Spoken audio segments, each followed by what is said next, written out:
for your invaluable contribution to academia and for gracing us with your presence. We are equally honored by the presence of Professor Shishir Kumar Sahu, sir, GIAN Co-ordinator, Head of the Department of Biotechnology and Medical Engineering, Professor Devendra Verma, sir, Convener Professor Mirza, Khalid, Baig, sir, and Co-convener Professor Prasoon, Kumar, sir. To make this event a blessed one, we will have a traditional light lighting ceremony with a small prayer sung by Vishal Kumar. We would like all the dignitaries to come forward and light the lamp.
As a token of our greeting and appreciation, we will now present the bouquets to our esteemed guest. May I request Professor Shishir Kumar Sahu to hand over the bouquet to our chief guest, Professor Sanjiv Sharma.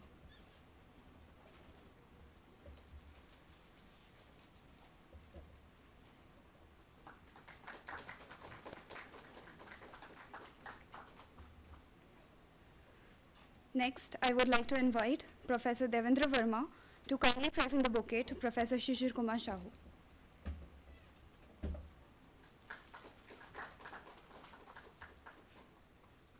And finally, we request Professor Mirza Khalid Baig and Professor Prasoon Kumar to present the bouquet to Professor Devendra Verma.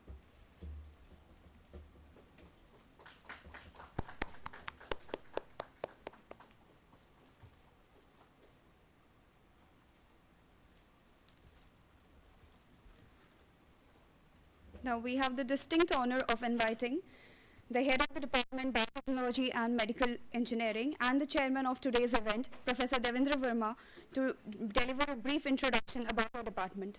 Please, sir.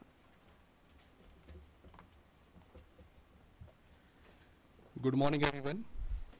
So Professor Sanjiv Sharma, our chief guest, and also course instructor for this GIAN course, and Professor Shishir Kumar Sahu, coordinator for the GIAN course. Coordinators for the this course, Professor Khalid Mirza Baig and Professor Prasoon Kumar. My dear faculty, colleagues and students, I welcome you all to this GIAN course on advanced wearable molecular sensors for monitoring and point of care diagnostic applications. So all of you will agree that timing of this course cannot be better than this. When we see that slowly, many devices turning, transitioning to the wearable devices, and like you see watches, they are becoming more and more like they have function cell phone also. So these wearable are also the hotbed for the innovation, right? So we talk about innovation. Our department also playing a major role in innovations. In last few years, the department has more than 25 patents and more than 10 granted patents, and we have patents which are technology. So and many more patents are coming, as I was talking with our chairperson. He said many more patents are under review in this. So this is going to increase, and we are doing very good in as and innovation or innovation is concerned. So when we talk about invention, what we do basically as in academia, we look for the problems. So where do we look for the problems? Right? Different patents, or we look for the products that are already available. But is that something? Maybe not, because might happen that you develop a product and then you go to the market, the end user or the customer, I don't want this one. I want some different modification of this one. So what we'll do, you will have to go to your drawing room, redesign, and that will cost a lot of money. So correct that issue. So that is done to which was realization a couple of days back, that you should also go for customer discovery. So what is customer? Is basically you talk to your customer. So first identify your customer. Who are your customer? Okay, what they do? Who are you? Who are you and what they do? So that's very important. Then what product you want, and then you develop your product. Okay. So that's something I learned few days back, and I wanted to transfer you. So that's why. Anyways, I want to congratulate our course coordinator for putting up this fantastic GIAN course, and I thank our chief guest again for coming here, agreeing to teach, and our course coordinator also. Okay, so I hope this course will learn a lot. It will lead to more discussions, more invention, make more breakthrough. So with that, I conclude my talk. Thank you very much.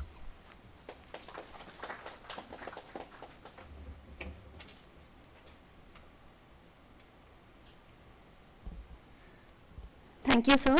We would now like to call on convener of the event, Professor Mirza Khalid Baig, sir, to say a few words about the workshop.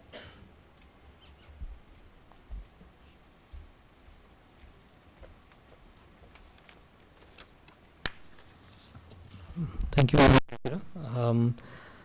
Thank you very much, respected dignitaries on the dais, Professor Shishir Sahu, Professor Sanjiv Sharma, our esteemed our HOD, and my colleague and friend Prasoon, co-ordinator of this course. And I want to thank my dear faculty colleagues of the dais who have taken from very big as they know on in the institute, and as well as there is a meeting as well following this. So I am really grateful for attending today's inaugural session. So we are with us Professor Sharma, who has had a stellar career throughout academia and in technologies, sensor technologies. So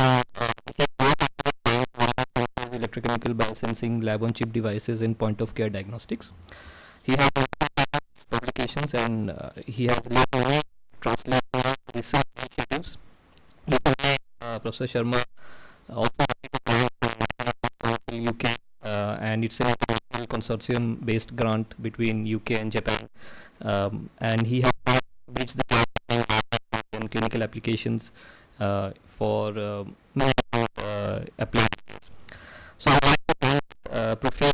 Global of GIAN, which is a program of the Ministry of Education, Government of India. It is a great initiative, and it has been designed by a pool of scientists who are working to interact with institutes of higher education based in India. This is resources accelerate elevate India's scientific and technology capacity to global excellence. So what it covers. So the topic in this one are mainly epidemiological sensors. So here enabling continuous monitoring of physiological parameters through biofluids, and the health data. So the participants will learn, including myself, how we can make devices for our applications, and we will, as engineers, will gain a lot and learn a lot. So we'll also fix microneedle based subdermal sensors. Microneedle technology is quite interesting because it allows minimally invasive access to interstitial fluid, which is great for any monitoring applications. We'll also focus on, like, it's important to know the fundamentals as well, brush up our fundamentals. So we'll also focus on electrochemical biosensing fundamentals, and finally we will focus on integration of these devices with the medical ecosystem to enable successful translation. So we are also will also be having interactions with the so that participants can interact. There will be experimental hands-on sessions, and also the participants can just interact with the expert, so that they'll get to learn from his very deep experience in this field. So I want to welcome participants and a week of inspiring discussions and hands-on learning and interdisciplinary discussion and collaboration. Thank you very much.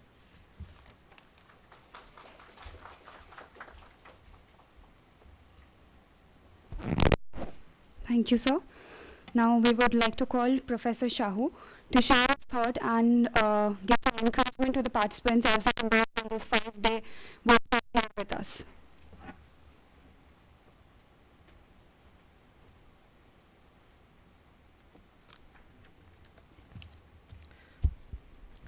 A brand new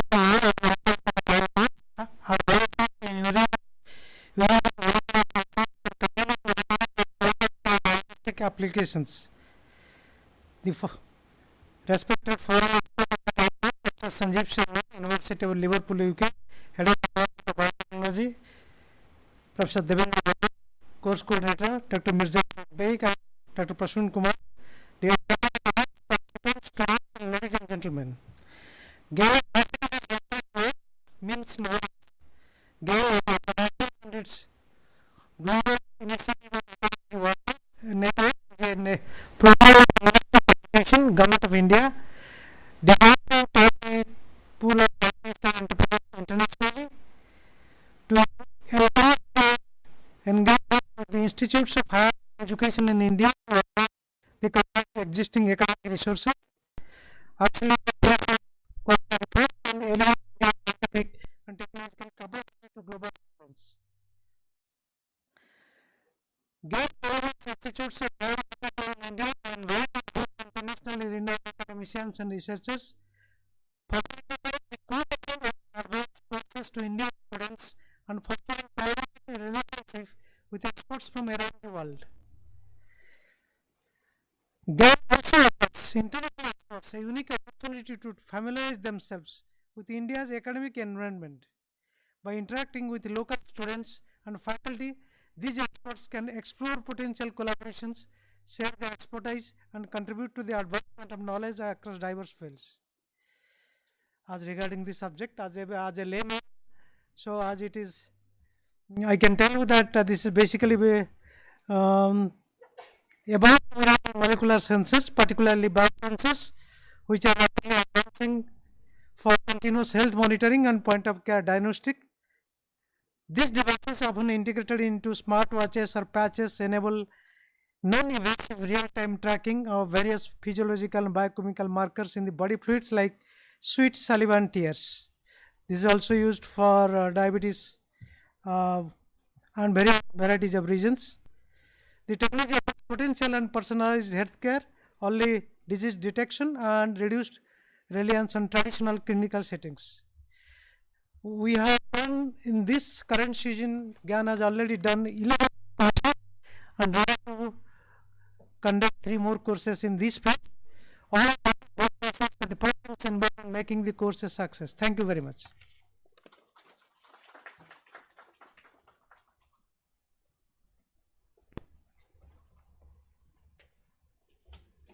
Thank you, sir.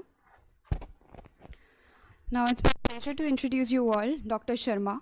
Dr. Sanjiv Sharma is a senior lecturer in infectious disease and antimicrobial resistance at University of Liverpool, where he is a part of David Price Evans Global Health and Infectious Disease Group. He is also a distinguished fellow of Royal Society of Chemistry and a Higher Education Academy. He has done his PhD from Indo-European Communities Joint Research Project in collaboration with University of Amsterdam, and he has previously held roles as a senior lecturer in medical engineering at Swansea University and research fellow at Imperial College London.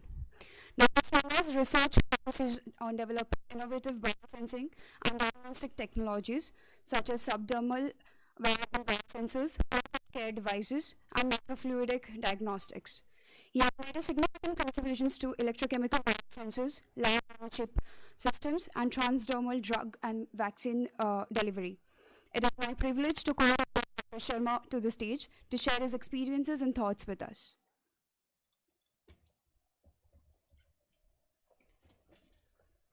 Thank you, ladies, for the nice introduction, and thank you all on the stage, Professor Verma, Professor Sahu, Khalid, and Dr. Prasoon. A real pleasure being here. I mean, for me, my journey towards science started in India. I clearly remember my early days when I was a very enthusiastic, I would call myself a scientist. And I still remember my primary school science teacher, whose name was Mr. Joseph, sir. We used to very fondly call him Joseph, sir. And in those days, I don't know if people still remember, we used to have a little science magazine which was called Wisdom. And I was very enthusiastic about that, and I used to go to the branch library and look into that, because that's one of the instructions we had got from Joseph, sir, that you should be reading this particular magazine called Wisdom and come up with your own observations as well. And we used to think about, why if you pushed a broom into a drum of water, why would it bounce back and things like that, which kind of gave us the concept of buoyancy and stuff like that. So early days had the best teachers, I would say, who motivated me to study science, and I'm sure that's a similar story, because most of you here are studying either science or engineering, and this is all because you've been motivated to do so. So teachers make a big, they have a big impact. So in my life, my science teachers, Joseph sir from Kendriya Vidyalaya Urban Kadu and Parashar sir from Kendriya Vidyalaya Itarsi, had a huge impact on shaping my career as a scientist. So I did my basic studies till my PhD in India, although my PhD was meant to be part of collaboration with it was an Indo-EC project on detections in miniaturized separation systems in analytical chemistry with the University of Amsterdam. I was lucky that after that I had the opportunity to do some postdocing in France and Germany, and I think that's what got me my job in the UK. So when I went to UK as part of Achieving Technology Fellowship and completed my fellowship, they immediately offered me a job. The good news was, it was a good job in Imperial College, which now, if you all know, is ranked as #1. It's left Cambridge and Oxford and Cambridge behind, and it's now ranked #1 in the world now. So that was, and in those days it was #4. That's where I had the good opportunity and good chance of meeting Khalid, whom you all now know as your faculty academic. And I think Khalid was working more in the area of artificial pancreas, and I was working more in the area of biosensors. We were always thinking, I think the nice thing I'd like to point you out there is that we were both working with devices which we were very clear about would not just stay in the lab. We wanted these devices to come out of the lab and go into clinic. So when Khalid mentions about translational research, that's what I mean, is that if you're working on devices, if you've spent 3 years of your PhD developing devices, please don't leave them in the lab, try to take them forward and think about the application. We've had people doing fantastic work coming up with subdermal, wearable, microneedle-based devices and thinking of applying them on the head of a fetus. I think that was clear-cut rejected by the clinicians. So I think one thing that I see here is the role of clinicians here. So it's very important that you speak to clinicians about the real problems there and try to find solutions. I mean, you're all scientists, all budding scientists. You should all develop solutions for applications which have, which are existing and which are not superficial applications. I'm going to be talking a lot about this, subdermal biosensors, and I'm going to be talking about epidermal as well. The reason I'm going to be talking about subdermal is that's my 15 years of experience here. In 2010, I embarked on a journey on translating microneedle-based sensors, making them using different methods, different ways, and then applying them for monitoring glucose in subjects with who are either healthy or with type 1 diabetes. So that was my first application. That was my first clinical project, and I can proudly state that we were the first group to do that human studies, the human pilot studies. After that, I've done some Ministry of Defense-based projects on monitoring glucose and lactate for mainly for ambulatory conditions, and I've also been working on animals as well. At the same time, I also had the chance of leading a UK-Japan project, which is on developing early diagnostic systems, mainly for Alzheimer's. So, I don't know how much people know about Alzheimer's. I mean, the standard diagnosis is normally obtained by obtaining cerebrospinal fluid, which involves a lumbar puncture, which is done in your spinal cord. You can imagine how painful that could be, right? And if you have something that's been done in your spinal cord, you need a specialized staff member. It has to be done in a specialized hospital. You can imagine the amount of resources. Now, in the UK, we have NHS, which is the National Health Service. It's a fantastic organization which provides healthcare for free. If you wanted to do something like this in low and medium income countries, in South America, in Africa, I wouldn't consider India to be still part of the LMIC, but even in India, where you have people who would like to have affordable, forget about in India, even UK wants to have affordable diagnostics so that it can be applied regularly. And I think now everything is being decentralized. There were early days, I think before my parents, I think when women had to go to a hospital to find out if they were pregnant or not. Now these days you can easily find it out, and in the convenience of your own household settings, you can have pregnancy kits that can not only tell you whether a positive or negative response, it can even tell you about how many weeks you are, that kind of quantitative information. That's a classic example. The other classic example I give of decentralized devices is diabetes. We all know there's no cure for diabetes. The only thing you can do is you can manage your situation, you can manage your condition, have your blood glucose in a desired range. For that, you have these devices that are available. You have the blood glucometers. We'll be talking about that. And then you have the wearables that are available these days, which are continuous monitoring glucose sensors. So there's a lot of revolutionizing of this technology taking place, as Professor Verma pointed out as well. Right time, right place for wearables. There's a lot of talk on wearables going on. It's just we need to find out where can wearables actually be used. Are you finding the biomarker? Because when you talk about wearables and continuous monitoring and real time, you're actually looking in the skin. So this workshop is about skin, how we can tap into the skin to use epidermal devices, which can measure on top of the surface, and subdermal devices, which is a bit underneath the skin, using microneedle arrays in a minimally invasive manner. So this whole workshop is going to be, so I'll be doing a lot of talking, so I don't want to bore you now with my speeches right now. I just would like to see that enthusiasm there. I would like to see the desire to learn, and I promise you, if you take any message from this and if something comes out of it, I'll be the happiest person, and you'll definitely have a long way to go, because this is the future. This technology has got a lot of potential. I've just recently also got funding to basically use subdermal wearable devices to monitor brain infection. So you can imagine the potential of these technologies. And in fact, next week I'm going back to Liverpool, and I'm actually chairing a session on wearable technologies for different biomarker monitoring in the body. So a lot of potential here. So please make the most of this particular workshop. I cannot thank enough Khalid, and so first, before even thanking Khalid, I would like to thank all the professors here who've been involved in setting up the GIAN courses. You've already mentioned you've already had a series of GIAN courses. Did you say 11 GIAN courses? In this series. Yes. So these are really useful resources for you.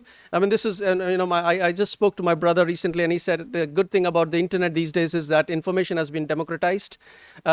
It's good to have all the information, but to see how the technology works, that's actually a different thing. So I'm here to give you 15 years of my experience that I've had. I mean, this is my country of birth, and I owe this to my country. If I can motivate or encourage a few of you students to do well and pursue this area of wearable technologies, I think I'll be the happiest person. I think with that, I'll take a break, and I'll let you all think about what's been said by everybody here and enjoy this particular session. And for those of you sitting in the back, I would like you to come and sit in the front so that we can have a good interactive seminar. Not right now, but when we start with the lecture series, we have a good interactive sessions as part of this particular program. Thank you.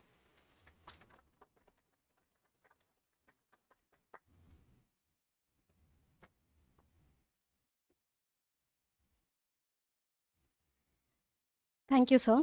In appreciation of their esteemed presence and valuable contributions, we will now proceed with a brief felicitation ceremony. May I request Shishir Kumar Sahu, sir, to kindly present the memento and shawl to our chief guest, Professor Sanjiv Sharma.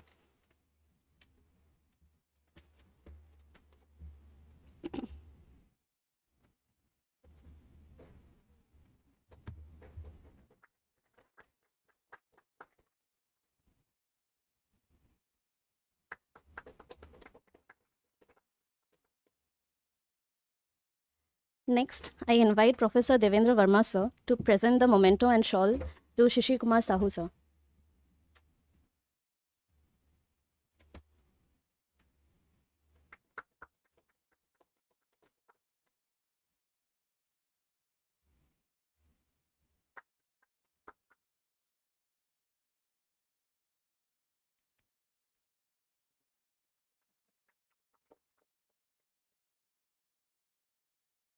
And finally, I request Professor Mirza Khalid Baig, sir, and Professor Prasoon Kumar, sir, to kindly jointly present the memento and shawl to Professor Devendra Verma, sir.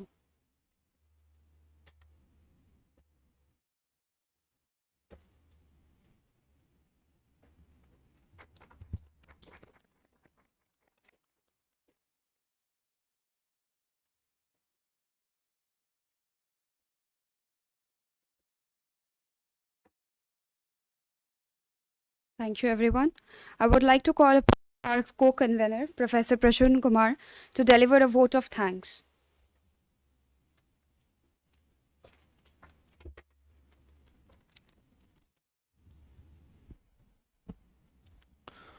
Hello, good morning everyone, and I welcome you all to the workshop. So, on the conclusion of this inaugural session, I would like to thank everyone who is present and whose support has shaped this GIAN course. First of all, I would like to thank our esteemed director, Professor K. Maheshwar Rao, for his constant support and motivation for organizing such workshops. I would also like to thank Registrar Sir, Professor Rohan for all his administrative support. I thank Professor Sudesh K. Pratihar, Dean Sri, for his support and encouragement. Although these three dignitaries were supposed to be in the inaugural session, but due to their some prior commitment, they could not be. I thank Professor Shishir K. Sahu for being support for organizing GIAN events and supporting us in this. I also thank our HOD, Professor Devendra Verma, and all our faculty colleagues for offering all the departmental support and encouragement to organize such workshops. It's my pleasure to thank Professor Sanjiv for gracefully accepting our invitation for the GIAN faculty and coming all the way from London to share all his knowledge and expertise with us. I would like to thank Professor Khalid for all his effort and commitment for smooth hosting of this workshop. I also thank GIAN Global Initiative for Academic Network, Ministry of Education for providing the funding support for hosting such workshop so that the students can learn from faculties who is not. I also thank PPA Auditorium Management for facilitating smooth hosting of this workshop. I thank all the NIT guest house and all the vendors who has assisted us in making this workshop a successful one. At the end, I would like to mention that the most important contributors, all our student volunteers whose timely effort has helped us in hosting this workshop. And finally, I would like to thank all the participants who have registered for the course and have come over here to learn workshop. I wish this workshop would be enriching your knowledge and expertise in the area of wearable biosensors. All the best. Jai Hind.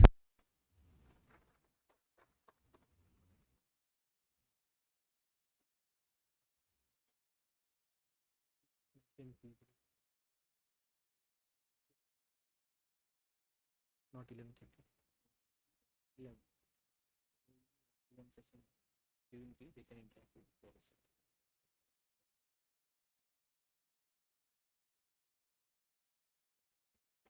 Thank you, sir. We will now have a short break before the next session. The next session is supposed to start at 11 a.m. Please proceed for high tea. Also, we encourage all the participants to discuss and talk to our esteemed guest. So, thank you. And also keep on checking your WhatsApp group. If there is any communication, we will be communicating through the WhatsApp group. Thank you.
Hello check check ନାଇଁ ଗୋଟେ ହିଁ ଯାଉଛି ଦେଖ hello hello hello hello hello ନା ଆମର ଇଏରେ ଦୋଷ ହେଉଛି ଆଚ୍ଛା suppose ସେଇଟା ତ ଆପଣଙ୍କର ଏଇଠି ଲିଙ୍କ୍ କିଛି ନାହିଁ ସେଇଟା ତ ମୋର ସେପଟେ ଡବଲ ନା ନା ଠିକ୍ ଅଛି ନାଇଁ ମୁଁ ହେଲେ ଏଠି ଯଦି କେବୁଲରେ ଦୋଷ ହେଉଥିବ ସେଇଟା ମୁଁ କହୁଛି ଆଚ୍ଛା ତମକୁ ଯଦି ମୁଁ ଏବେ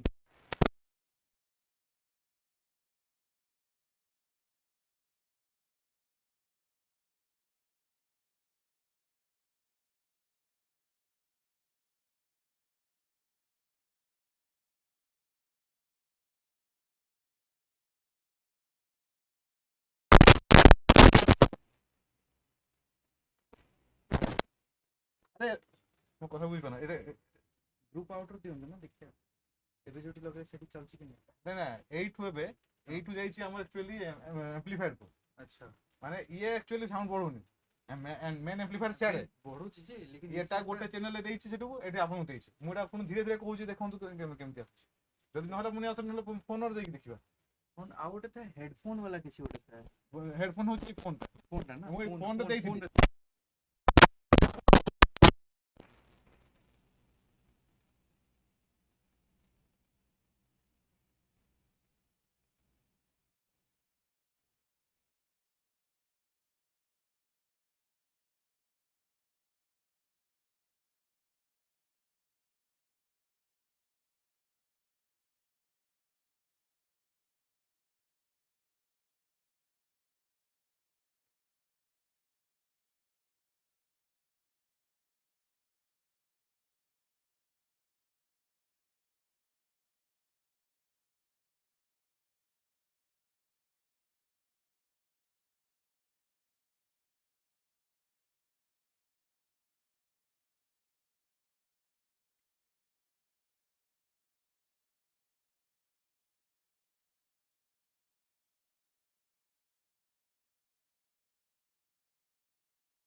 hello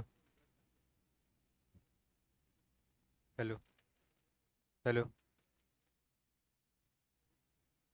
hello check check hello hello check hello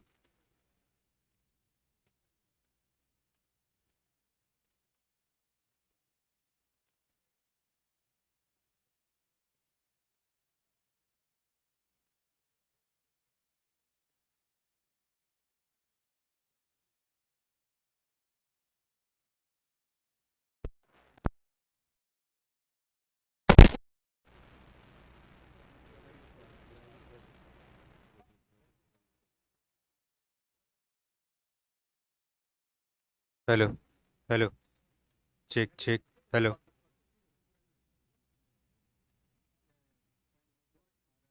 hello check hello hello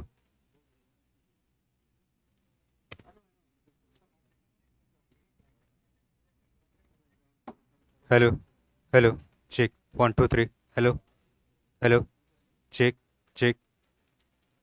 Hello.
Hello, mic testing.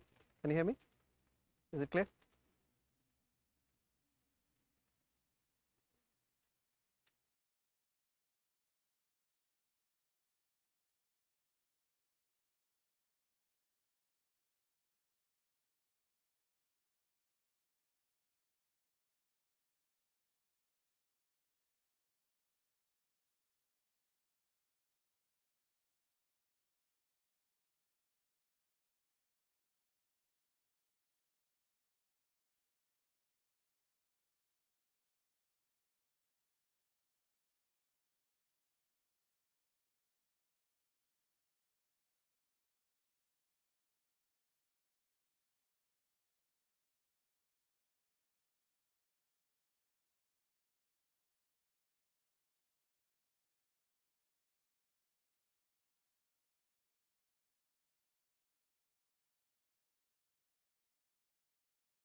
Japan project and managed to publish papers. Clearly that set him aside. And he knew that he loved working in the lab. He knew he could do long hours without having to worry about going back, and without, he could easily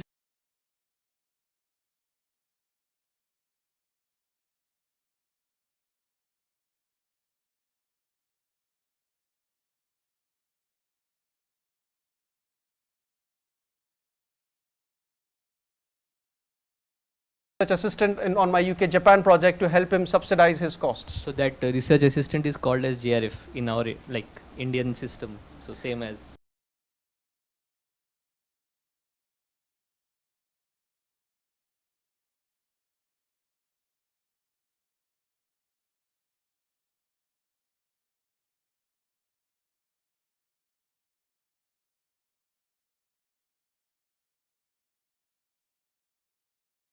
paid 20 hours a week kind of thing, but I've, as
So you can start recording and broadcasting also, and you can take down the.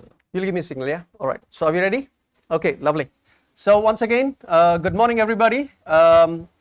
Thanks to the organizers. Welcome to this lecture 1, which is basically Introduction to Epidermal and Subdermal Biosensing Devices. This is part of the GIAN lecture series that we have here. Today is the 16th of June 2025. I'm going to be mainly giving you an outline on the epidermal and subdermal wearable devices. We talk about wearable devices. So we're going to be looking at what are these epidermal and subdermal wearable devices. This is the first lecture, so it's going to be more like an outline with some good examples. So don't worry if you miss out on anything. We will have multiple repeats, multiple examples which will be repeated so that we can make sure that the concepts get through easily and you can understand what epidermal and wearable device and subdermal wearable devices are. Now, as I mentioned this morning, subdermal wearable devices is 15 years of my life. So I'm basically giving you a summary of what I've done over those last 15 years, wherein I've taken the subdermal wearable devices from the lab into the clinic. So there's going to be a lot on translational research. So you'll see a lot of examples coming from my own research group, and I'll be happy to present them to you. This is the course structure that we have. As you can see, we are here. We've already finished the inaugural session. We are now doing this part here, which is basically 11:30 to goes on from 11 to 12 or 11:30 to 12:30 as it says on the calendar. Today's day is mainly on introduction to the devices, and then we'll have an afternoon session where we will talk about the basic principles of electrochemistry which are relevant to the biosensing technologies. The learning objectives of this particular lecture is mainly to understand the fundamentals of epidermal and I say microneedles. I'll use microneedles as less as possible because there are a lot of people who have needle phobia. So I try to use the term, I try to substitute the term microneedle with subdermal devices. But when I say subdermal devices, meaning devices that sit a bit under the skin, what I'm meaning is microneedle devices. Right? I mean, if you look at these devices and if you feel these devices, you don't feel any pain. But anybody who imagines those things, they always think that this is something that's got a needle in it and it's going to give you a lot of pain. I mean, in reality, they sit far away from your nerves, so there's not going to be any pain at all in these particular devices here. We're going to be looking at applications, we're going to be looking at examples, plenty of examples, and then we're going to discuss the challenges and the future directions, and I'm going to show you some real examples from the real world of research. Some of them have also made it commercially to the market as well. I think we might have a few CGMs sitting around which we might be able to present to you if need be. We'll try to do that during the workshop. Suggested reading, I mean, you'll be getting a copy of these slides. My suggested readings would be two of these papers here. Both of these papers have come out of my group. One of them is on wearable technology, which is for One Health. It is charting the course of dermal biosensing. It includes both epidermal and subdermal wearable devices. And the other paper is Lab on a Chip. You don't need to take any notes on these papers. You will be getting the DOIs of these. And I think these are all in the open access section, so you can easily download these papers and read them at your own leisure. Now let's start off first of all with what are wearable sensors. So in the morning session you heard about wearable devices. Anybody here with an Apple Watch or a watch that measures your steps? 1, 2, 3, 4, yeah, many people. So I mean, this has now become the latest fashion, right? People don't like those gold Rolex watches. They all like to use the smart watches, as we call them, which are normally paired to your smartphones. Now these smart watches or these wearable devices, I mean, that's a classic example of wearable devices. These wearable devices are actually looking into physical parameters. They have accelerometers, they have motion sensors, they look at the way you walk, how many steps you've taken, and some of them are even capable of measuring your heart rate using surface acoustic waves. Yeah, some of them can even give, if you have an Apple Watch, the latest one, it can even give you an ECG if you want it. Right, so you have these wearable technologies which are actually taking a fantastic, they're following a fantastic course. But the examples or the areas where you can apply these wearable technologies is very limited. I mean, you're mainly looking at well-being side of things. We would like to take these devices from the arena of well-being into the area of more kind of clinical applications. Can these be used for prognosis or for early diagnosis of, for example, epilepsy? Can these be used for brain infections? Can these be used for neurodegenerative disorders? So these are the type of questions that we'll try to answer through this whole series, the GIAN lecture series that we have.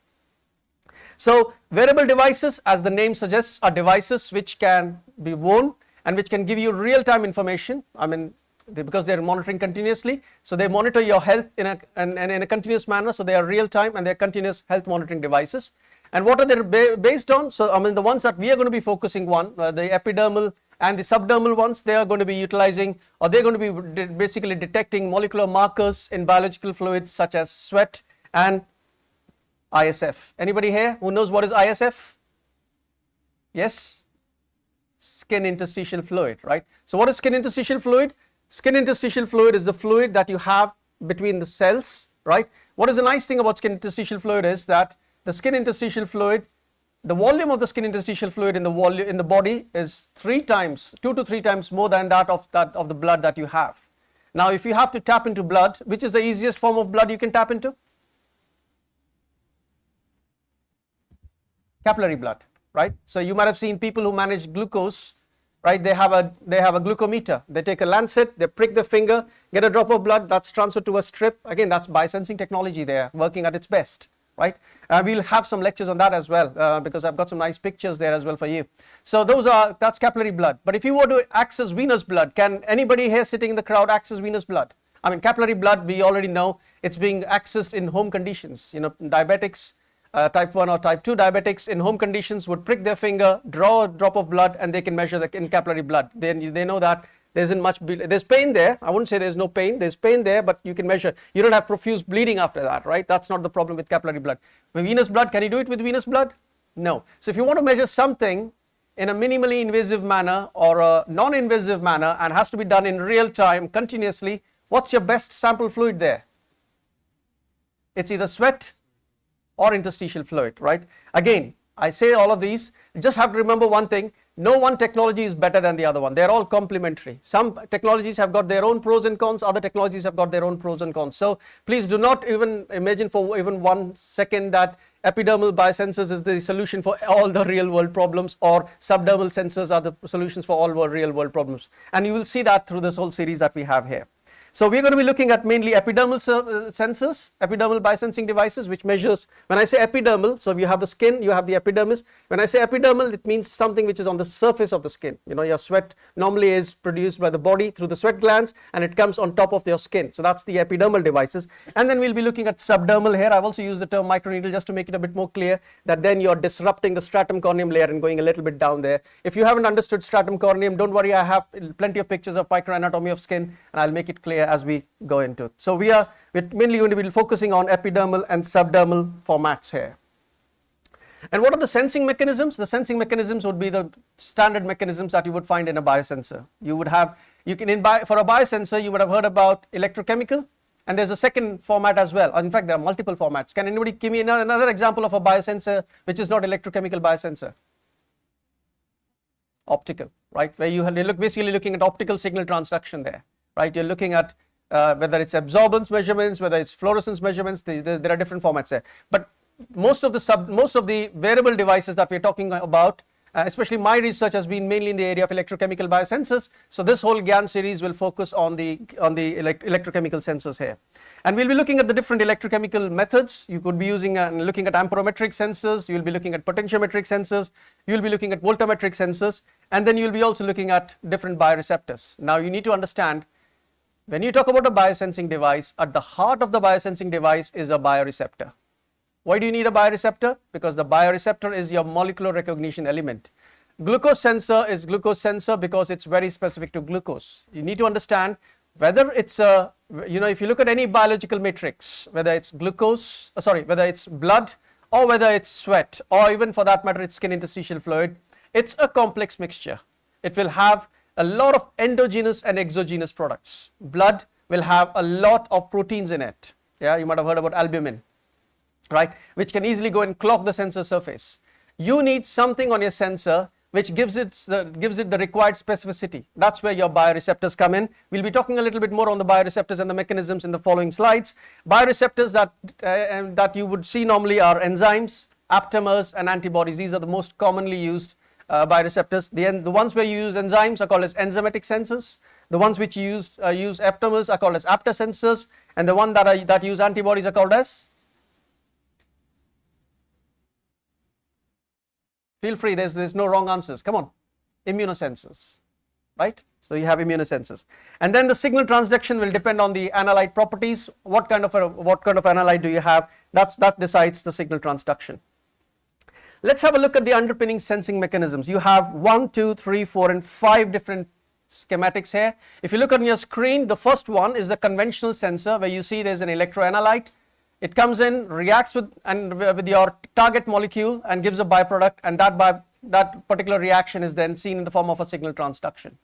Another example is that of an ion selective sensor. If you want to know more about it, your Professor Khalid has got some work going on. I think he works on cationic sensors. He works on potassium and sodium. Normally what you do here is to have the selectivity. You normally have a selective agent, and then you basically coat your working electrode with it so that it becomes selective to your ions. It gives you the desired charge and size, and that's how you normally do the measurement there. And the third one is an example of enzyme sensors. This is your classic example, is glucose sensors. I mean, everybody loves glucose sensors. Glucose sensors are so much loved that they form nearly 80 to 85% of the whole diagnostics market is glucose sensing.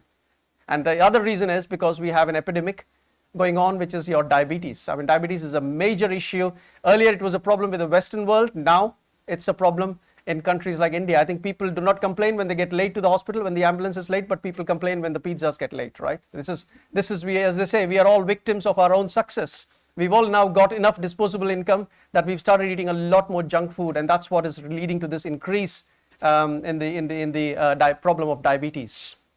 The next example you have is that of an antibody sensor, which I also referred to before as the immunosensor. As you can see here, you've got the antibodies, which are in the shape of the Y-shaped structures, which bind very specifically to your analytes of interest. And there you can see that the electron transfer has been blocked. So you will see some changes in the electrochemical property, which is then seen or measured in the external circuit. And last but not the least is your apter sensor, which is based on aptamers.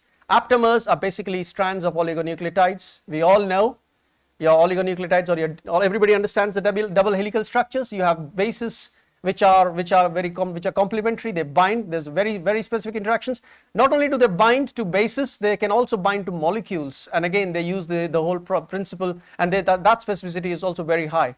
And we'll be talking about terms like selectivity and specificity as we progress, because that's very important that you need to understand. Okay, so this will all come through as we go through the lecture series. Let's now look at examples of epidermal sensors. Now, before I start on epidermal wearables, let me tell you, this is not my area of research. The reason I'm presenting this is something that that Professor Khalid and Dr. Prasoon are planning to venture into. So this is something that will probably, the activities will start in NIT Rourkela. I myself am looking into it, although I'm very happy with my subdermal sensors. But as I said, these are complementary sensors. So if you cannot get good answers, or if it's hard to access the biofluid using one technique, then you can use the other technique, or you can use the other biosensor. So we'll stick now to epidermal wearable sensors, and I'll give you examples of epidermal wearables here. As I mentioned to you before, epidermal is something, when you talk about an epidermal wearable device, something that can be like a ring, right, sitting on top of the surface. Anything. Anybody here heard about the gluco watch? Yes. What does the gluco watch do? Brilliant answer. It uses reverse iontophoresis to extract the sweat out of the body, or the interstitial fluid out of the body, and it measures in that particular thing, right? So very interesting thing. And the reason the gluco watch failed was not because there was a fault with the technology. Absolutely, bang on, fantastic. You're a PhD student, I believe. Fantastic, good research there. So yeah, I think you can use the microphone. I mean, she's loud enough. I can hear her. Maybe recording can't hear. So this is the problem here, is that when you talk about technologies, you need to look at every aspect of the technology. So there's nothing wrong with. And do you know where the gluco watch came from? Which university did it come from? It came from University of Strathclyde, from Patricia Connolly's group, right? She gave a keynote lecture in the 2010 World Congress on Biosensors, and that's where I heard her speak about it. Very unfortunate, a fantastic piece of technology, but it failed because the tolerability or the acceptance of the technology was very poor. People would have the technology. Imagine you have a technology, which is a fantastic technology, giving you all the information that you need.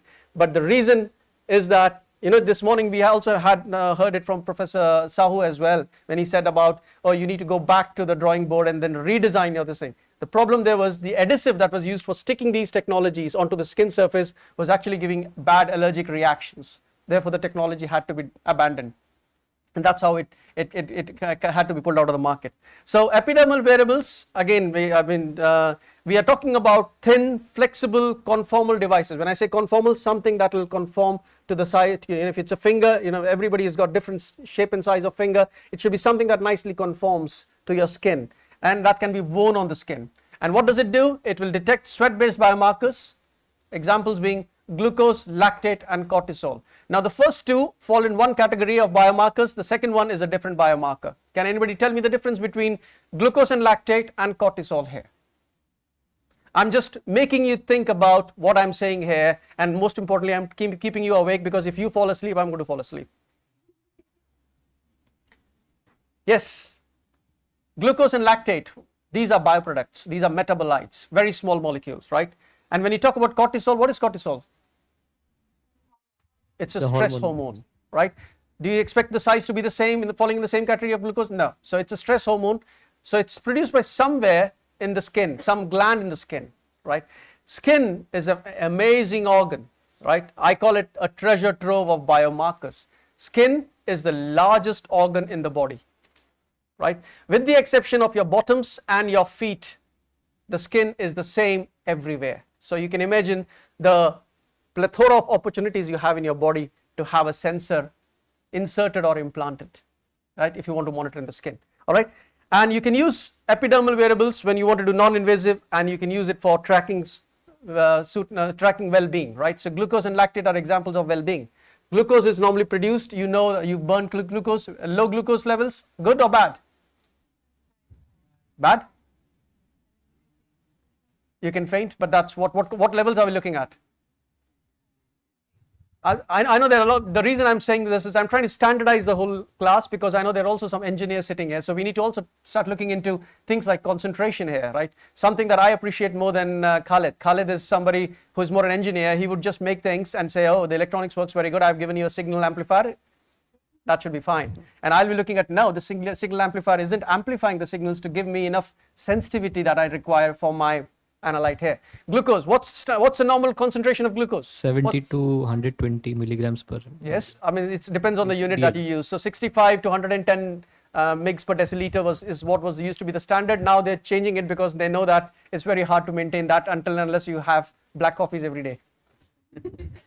Okay, so glucose, that's this one. And also in terms of millimole per liter, it's about 4 to 6 or 4 to 7 or 4 to 8 is what the desired range is. So when you say low glucose, you're talking about hypoglycemia. Hypoglycemia is bad. Hypoglycemia can be lethal.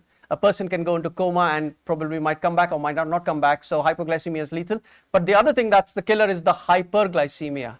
The problem with hyperglycemia is that over a period of time, it doesn't happen instantly. That's the reason it's less dangerous than the hypoglycemia. When your sugar levels stay above the normal range for a very long time, they start creating these different pathies that you normally hear about. They cause problems with the heart, which is called as the cardiomyopathy. They cause problems in the eye, which is called as retinopathy. They cause problems with the kidney, which is called as nephropathies, right? We all are I'm not a medic myself, but if you want to work in the area of wearables, a multidisciplinary area, you have to start familiarizing yourself and start using terms and speak as if you're a doctor yourself, right? I may sound like one, but I'm not. Okay, so epidermal devices are basically non-invasive devices and they're suitable for tracking the wellness, okay? Here's the first example of an epidermal device. This was some work that was published in 2018. And here is the work done by Hong et al. Where you can see what he's got is he's got this sweat strip glucose. If you look, what he's done is he's got something similar to like a glucose watch thing. He's got a strip that's inserted. He's done the dry. He's got it dry, and then it absorbs the sweat, goes into a wet state, and then he's measuring on that. And then you have the data integration using a PCB-based circuit that's there. I think this is something that we will discuss more when we have the lecture from Professor Khalid. And as you can see here, he's measuring glucose. You can see the electrochemical data. That's the typical chronoamperometric curve that you see on the top there. And then you can see what is happening pre-exercise blood glucose and your post-exercise blood glucose, and also the physiological data. So they also have some accelerometers and stuff like that. So they're giving you both information on the molecular markers, which is your glucose, and also the physical parameters, which is how many steps you've done, and in response to the steps, how does your glucose. That looks really neat, right? When you have number of steps and your glucose dropping down, that's giving you good information, and that's the kind of information that you need. It not only gives you that, it also tells you about the heart rate, it also tells you about the blood oxygen levels, and it also tells you about the physical activity. So that's a first example wherein you have a wearable device combining molecular markers with your physical markers that was produced in 2018. It's been some time now. Let's have a look at the second example here. This work came last year in 2020. This is a sensing platform, which is again a fingertip passive sweat treatment. So you're taking similar to a capillary blood, you're taking a small drop of blood from your fingertip, and you basically transferring that onto what looks like a screen printed electrode, the one which shows the scale bar of 1 centimeter. You're using that, and then you're using that to look at different types of biomarkers here. You're looking at glucose and ketone bodies. Glucose is a good biomarker of wellness, of well-being, right? High glucose values, I mean, okay, as long as you're in the normal range, it's all good. You can get high values in response to a bolus, which means when you eat something, you have a postprandial peak. That's all fine, right? But it should come back immediately, and that's a good sign of a healthy pancreatic function there. All right. So, and you can see here there are some on this one. You can see there are 2 of these mechanisms here. We will cover this. Don't be scared with these mechanisms. They're basically showing how you have glucose. You can see this one here, glucose oxidase. So what's happening here is glucose is coming. You have your glucose oxidase, which is an enzyme. right? That's what's giving it the required specificity. Glucose oxidase itself is oxidized to gluconic acid, and this then reacts with the oxygen and then generates hydrogen peroxide, and then you have your Prussian blue, and that there's this whole cyclic thing that goes on there. The good thing, when you see these kind of cycles there, it's a good thing, right? That means that your target analyte or your bioreceptor is not being consumed, right? It's being regenerated. So it goes from the oxidized state to the reduced state, and then reduced state back to the oxidized state. So you can see there are two cycles here, one cycle and two cycles which are being driven, which drive each other, and that means that you don't need to keep on replenishing your you don't need to keep on replenishing your bioreceptors there. So that's a very neat way of doing things. Similarly, down you can see this is an example of ketone sensors. I think this is some work that's being again started at your own campus by the two gentlemen here, Professor Khalid and Professor Prasoon. This is on using hydroxybutyrate, which is HBD, which is used for monitoring ketone. Ketone is again another metabolite, which is basically an indicator of stress. A lot of monitoring is done in cows, so if you have any collaborations with veterinary school, you would want to measure these in cows as well, because in cows it's a good indicator of stress hormones. This was some work which was published by Sempianato in 2020, and the paper is called the fingerprint. I think this is an ACS Sensors paper that was published in 2020, which I think you will find very interesting as well. So another example of epidermal wearable devices here. The only thing, the problem I have with this device here, it's been sold under epidermal wearable devices because it comes from the group of Professor Joseph Baig. I think he's one of the pioneers in this area, but I think the problem I have here is this is not something that you're wearing conformally on top of your on your finger. It's something wherein the biomarker is basically being transferred from your fingertip onto a screen printed electrode. Okay, another example here. This one I would definitely call an epidermal wearable device. What do you say?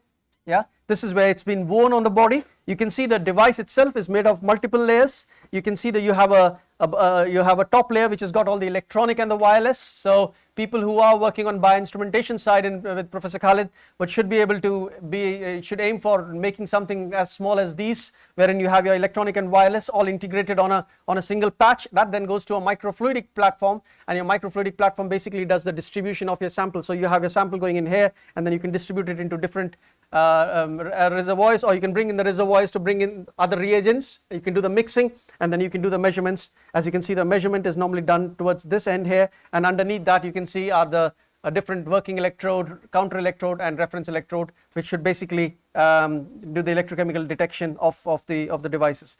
Now this is a device which is again an epidermal wearable device which is used here for measuring cortisol.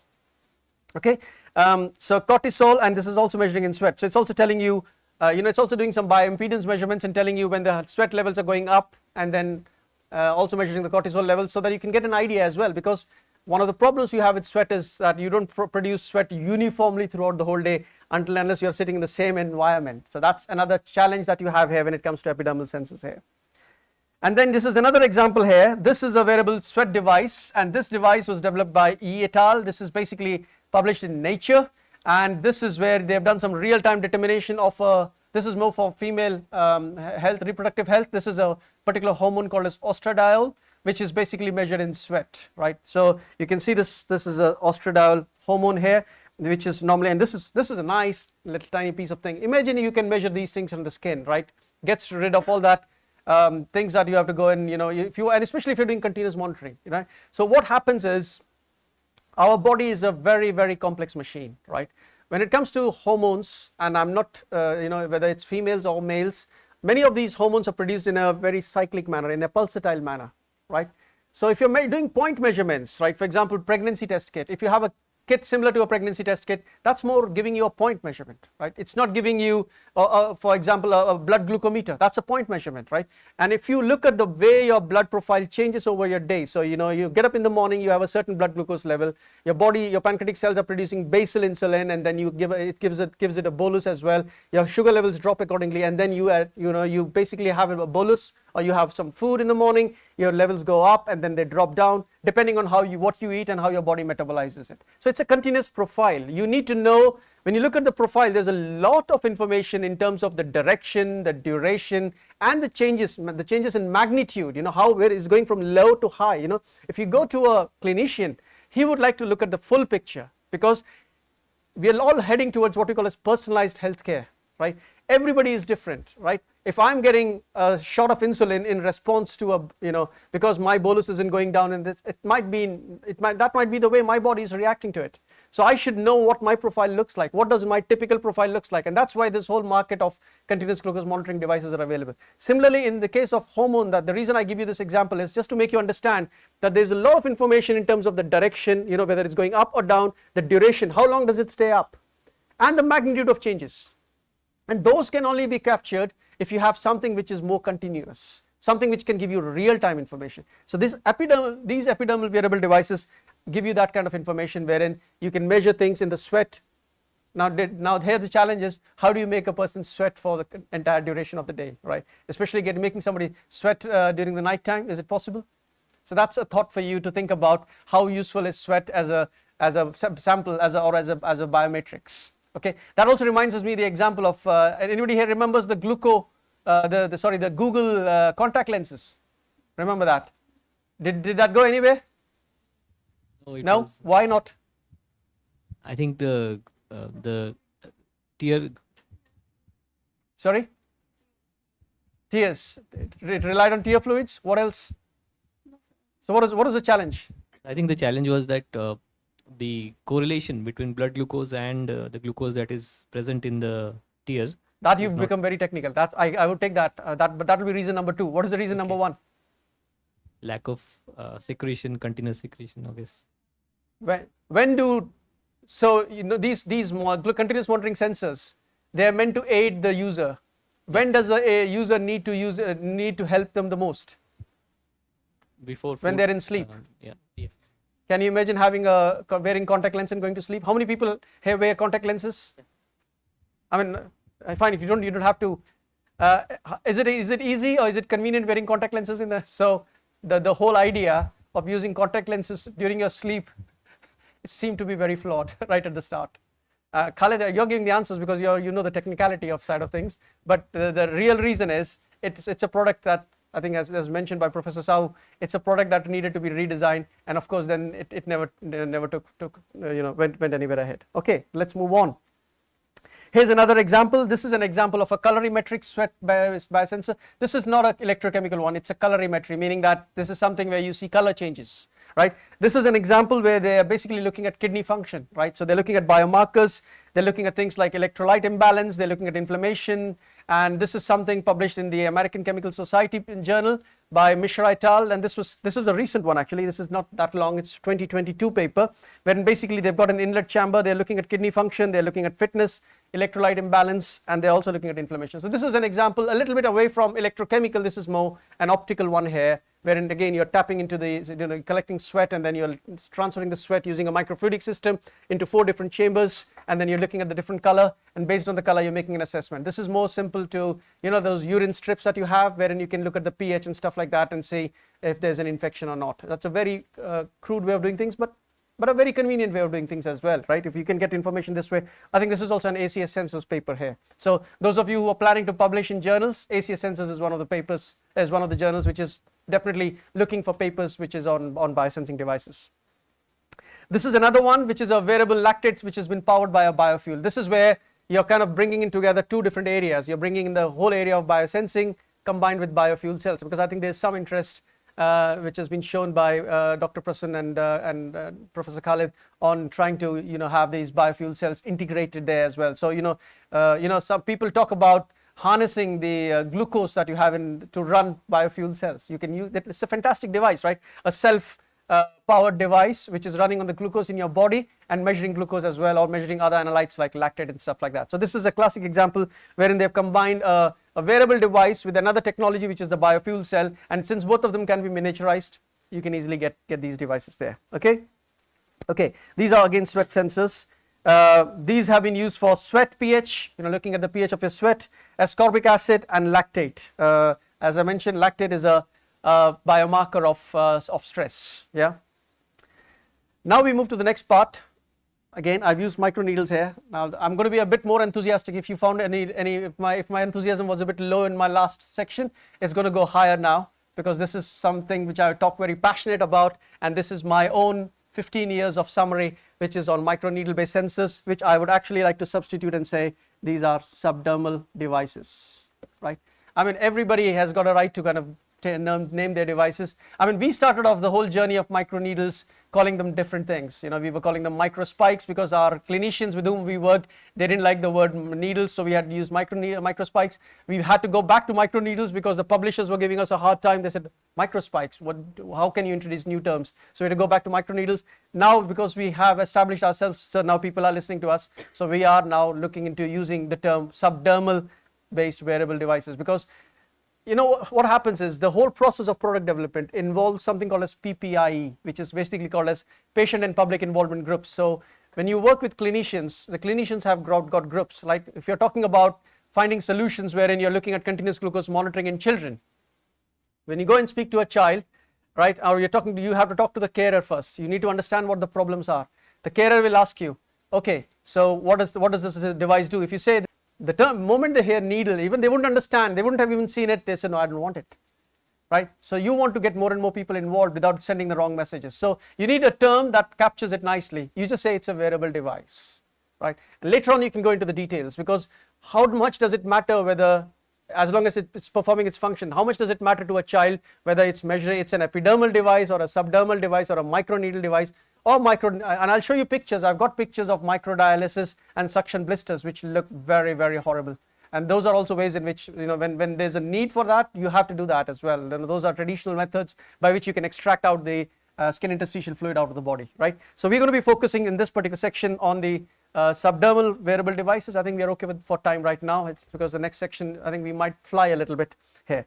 Now, when I talk about microneedle or subdermal wearable devices, we're talking about devices that will penetrate the outer layer of the skin and access your skin interstitial fluid in a minimally invasive manner. Okay. Now, what happens is sweat when it comes above the skin. Skin interstitial fluid stays underneath.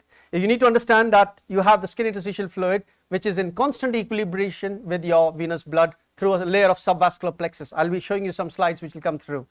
These will enable more stable and reliable biomarker tracking. You can get real-time information because, I mean, that volume doesn't change. You're not extracting out anything. You're mainly looking, you can extract it out, but you're mainly sitting there and you're measuring things. And as I said, the volume of skin interstitial fluid in the body is 2 to 3 times more that of your blood, right? If blood in the volume of blood in the body is 5 liters, you've got 12.5 liters of skin interstitial fluid in your body, right? And then you can imagine the skin, the largest organ there as well. And this particular monitoring, these devices are suitable for monitoring of metabolites such as glucose, lactate and ketones, and also hormones, stress hormones, and also hormones which are related to different other endocrine and endocrinology applications. Let's go delve down a little bit into this area of microneedle arrays. So I started working on these from 2010. Thanks to Professor Tony Cass. We had an NIHR project from 2013 onwards, but this is where we got some clear directions from Professor Tony Cass, one of the visionaries. I'll show you his picture later on. Still continues to be my guru. I started working on this area of microneedles. This is something, and this is nothing new there. This has been there since 1970s. I think there have been some MEM labs, you know, when they were doing silicon fabrication and they started making all these fancy IC integrated circuits and stuff like that. So they said, why don't we use these high throughput scalable technologies to make silicon based microneedles? So they've been there for a long time. So they've been there from 1970s. They come in different shapes and size. And the real applications when they started were more on delivery side of things, right? They were mainly used for delivering drugs through the skin, right? Because transdermal, anybody understands transdermal? Where you have ointments, you know, you have sprays and things like that where you apply, that's transdermal. The problem is you have a thick, you know, I wouldn't say a thick layer, you have a very robust layer of stratum corneum, a layer of dead cells under your skin in your epidermis, which actually acts as a fantastic barrier, right? Which actually makes your skin waterproof. Otherwise, everything, it will just, you know, it will just kind of dissolve in the water if it wasn't waterproof, right? So that stratum corneum layer needs to be broken down, because if you don't break it down, there's only 20 drugs that can be actually administered transdermally, right? So to increase the number of drugs that can be administered transdermally, the whole concept of microneedles was introduced. Because when you imagine you take drugs through your alimentary canal, through the enteral route, through your intestine, you have when it goes through the hepatic pass, a lot of drugs are metabolized there, you lose a lot of drugs there. So it's very important that the drugs are given through other routes which increase the bioavailability of the drugs, because a lot of drugs get metabolized when they pass through your alimentary canal. You have to then use you end up using drugs, high levels of drugs there, so that and some of the coatings that are used are not the best coatings, are not very not very good for the alimentary canal, for the digestive system. You might have heard about aspirin, how these drugs go and cause things like ulcers in the stomach and stuff like that. So those are problems, and to overcome these problems, microneedle arrays were introduced as real, and the real applications, as I mentioned, were drug and vaccine delivery. And there's also this nice image, 3 images here. All these 3 images are from my own work, wherein as I said, I've been working on this from 2010. The first one is where you had photolithography, which has been used. We were working in the clean room. We had a fantastic, expensive clean room. We call it as the white elephant of any institute. You can make fancy things, but it's got very high maintenance cost in making them. These were made 1 wafer, 6-inch wafer, quartz wafer in a week, just getting one of these ones, because you're looking at 1 millimeter height.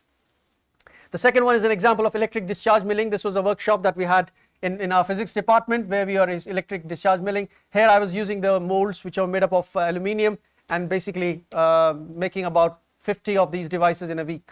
And then we moved to the final one, which is injection molding. Injection molding is a fantastic technology. It is a highly scalable technology. Now we make our biosensors, we make our microneedle platforms out of injection molding. And the nice thing here is you can make polycarbonate. Price of 10 pence, you can make thousands of these injection molded devices. That's how cost effective and how scalable this technology is. And these are examples of work that have been taken from my own work from Imperial College.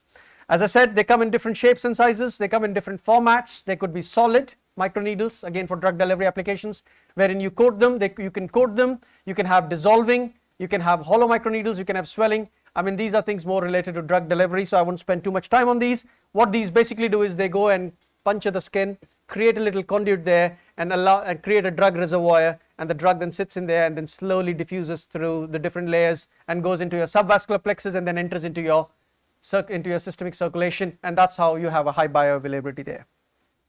They are promising devices. They've been used for painless delivery of drugs. As I said, they give you a high bioavailability, and they've been suggested for things, highly specialized therapies such as immunotherapy. Anybody here understands immunotherapy? These are therapies that are normally given in response to disease, even treatment of cancer and stuff like that. So there, because you have the skin, which is your first line of defense, so you have your immune cells there. So therefore, they have been suggested for immunotherapy as well. And this is a nice picture taken by my PhD student at Swansea University, where she's shown these microneedle arrays, where you have these microneedles of different sizes. And as you can see there, they're made up of silicon, and this is where she's mounted it in the front of a syringe, and she's showing how you can push drugs through, but you would never do that with the skin, otherwise you can easily tear the skin apart, right? This is just to show you proof of principle that you can actually push drugs through there. You'll be using something more gentle there, otherwise imagine using a syringe there. That defeats the whole purpose of using microneedle arrays there.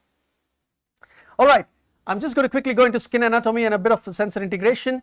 The skin basically comprises of different layers: epidermis, dermis, and subcutaneous layer. And there are 2 different models which explain the biomarker distribution in the skin compartment. One is a 2-compartment model, which basically explains you that you have the subvascular plexus and there's the equilibration going on there. And the other one is the ectodermal origin theory. I have figures to show you for those of you who are interested in understanding what explains the presence of biomarkers in the skin compartment, because it's very, very important that when you look into a clinical application, you might meet a clinician who says, oh, I'm actually looking for a biomarker for example, Alzheimer's. Now Alzheimer's, what are the biomarkers there? You've got p-tau proteins, you've got the amyloid proteins. Are these actually present in the skin? Is there enough evidence there? How can they be present in the skin? Then this is where you apply these 2 different theories. You apply the biomarker distribution models. It comes in the next few slides. And then, as I said, because your skin interstitial fluid is in constant equilibration with your subvascular plexus, and through the subvascular plexus with your venous blood and your capillary blood and your arterial blood, it's basically a treasure trove of biomarkers, and it closely resembles the blood chemistry. As I promised, here are the different images. Let me get all the images together here. So as I mentioned to you, the skin is a treasure trove of biomarker, the largest organ in your body. It's got different layers. You've got your epidermis here, you've got your dermis, and then you've got your hypodermis. We are not concerned about the dermis. We are mainly concerned about this region here, the epidermis, and this fine layer that you see here, the dark line layer that you see here, is your layer of dead cells, which is called as the stratum corneum layer, right? So when you have this, and the fluid that bathes the cells here is called as the skin interstitial fluid. And what you see here, this one is your subvascular plexus. The subvascular plexus are very fine capillaries. They're finer than capillaries that you see in your fingers. And this are actually in constant equilibration with your blood vessels here. And you have your sweat glands. The sweat glands are producing the sweat that you will be using for your epidermal. So what you need to understand, the route of which your biomarkers are actually coming on the surface of the skin is different. In this case, it's coming through your sweat glands. So you need your biomarkers to diffuse from the skin compartment into your sweat glands and then be excluded or be released through the body, released through the sweat gland on top of the skin surface, and that's where you bring in your epidermal cells. The subdermal sensors is where your sensors are actually monitoring in your skin compartment, within your skin compartment, sitting in the space between the epidermis and the dermis. That's what we call as the subdermal one here. As I mentioned, a lot of skin interstitial fluid, a wealth of information here. And you can extract skin interstitial fluid in different ways. You can use microdialysis, you can use suction blisters, right? Problem with microdialysis. Anybody here seen microdialysis? Heard about microdialysis? Khalid, did you have any microdialysis done when you were at Imperial? No. No. So this has been done on the arms of many volunteers. Before that, you have to give them you have to administer local anesthetic because it's highly painful. And my guru, Professor Tony Cass, has had it, and he said it's a lot of anesthetics that you have to give. I will show you one of the case studies wherein we've used these as a parallel, as a secondary way of tracking the biomarkers of interest, which is a classic example of therapeutic drug monitoring. But microdialysis, you can imagine, it's a painful thing. You can see a little bit of blood there as well, right? So it's clearly a bit kind of it's more invasive. Anybody here ready for? So I'm going to give you choices at the end of this slide, and then you can decide which one you would like to extract your skin interstitial fluid. Next one is suction blisters. As you can see, you basically you create blisters there so that you can then analyze the blister fluid, right? Does it look very friendly? All right. And the other option you have is your microneedles here. Now, apologies if the images put you off. This is this is basically porcine skin that we have on the screen. The reason we use porcine skin for research purposes is that's the closest skin that you get for human studies. So if you have if you have a research lab set up here, it's easy to get research ethics approvals for porcine skin and do testing on porcine skin, especially if you're looking at the mechanical properties, mechanical robustness of your microneedles and stuff like that. You can hardly see the microneedles here, right? I mean, these are microneedles which have been put and compare that to a hypodermic needle. Look at the length of this hypodermic needle, how deep it goes into the body. Right? So you have three different ways in which you can extract the skin interstitial fluid, or you can measure in the skin interstitial fluid: microdialysis, suction blisters, and microneedles. How many here would like to go for option 1? Nobody? Option 2? Option 3? I'd like to see the hands up a little bit more so I can tells me they're all awake. Yeah, option 3? Everybody? Good. And that's what we're going to be talking about. So these are your subdermal wearable devices. The nice thing about the skin interstitial fluid, I mentioned the skin interstitial fluid is a treasure trove of biomarkers. You have different concentrations here. You have glucose, you have lactate, your stress hormone cortisol, lipids, ions, which I mentioned are going to be measured using potentiometric sensors, ion selective electrodes. And the nice thing here is, look at the concentrations here. You're looking at millimole concentrations, right? And the typical concentration range is 0 to 30 millimole. This is the concentrations in the body, and this is in the ISF, right? Look at the concentrations. And the nice thing here is not only do you find these target biomarkers, you also find them in concentrations that can be easily correlated to that in the blood as well. There's a good correlation of glucose, for example, or lactate, for example, between skin interstitial fluid and blood. There may be a lag time. There may be a time when the blood glucose concentration goes up in the body. You see a peak going up, a postprandial peak going up first and then coming down, and the skin interstitial fluid showing a peak at a later stage. So there may be a lag time there of between 4 to 5 minutes, or maybe different. But then you can bring in your machine learning and AI tools to kind of account for all of this, and you can do your calibration. accordingly, right? So the nice thing here is look at the concentrations. This is very good news for us, right? This is not a challenge for biosensing technologies. Biosensing technologies are more useful where you want to do ultra sensitive detection. You want to look at biomarkers that are present but in very small concentrations. Drugs, micrograms, nanograms per milliliter. Biomarkers of Alzheimer's disease, I can tell you from, and we will have some lectures on that as well. We're looking at picogram per milliliter concentration, right? How do you do those kind of, how do you achieve those kind of sensitivities? How do you achieve those kind of limit of detections? That will come through in these models. As I said, this is just an outline lecture to give you a flavor of what's going to be coming next. I mentioned to you what skin is a treasure trove of biomarker, and I mentioned about the two different theories which explain the presence of biomarkers in the skin interstitial fluid. One is the two compartment model here. As you can see, you have your subvascular plexus here, and through here you have your diffusion here. There's a continuous equilibrium going on between the subvascular plexus, which is your blood vessels, and your skin interstitial fluid. There's a continuous equilibration there, right? Goes up, comes down according to what's happening in the blood. The other theory that explains for certain biomarkers in the skin is your theory of what we call as the ectodermal origin layer. So this theory, according to this theory, during the human embryo, you have different layers. Everybody studied basic biology there. What are those three different layers? Ectoderm, mesoderm, and endoderm, right? So if you have, the skin is of ectodermal origin, meaning that the skin originates from the ectoderm of the outer layer of the human embryo. Any other organ that originates from the same layer would have the same kind of biomarkers. That's a theory. It's a hypothesis, still a hypothesis. I would say it's been fully confirmed, but that's a theory that has been, I mean, there are publications there. They talk about biomarkers like alpha-synuclein, which is a very valuable biomarker for Parkinson's disease, and people have started monitoring those biomarkers of alpha-synuclein or of Parkinson's in the skin compartment. Right? So if you can do that, if you can monitor things in the skin compartment, either using epidermal or subdermal variables, the advantage you have is you can do real-time continuous monitoring.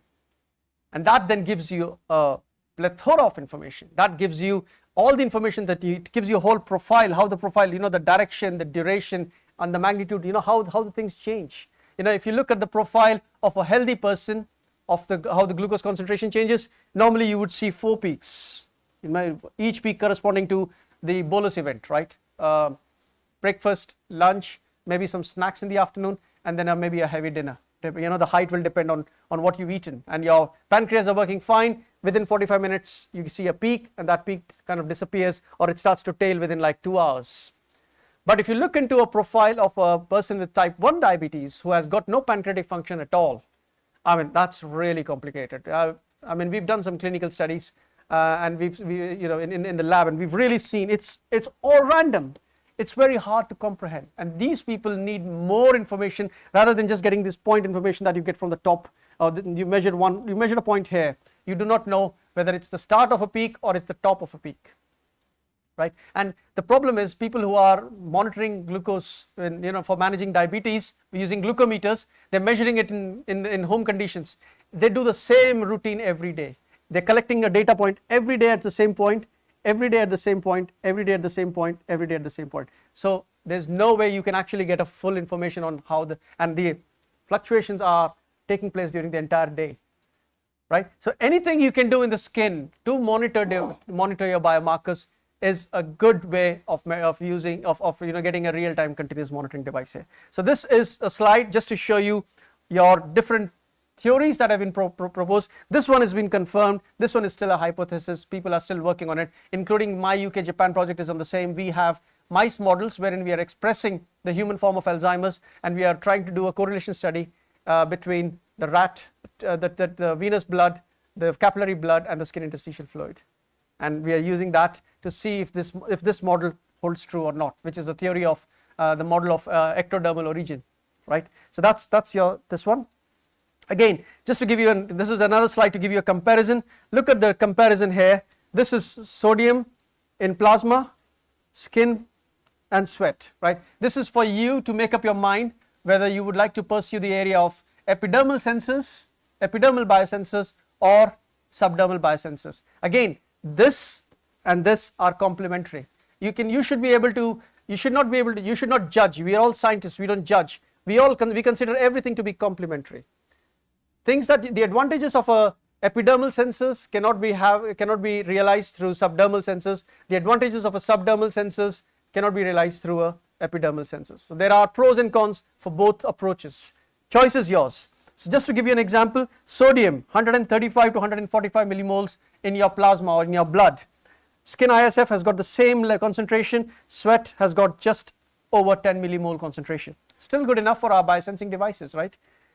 Potassium 39, that's the molecular weight, 3.5 to 5 millimole. Plasma skin ISF has got, so if you look at skin ISF here, most of them is very similar to that what you find, the concentrations are very similar to what you find in plasma. If you look in sweat, 1%, this one is plasma, cortisol is similar to plasma, this is less than plasma, and this is very diluted, and this one again is millimole concentrations here, right? Just a slide to give you an idea again, but look at here, cortisol, right? What value does cortisol monitoring give you? If it's easy to monitor cortisol in sweat, would you go for sweat or would you go for my subdermal devices? A decision for you to make, right? You can think about it, right? That's the key thing here, right? And the skin ISF is more preferred. The reason I'm telling you why my inclination is towards subdermal devices is because subdermal devices are normally used with skin ISF, and in skin ISF the concentrations are, you can see, very similar to that seen in plasma. Okay. All right, I think getting closer to the time, but I think we are all okay. Everybody's still wide and awake. Yeah, you can continue. Good. No problem. All right, let's have a look at some of the comparisons between ISF and sweat for biosensing. Sweat, easy to collect. However, the problem is it's variable and it can easily be cross-contaminated, right? You can have contamination with other things. Skin interstitial fluid is more stable. It reflects biochemistry, it reflects blood chemistry, and it's ideal for diagnostics. But trust me, when you start working on subdermal devices, getting the subdermal devices, because these are devices that are inserted, they are not implanted. Getting the devices to stick is a different problem, and we'll see that when I give you proper case studies, when I show you the poor animals. I had my students who went to do some experiments on the farm side to monitor glucose in cows. I didn't realize I'd sent them for doing the cow experiments on a Valentine's Day. So I saw them that to get the devices to stick, they were actually shaving off heart shapes on the poor cow, and then they were sticking the devices there. And then later on, when I saw the heart shapes, I realized they were made to do experiments on a cold Valentine's Day when they would have preferred being somewhere else. But the problem with wearable devices, with subdermal devices, is that can you have a device that can actually stick? Can you insert the device? Can you standardize the insertion without having to shave off the skin? Even in the human studies, we had to shave off the skin. I think the male volunteers were more comfortable with this. The female volunteers gave us a bit of a dirty look. Do we have to do this? Okay. Skin interstitial fluid is preferred for subdermal microneedle sensing platforms. I mean, that's something that's already made it. In terms of a bit of technology side of things, fabrication of materials, you can make these microneedles out of different technologies. Do we have facilities to make these here at NIT? We actually we have some clean room facilities, and Okay. we also mostly rely on partners who Fantastic. do it for us. Yeah, Fantastic. they are more professional and better. You don't definitely need a clean room. You can start making them in, I'll show you examples. We've started using acupuncture needles, which are commercially available products, already got CE marking. So we'll show you how those things work. So you can use different materials here. You can use silicon, you can use polymers, you can use metals, you can use ceramics, you can also use stainless steel. I mean, the acupuncture needles are all stainless steel, much more robust. And the methods that you use, I already showed you the slide I showed you before. You can use micromolding, photolithography, 3D printing. The key design parameters is you need to look at the tip sharpness. If you have tip sharpness of about 20 microns, that's the key thing here. 20 microns is really good. That will not cause any skin inflammation. If you make it more blunt, then you can imagine it's going to cause some skin damage and inflammation there as well. The other thing you need to pay attention to is the spacing thing here. You need to make sure that they are nicely spaced, right? There's enough literature there. There's enough modeling done as well on these. You don't want the bed of nails effect. You understand the bed of nails effect, wherein if you have a bed of nails, if a person can lie down on it, right? The person goes and lies down on it. The nail doesn't actually go through the skin. Right, so that's called as the bed of nails. So the spacing is very important here as well. And then most important is the mechanical strength. You need to have microneedles which have got the necessary mechanical robustness, so that when you insert them and when you remove them, they do not dislodge. The microneedle doesn't, you don't leave anything inside under the skin. And then I'm going to be giving some, in the coming series, we'll be talking about some of these, how as I said, you have the surface, how you coat them with a metal, how you functionalize them with your enzymes, how you functionalize them with your molecular recognition element. That's the important thing. We'll be looking into those, and we'll be looking into hydrogels, which are biocompatible.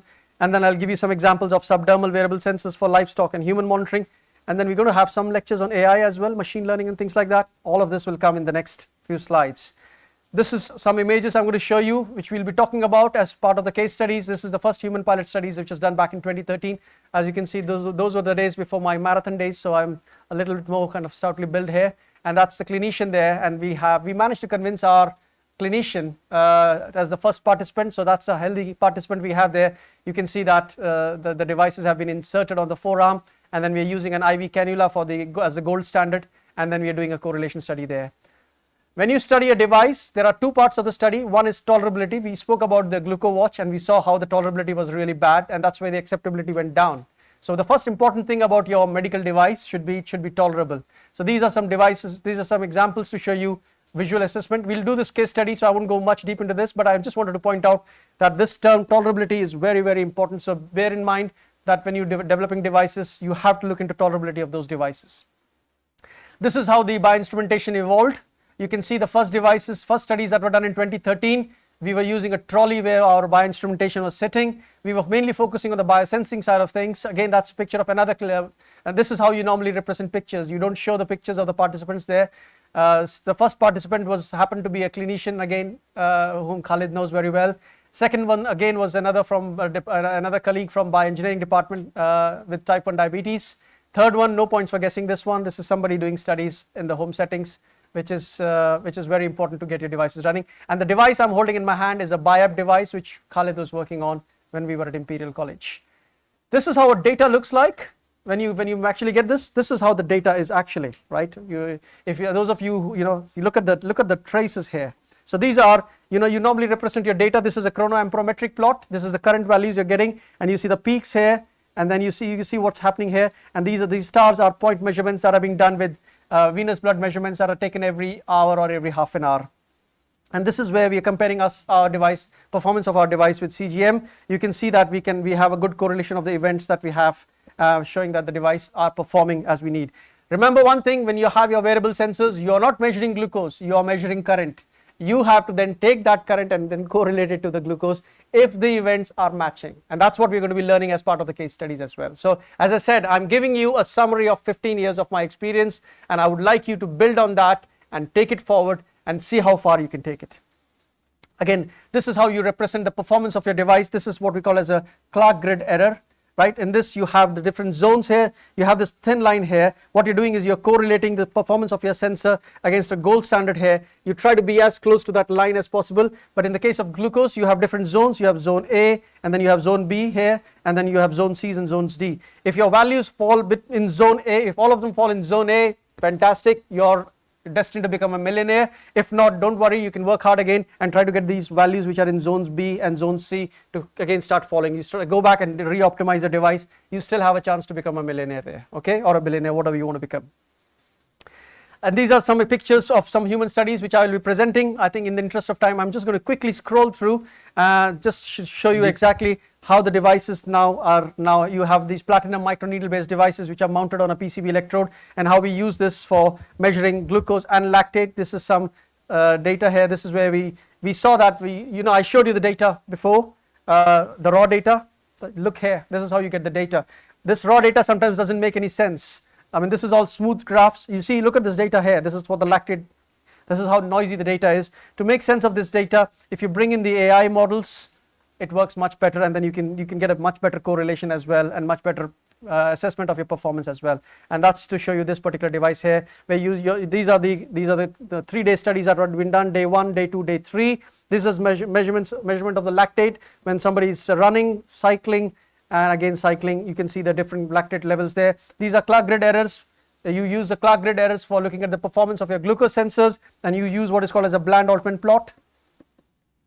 This plot is normally used to look at the performance of your this thing here. The important thing is this line here.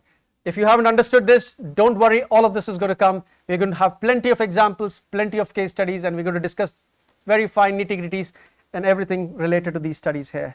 I think this probably, and we've also done some animal studies, as I mentioned. This is the animal studies. I mean, if you go to a farm in the UK, it's not that you don't have point of care devices, you have these point of care devices. You can see this is a strip that's been used for measuring ketones in cows, but the painful thing here is, can you get capillary blood out of cows? No. Why? Hooves, right? The animals, I mean, and the environment is horrible. I mean, it's very contaminated. There's feces all over the place. Even the belly of the cow, you see traces of feces here. The legs are almost, half the leg is covered in feces. The udder is covered in feces. So where do you monitor them, right? If you were to go and work, help the farmers with monitoring well-being of their cows, how do you monitor that? In the UK, we have large cow farms, so we would like to have everything monitored centrally using a robotic system. So I'm going to be doing case studies on the animal studies as well. This is how you extract blood. You're taking out venous blood from the tail of a cow, which is, I don't know how it's done. And this gentleman, he's one of my collaborators. He happens to be a veterinary doctor, right? It's not done by the farm workers. It has to be done by a specialized person. So therefore, you have different challenges there, which we'll be seeing. We've developed our own devices there, and then we've done some studies. Just to show you these, I'm going to run this past.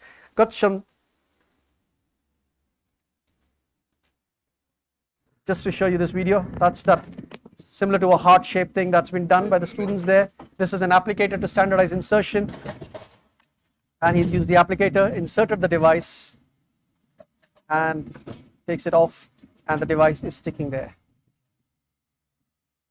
But see, look at the thick hair you have here. I mean, it goes under the collar of the cow. That's your device there, just to show you this. So the challenges that you have here, sensor drift, sensor noise in electrochemical sensors is a nightmare, right? Now we have machine learning, now we have AI, but back 10 years back, or 2010, we weren't looking into those kind of things, right? So we definitely need a lot more machine learning, a lot more AI there to address the problems of sensor drift, sensor noise, and biofouling. We have very limited long-term data, and there are a lot of regulatory hurdles here. The next step is to bring in the AI, multiplex sensing, and when I say multiplex sensing, not only measure glucose, also measure glucose, lactate, and also measure maybe a third analyte there as well, right? The more analytes you this thing, and then build clinical decision systems based on that. I think that's something we'll be discussing here again. So basically, this brings us to the summary slide. With me running late by 10 minutes, but I don't mind. I think we're having a good, and none of you have fallen asleep. That's a good sign for me. So summary, wearable sensors are reshaping continuous health monitoring devices. Microneedle patches, also called as subdermal patches, show great promise for ISF analysis. Not that epidermal do not. We have some good examples for those as well. Challenges remain, but then we have this wonderful audience here, which are now ready to learn from this workshop and make rapid progress, which will be underway soon. With that, I think I'll end my talk, and I'll open the floor for any questions that you may have. There's a microphone, so please use the microphone so that the questions are clear to me. Yeah, any questions, please? Remember, no questions are stupid questions, right? Questions are questions. So any questions that you have, feel free to ask, no worries. And I do appreciate this is just the first lecture. There's more coming on case studies, and things will become much more clearer when we discuss them on individual case studies. So what we have covered is a very nice summary of the state of the art. We have also looked at the skin anatomy. So if we are making some devices, wearable devices, subdermal devices, then what sort of skin anatomy? It starts all from the anatomy and the biology. So we need to understand. So we have got a very good overview there. We also looked at the biofluid extraction methods. So which, as we saw that this microneedle approach is probably the best and the most comfortable one for the patients or the users. I would keep it safe and say complementary. Complementary, yeah. I don't want to upset Joe Wang and John Rogers, people who work in this area of epidermal microfluidics. So I just have a few questions. Yes, please. So when we do microdialysis, yeah. What are the challenges in terms of why is it so painful? Is it because of we are touching the nerve endings, or you are going, it's much more invasive. It's much as I said, as we saw from the poll we had, yeah, nobody was ready for a microdialysis. Yeah. Yeah, I mean, you will be looking for volunteers tomorrow, right, for your clinical studies. So I couldn't find any volunteer in the audience here who would be ready for microddialysis. It's very, very invasive. As I said, you can see traces of blood there as well, and you have to give it with a local anesthetic, which means that it's definitely going very, very close, or at least touching the nerve endings. Yeah. So this microdialysis is for extracting ISF. Microdialysis is a secondary standard thing, you know, just to, so what happens is when you're doing these studies, you need to extract skin interstitial fluid and then do some really measurements in the lab. You need to do liquid, you know, you need to do some mass spectrometry and things to identify, you know, exactly and get a good reference there. So microdialysis, we use microdialysis in some of our studies for that purposes. Great, great. And can you elaborate a little more on the model of ectodermal origin? So what sort of that's again a thesis is hypothesis behind- that has yeah. come out of some studies that were published from New Mexico University in and what they've said there is that there's a good correlation. In fact, there were some good articles even on the BBC where they said there's a good correlation between biomarkers that are normally derived from the same origin in embryo. So if you have you know, the skin is derived from the ectoderm of the embryo. If you have, and the brain and the spinal cord also seems to be derived from the same. So you would find the same distribution of nerves in the brain, although it will be denser, much more denser, much more thicker in the brain. But you would, because when you're looking at neurodegenerative disorders, you're looking at biomarkers related to that. So you would have the same biomarkers, but you may have it at different concentrations, and they may appear at a different time. Okay. But the concentrations you would expect, because sometimes it's very hard to explain how can a biomarker like alpha-synuclein originate in the skin. I mean, Exactly. because if you look at it, it's basically diffusion of the biomarkers from your venous blood, arterial blood, capillary blood, through the subvascular plexus into the skin interstitial fluid. And diffusion, as we all know, is much more faster when the molecules are small in size. They diffuse faster. Larger molecules are normally stuck at the barriers. Now, how do you explain large hormones, which are large molecules? How do you explain alpha-synuclein? Metabolites, easy peasy. You know, glucose, small molecule. size.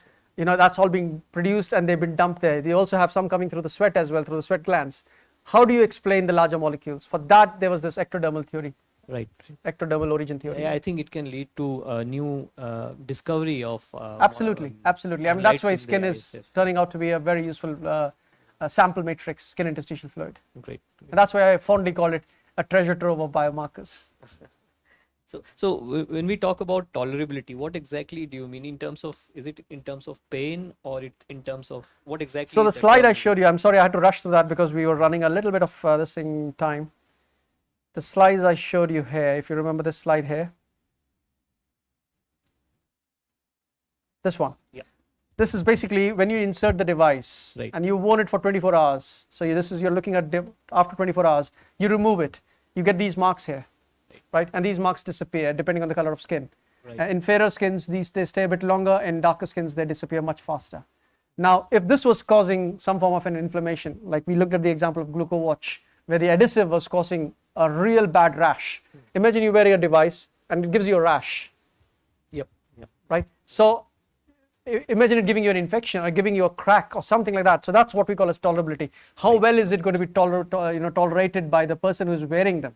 Because it's a wearable sensor. Yes, and whether it is leading to like triggering any adverse kind of reaction or allergic reaction. Exactly. Yeah. Yes. Yeah. You see, most of the wearable devices are designed in such a way that, and they're designed in a format that is much more easily acceptable to us. Yeah. So, for example, watches, because we are used to wearing watches. Yes. Try to make something which goes somewhere else. Yeah. Okay, ears we can say because people are used to, especially ladies are used to wearing earrings. But imagine something for a man. Try to make a device which goes sits on your nose. Yeah. I don't think it will be tolerated, right? Yeah, so absolutely. it comes, and this is how you find out about tolerability. You do this. As I mentioned, we do a public, patient public involvement exercise there. Oh, I'm developing a continuous monitoring device, but that's going to sit on your nostril. No. So there is if we are developing medical devices, there is a requirement of looking at the basic biology, acceptance, and then moving on to device, and then moving on to design as well. So that there is more of an acceptability. I think these have to be done in parallel. They have to be done simultaneously. Yes, because you may come up with a technology which works fantastic. Yeah. And if there's no volunteers, like let's say microdialysis, fantastic technology. How many people are ready for it? Nobody. Yeah.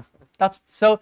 that's why these things have to be. So in the UK, we have this culture wherein when we give a Gantt chart, we say validation of devices, PPI group meetings, looking at the acceptability right at the start.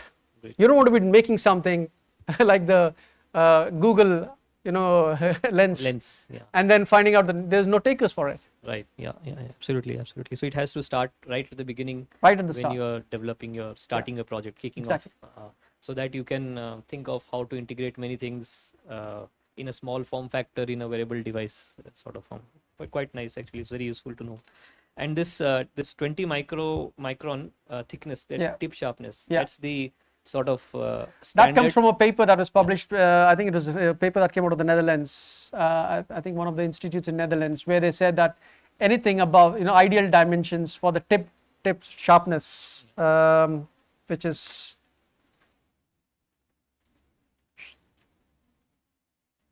it's for animal studies, but still, here, this tip sharpness that you have here, this has to be 20 around 20 micrometers. If you have it 20 micrometers, it causes less inflammation and less damage. Anything less than that can break or dislodge. Okay. Anything more than that can cause more damage to the skin. Okay, that's quite useful to know. If you are making microneedles, then you can. This is Aim part for of 20 your- microns. You may end up getting 25, 30. It's not going to be the end of the world. Yeah. But this is considered to be the Standard. top bar. Great, good to know. And just if we go to the device comparison where you have these plots, I just wanted to ask a few things there. Yeah, if you move forward. This one? No, next one. Where you have the CGM plus, right, this one. So what I found quite interesting here is, if you look at the peaks, the pink, which is the Dexcom CGM sensor, Yeah. it looks like there is some sort of a delay or in some Yes. sort of a filter kind of response there. All the sensors have got what we call as warm-up time. So even, Warm-up. I don't know if anybody has used a CGM sensor here. A CGM sensor, as soon as you implant the sensor, again, be careful, I'm using two terms here. Implant and subdermal is insert. When you implant a CGM sensor and it comes with an applicator, they do not switch it on for the first 1 hour. Yeah, It 1 stays quiet for 1 hour. They wait for the sensor to equilibrate. The reason I have understood that is when a sensor goes into the skin interstitial fluid, the fluid is not like a continuous flow. It's in the form of droplets. I think all these droplets kind of go together around the sensor surface, and then they all kind of Form a coalesce. layer. Yeah. Okay, nice. They kind of aggregate. Yeah. And they form a continuous layer, and then it starts. So that's what we call a sensor warm-up time. And plus the other thing is also with electrochemical sensors, when you start, you always have this drift. It goes from high current value, it starts to go towards the Yes. background thing. So this continuous in the plot here, it seems to go a little bit up. Is that because of drift or? That's sensor drift. These are examples of drift. Yeah. This is where you have a sensor warm-up time. Again, these guys are also going up Yes. Yeah. with this, and then they're starting to monitor peaks here. So you see these are see what I said. We are measuring current. Yes. We are not measuring glucose. These guys, Directly they are giving. they you have glucose. given, because these guys, Dexcom was the first company that actually spent a lot of money optimizing their software. Right. They stopped working on the technology side of things and they started using more machine learning and AI in 2010, 2012. Sorry, in 2015 onwards. Quite early. And they've done a lot of investment there. And I think they had the first perfect software. Yeah, they have the best MARD, I guess. The mean absolute relative difference. Among all the things. Again, I don't want to claim that, and then I don't want to claim that Okay. and go into a dispute. Yeah, absolutely. Otherwise, the Abbott guys will run after me and say, "Oh, how can you claim that?" So again, as I said, for me, all technologies have got their pros and cons. But yes, when I was at Imperial, I had the chance to use Dexcom because we had a collaboration with them. At Swansea and Liverpool, we are using Abbott because we have a collaboration with them. So here for our studies also we use Abbott mostly. Yeah. I mean- Because Dexcom is not available here and Yeah, Medtronic- I think you use them as a secondary reference. Exactly. Your as a main secondary reference is this guy here, which is your CG, your venous blood. Yeah. I think that's- you're covering somebody behind you. So yeah, any more questions for this session? So it's more of an overview kind of session.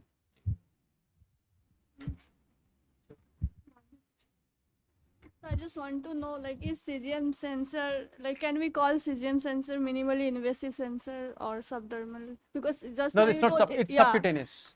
subcutaneous. I don't want to fall into that whole idea of that debate on Because definitions. it's an implantable device, so Absolutely right. You've answered it yourself. So you can call it whatever. So there's a difference between implantable and insertable devices. okay. So CGM sensors, you can wear them, but they are implanted and they're subcutaneous. You can also wear a heart assist device, right? Because you're wearing them inside your body, but those are implanted. So you cannot call them minimally invasive or non-invasive. For me, the definition of a wearable one is something which is either minimally invasive or non-invasive. Epidermal, non-invasive. Subdermal, minimally invasive. Yes. You will find a few people who work on microneedles also calling them as non-invasive. Yes, I mean, I have heard like many terms minimally invasive. minimally invasive is a, I think this was introduced by us and by Ryan Donnelly from Belfast. Thank you, sir. No, Ryan Donnelly is Queens. Tyndall is Connor Mahoney. Oh, yeah. Yes, please. Yeah, just 1 minute. So if you speak in the mic, it's recorded also. So, yeah. So this is Priyanka Thakur. I would like to, can you simplify the word chronoamperometry? Chronoamperometry. Chrono with time, amperometry, measurement of current. So when you measure current with time, that's called as chronoamperometry. Thank you. If this is not clear, we're going to have, I think in the afternoon session we will have we'll have slides on the basics. So don't worry about it. Thank you. No worries. Yes, please. Sir, my name is Satya. I have some basic Sorry, questions. I didn't get your name. Satya. Satya, yes. Sir, I have some basic question like from chemistry point of view. Yeah. So whenever we're like reducing something, we have to choose a particular reduction potential. Yeah. For cortisol, I hope the reduction potential minus 1 volt, and like for dopamine it's 1 volt. It's like 2 volt difference. Yeah. Whenever we are going for amperometric case, so we have a electrode, and electrodes are basically defined with their surface area. And whenever we have a surface area, we get a background current. Now, if you are modifying a surface area in such a way that it's suppose you are telling like we are modifying with a 3D printing. So in that case, I hope the surface area is getting increased. So whether the background current is also increased or it's getting same as that of. It's a very good question that you've asked me. So it depends on the material that you're using as a surface for your surface. The material, if it's gold, of course you're getting a very high background current. But if you can use materials which are more catalytic in nature, like platinum. With platinum, you can get low background current. So with a careful choice of materials, you can kind of play around with the background currents. But it's very important that you control your background currents, because if you get very high background currents, then you're actually affecting your sensitivity. We will have we will be covering this aspect as well in the afternoon session on when we cover the basics. So, sir, my second question is, whenever we are targeting a molecule, we just need, like we are telling it's a sensor. That means it's particular to that particular, molecule. Specific, yes. Specific to the molecule. So, I have just a small, question, like how it can be sensible. Means whether we are using the particular enzyme. Suppose we are not, we have thousands of molecules, we don't know what are the enzymes, specific enzymes for them. Then in those cases, what we can use? If you wait, if you are a little bit patient, I will be giving you very good examples of the different kinds of bioreceptors. You've got a very, very good question. It's just that you're a little bit eager right now. The thing is, I'm holding a lot of students from their lunch. And if I start answering this, it's going to go on and on. So what you can do is, during lunchtime, come and see me. We can let it go as far as you want, as long as I don't answer. Don't leave me till you don't get all your questions answered. But for the moment, I would just ask you to hold on to your horses. After lunch, the next part is mainly on looking into the basic mechanisms. You've got a very valid, very, very curious question there, and I really appreciate that. But it's something for which I cannot answer within the next 30 seconds or 1 minute. Absolutely. So we have actually a lecture session for bioreceptors. That time you can see more how to make it.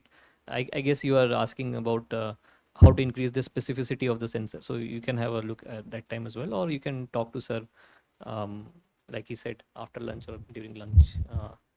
Yeah. Any more questions? Yeah, please.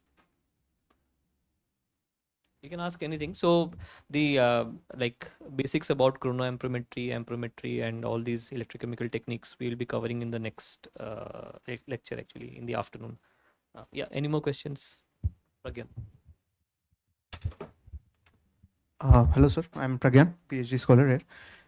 My question is, while using microneedles, obviously we're going to the subcutaneous layer and taking up the ISF that is present. Subdermal layer, and I am taking up the ISF. Now, if the environment changes, let's say we are in southern part of India or maybe eastern part of, let's say Odisha, the temperature is very high, around 45 degree. So people here sweat a lot. So whenever the sampling is happening through the microneedles, is there a chance of contamination between ISF and the sweat? And if there is, then how do we segregate both the parts? Very good question. So, to answer your question, you see these devices here, right? So the dots that you see here, these are the microneedles or microneedle structures there. So the base that we have here, that's also part of the case studies that we have. We normally cover the base with an insulating material, so that we are only measuring, again, the needles that you have here, these are solid microneedles. We're only measuring what it comes under the skin. So if I push it into the skin, and if this is how I represent my microneedle, and this is your skin, this is where your sweat is going to be. My needle has been, and what I would normally do is I would cover the base, so that I'm only measuring what is around this particular surface here, nothing that's on the surface. And the base has been insulated, so it doesn't matter if there is sweat here. That's a porous material, then that contamination chances are high. If the needle is made up of porous materials. Yes, if the needle is made up of porous material, but don't forget, the needle first of all is, okay, I'm talking about solid microneedles. If the needle is covered with a layer of metal and then functionalized, and then on top of that you have a polyphenol layer, then there's nothing that can actually ooze out through the needles or into the needles, right? And we are sitting in the subdermal space and doing measurements there. We are not extracting anything out. We are not pulling the interstitial fluid out. People have done it. What you say has been done by Joe Wang, wherein he's taken a hypodermic needle-like structure. He's got a lumen here, and he's extracted, he's got his needles in this format, which look like this, bevel shaped, and he's extracted interstitial fluid, and he's measured things in the lumen of the interstitial fluid. You can do that as well, right? And your question is a very good question, because some people are actually using the combined approach of measuring in the skin ISF and sweat. But again, because there's a huge variation there, you need people like Professor Khalid and Professor Prasoon, who can bring in the machine learning and the AI to help you standardize and create a system there. Model these and create a system there. Thank you. So just for the benefit of our participants, it would be good to mention when we say subcutaneous and subdermal, what is the distinction? Just subcutaneous is, so I think for that,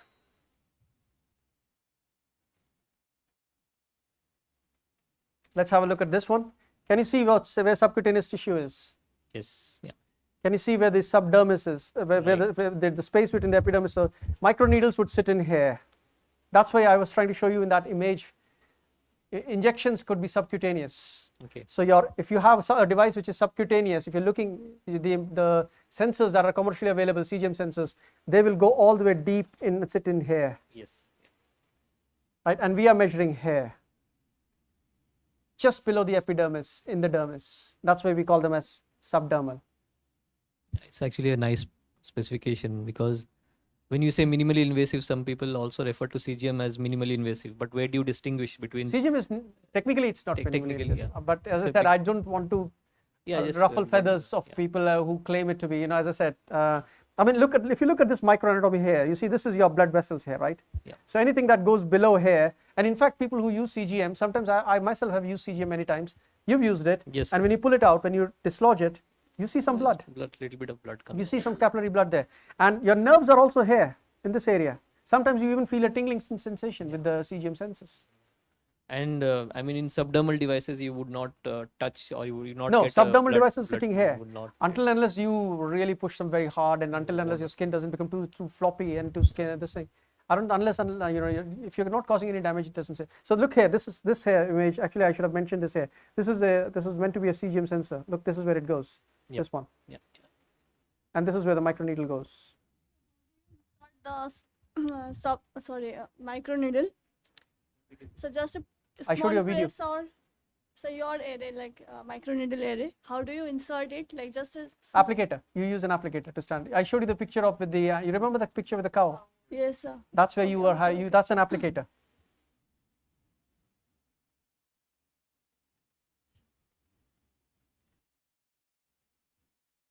This is an applicator. So you have your device. So this is the bioinstrumentation. These are the needles which have been functionalized. They sit on top of this. How much force does it require? 10 newtons at a speed of 10 millimeters per second. That is very, very important. Thank you.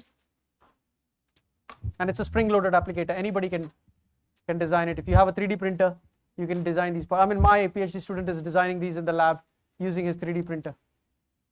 Easy. Sir, my name is Shayantan and I am a MTech student. So the question is that you already discussed that we can use the epidermal microneedles on the surface of our skin, but hold on, I think we are bringing in two different. Epidermal is not microneedles. No, sir. Actually, we are discussing about the microneedles which can be introduced on the skin, so that we can cure some damages or diseases, stuff. Yeah. But those would be subdermal. They wouldn't be epidermal. Sir, but I am discussing about the epidermal. Okay. So in this case, there are different parts of our body. So the stretch or the strain can be different in various parts of the body, and it is also different. Like if you are using the microneedles in our hands and on the legs, it is a more movable part, and there is more tension, and also it can prone to the physical damage also. Yeah. So if there is so what is the distinguishable parameter so that we can use these microneedles in the hands and on the part of head which is not more physically damage prone area? I will turn this question around to you. Okay. I'm giving you the post of a product design specialist who has to design an epidermal sensor. Okay. Which part of the body would you design it for? So if we design the epidermal microneedles, which is using just epidermal. Let's stick to epidermal. Okay, and then is in hand, and so you design it for the hand? Yes. Which specific part of the hand? The arm or in the arm. So you're expecting a band? Yes, sir. What about finger? We can also use in the finger. No, you're the product manager. So you need to give me one product. Okay. Are you giving me a finger ring or are you giving me an armband? On armband. You want to give me an armband?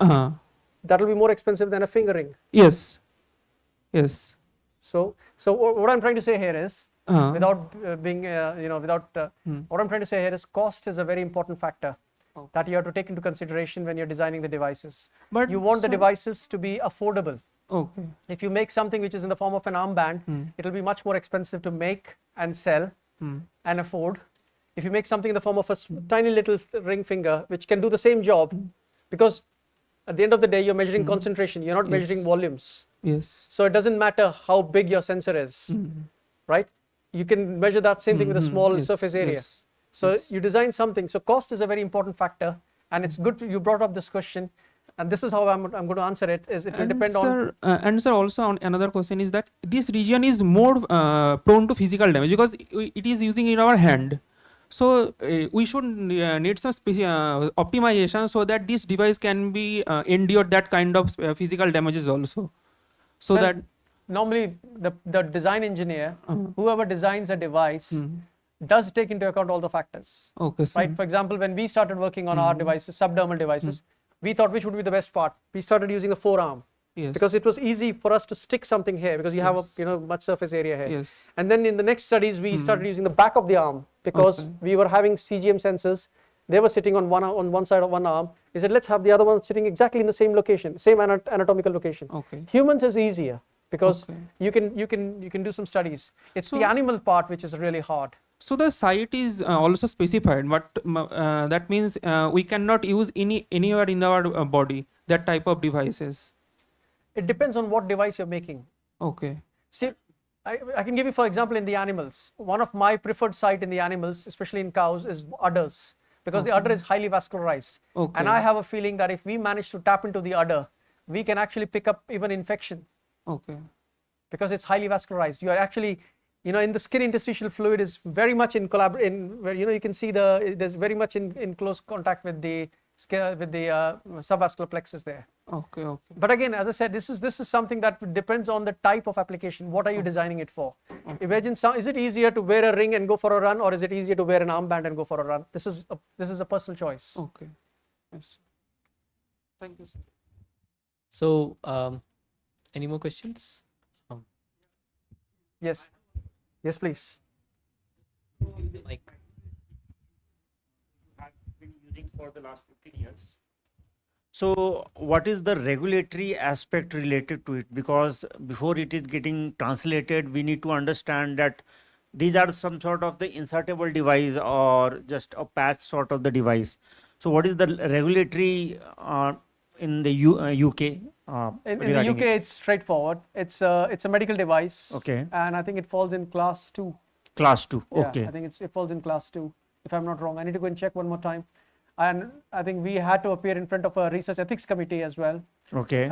We haven't gone and sought huge amount of regulatory approvals from the MHRA, but Okay. we have definitely got all the required research ethics commission permission. I think we are still waiting for the whole, you have to get through multiple stages of human studies to then get to a stage where you start getting CE marking and MHRA approvals and stuff like that. But we have approvals from both MHRA as well as the research ethics committee. Okay, so when it's you a medical use, device. So when you use these sort of the insertable devices, have you noticed any inflammation over a prolonged period of the time, or how long it has been inserted for a certain application? We've done 3-day studies. 3 days, okay. With 3 days, we've seen there is biofouling, which affects the performance of the device. Okay.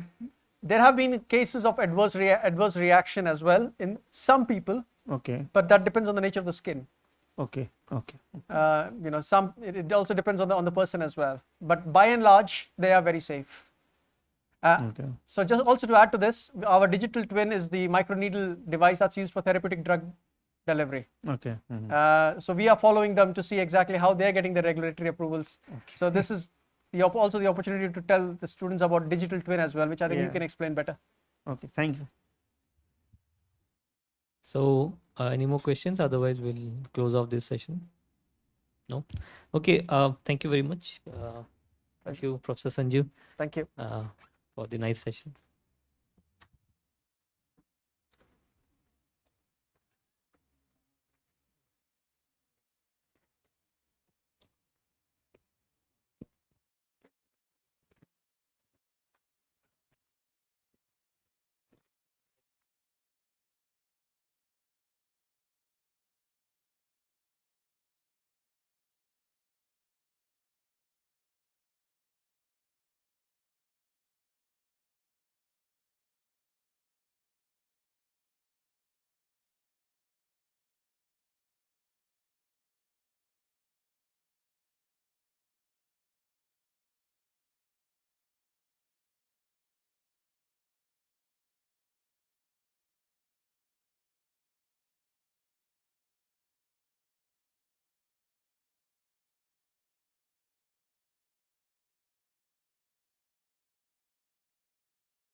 No, start. All right, so good afternoon, everybody, and welcome back. I'm really happy to see that the numbers look similar to what we had in the morning. So most of you have returned back. Nobody has disappeared. Now, in this session, the afternoon session is going to be mainly on basic principles of electrochemistry. I don't promise to teach you the whole of electrochemistry within an hour. The idea is to introduce you to the basic principles of electrochemistry which are relevant to biosensing technologies, because we are mainly looking at electrochemical biosensing, and I think electrochemical biosensing is what forms the basis of my subdermal wearable devices. So we're going to be looking at the basic principles of electrochemistry that are relevant to the biosensing technologies. Okay, in the morning we did have a look at the introduction to the epidermal wearables and the subdermal wearable devices. We did an outline session in the morning. Now we're going to be covering this one, which is basically on basic principles of electrochemistry. The learning objectives that I have for this particular lecture is mainly for you to understand the core electrochemical concepts. We're going to be looking at redox reactions. Redox, as you all might have already, it's your basic GCSE level 10th standard, 12th standard chemistry, where you've studied about reduction and oxidation in one word, which is called as redox processes, redox reactions. We're going to look at the electrodes, the different kinds of electrodes, the different electrode setups that you have in an electrochemical cell. And you're going to look at the potentials, and then we're going to look at how your electrochemistry is going to underpin the biosensing mechanism, and we're going to be looking at reviewing some of the techniques that are normally employed as part of the electrochemistry. This morning somebody asked me what is chronoamperometry. Well, I said again, measuring current over time is chronoamperometry. So we're going to be looking at some of those techniques here. We're going to be looking at potentiometry, amperometry, voltammetry, and we're also going to be looking at impedance measurements. And we're going to explore the applications in wearable biosensor devices. How can we normally apply these principles and get our wearable devices?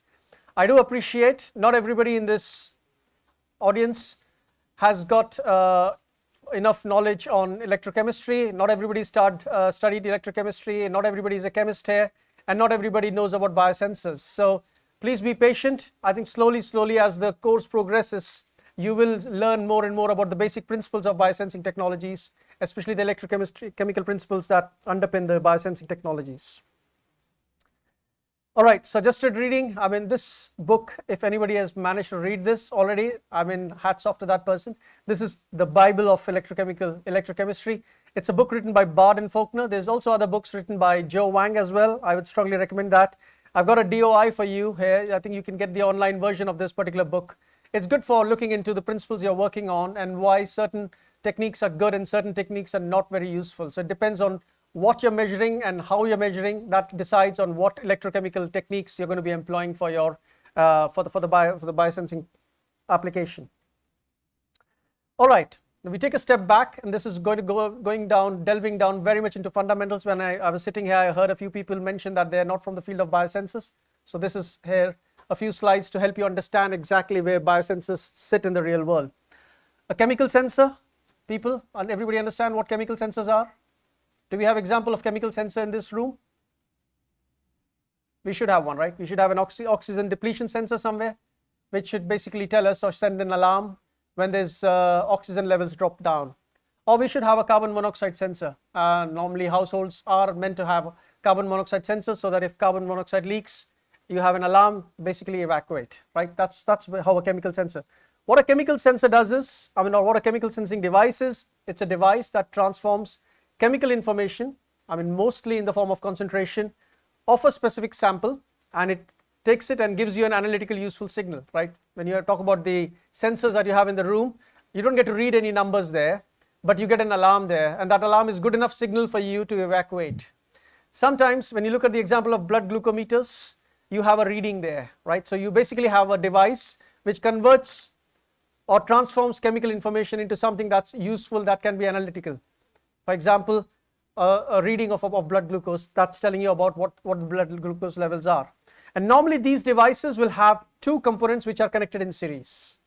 The first one is what we call as a molecular recognition element. It could be a chemical, and that's the heart of your sensing device, because it's that part which gives your device specificity towards the target analyte that you're looking into.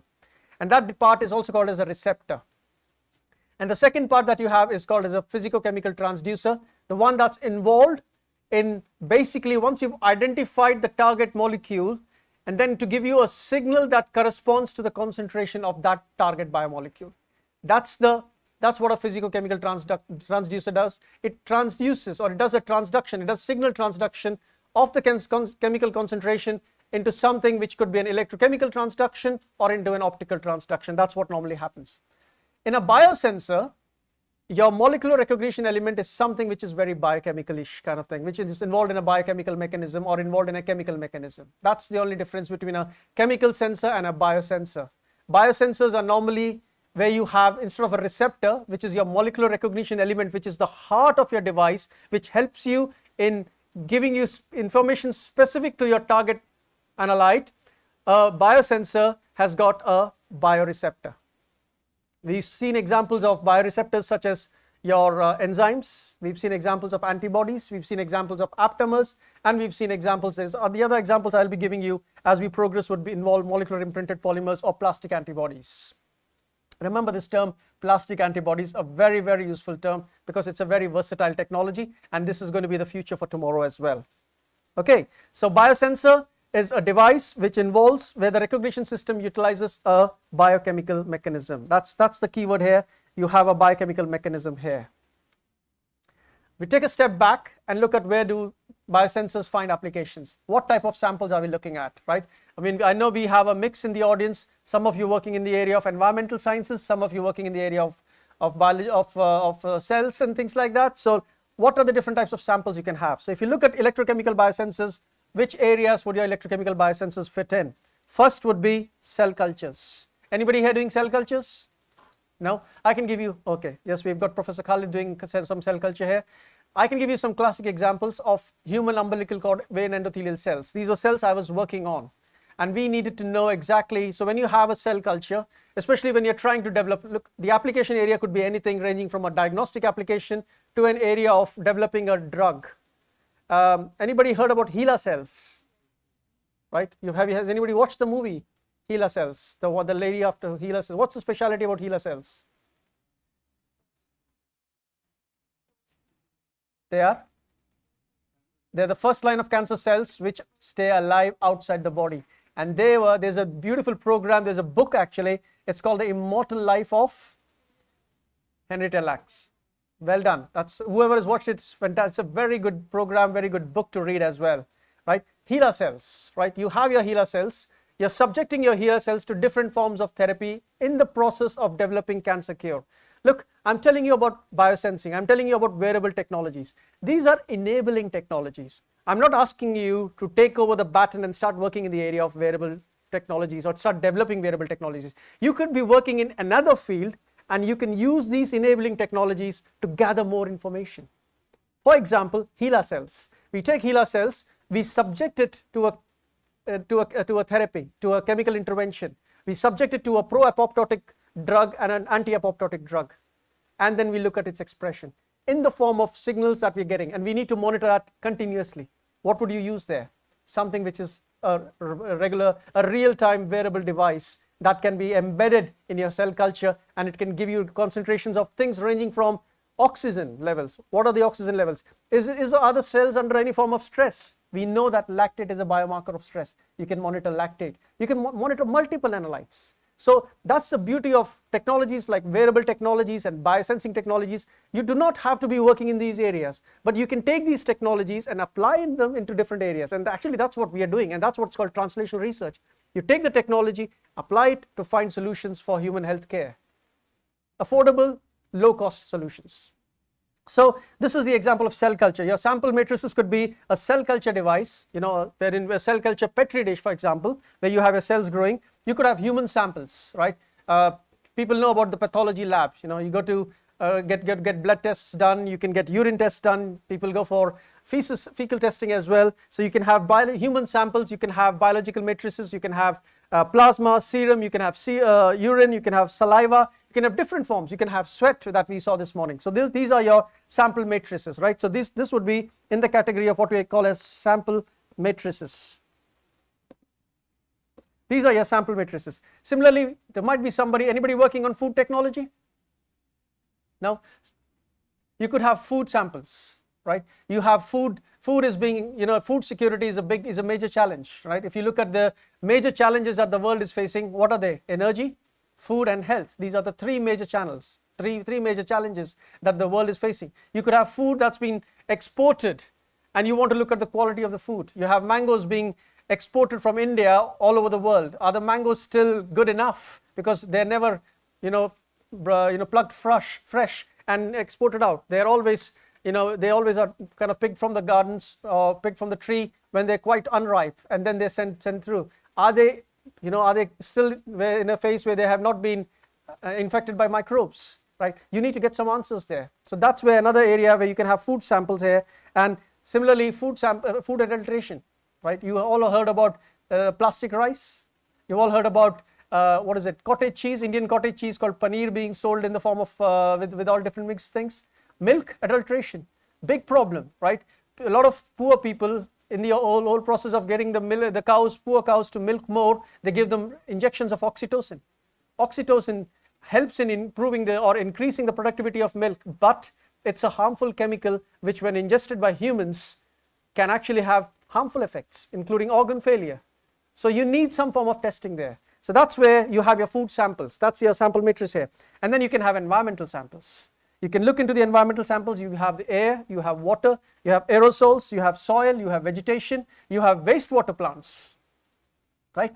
You can get a lot more information by just monitoring these. And for what do you need for that? You need biosensing technologies, right? So on the left hand side, this is your sample matrices, and then on the right hand side you see are your elements of biosensors. What do you have in your elements of biosensors? You, as I said, you have two systems which are actually combined in series. You have the bioreceptors and you have your electrical interfaces which help you in electrochemical transduction. Now this slide is mainly for electrochemical signal transduction. There's nothing optical here. So we are focusing more on electrochemical biosensing here. So what are the bioreceptors you can have? We spoke about APTA sensors, nucleic acids, single strands or double strands of nucleic acid which can bind very specifically to certain target molecules.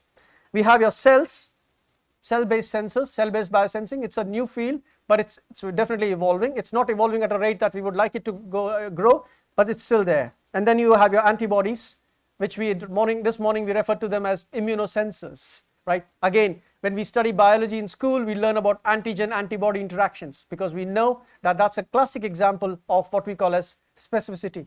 Similarly, during our school days, if you remember your biology lessons, you learned about enzymes. And we would always start off by learning enzymes are proteinaceous in nature. And the nice thing about enzymes are you learn the lock and key hypothesis. And that's where you understand what specificity is. You cannot open any lock with any key. You have a key to, you have a specific key to a lock. So that's where your enzymes fit in nicely. Your enzymes gives it the specificity that you require to be able to target your target biomolecule or your biomarker of interest so that you can get information just relevant to that. If I'm testing my blood for glucose only, I don't want to know how much lactate I have. I don't want to know how much acetaminophen I have. I don't want to know anything about the endogenous products and the exogenous products. When I say endogenous and exogenous products, I'm talking about exogenous means something that comes from outside. Endogenous means what is my body metabolizing and dumping into my bloodstream, which is then going into my cells. That's the endogenous products. Uric acid, ascorbic acid, these are all examples of endogenous products. Electrochemical biosensing, from electrochemical biosensing point of view, they are very relevant because they have their own electrochemical significance. What that means is that if you don't address the interference, you can have false values or false signals. Okay, so that's these are your what we call as the bioreceptors, and the next to these are your devices or your electrical interfaces which could be used for signal transduction. You could have potentiometric devices, FET devices. Anybody heard about FET devices here? Stands for field effect transistors. You can have ion selective field effect transistor devices. Basically, you're looking at something where you have different your different systems there, and you normally do a potentiometric measurement there. You can have nanowire arrays. Yeah, nanowire arrays, they're very interesting because they have a high surface area to volume ratio, right? And that's where the nanowire arrays are very, very useful. You could have nanoparticles. We've all heard about gold nanoparticles being used for optical detection. Gold nanoparticles are also being used to decorate the interaction and enhance the signal as well. People are these days combining receptors with nanomaterial systems. That way you can enhance the sensitivity. So far the examples we've been looking at concentrations where the requirement is measuring in millimole concentrations. You might have to go down to picograms per milliliter concentration or nanomole concentration. That's where the real challenges are, ultra sensitive detection. How do you achieve that? You have to combine your bioreceptors either together, two different bioreceptors, or you have to combine your bioreceptors with your nanoparticle systems to get the properties of a nanoparticle system where you enhance the surface area to volume ratio and get a much more denser functionalized surface there.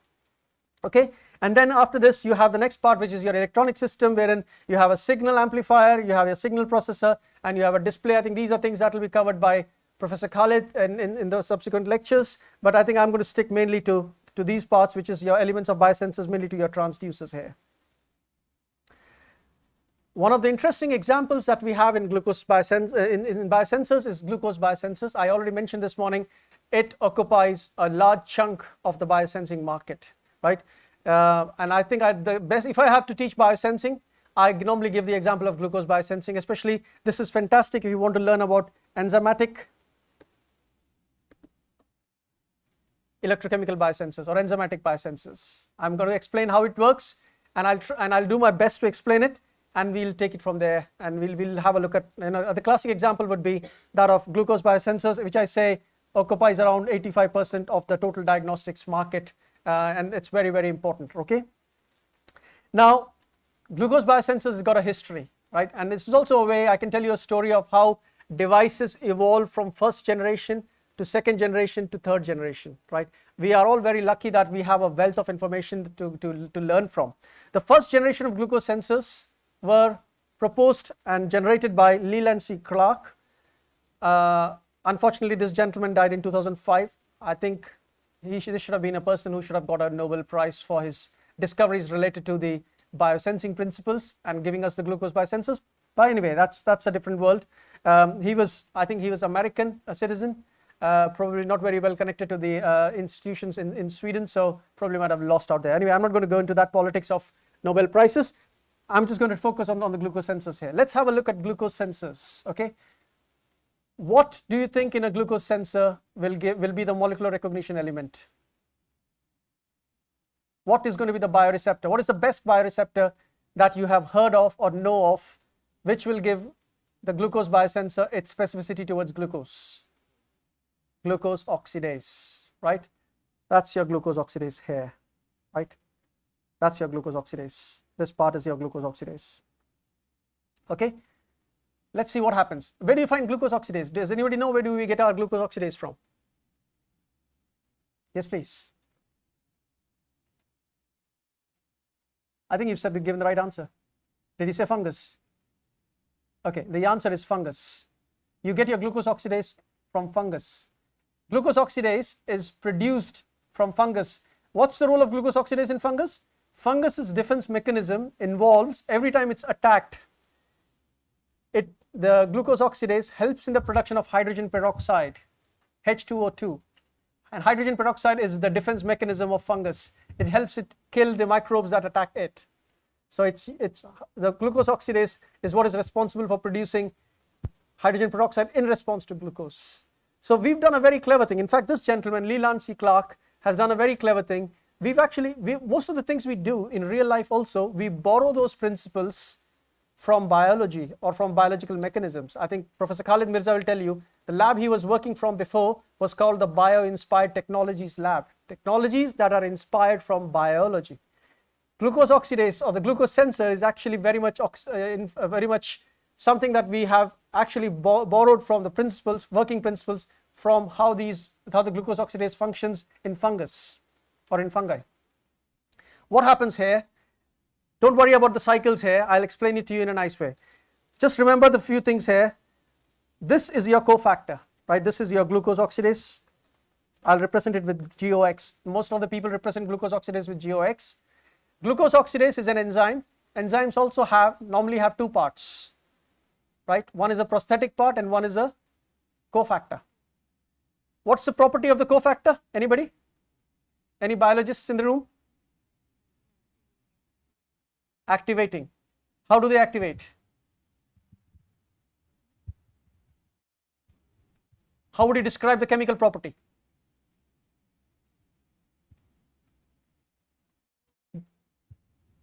What if I said they are, yes, please go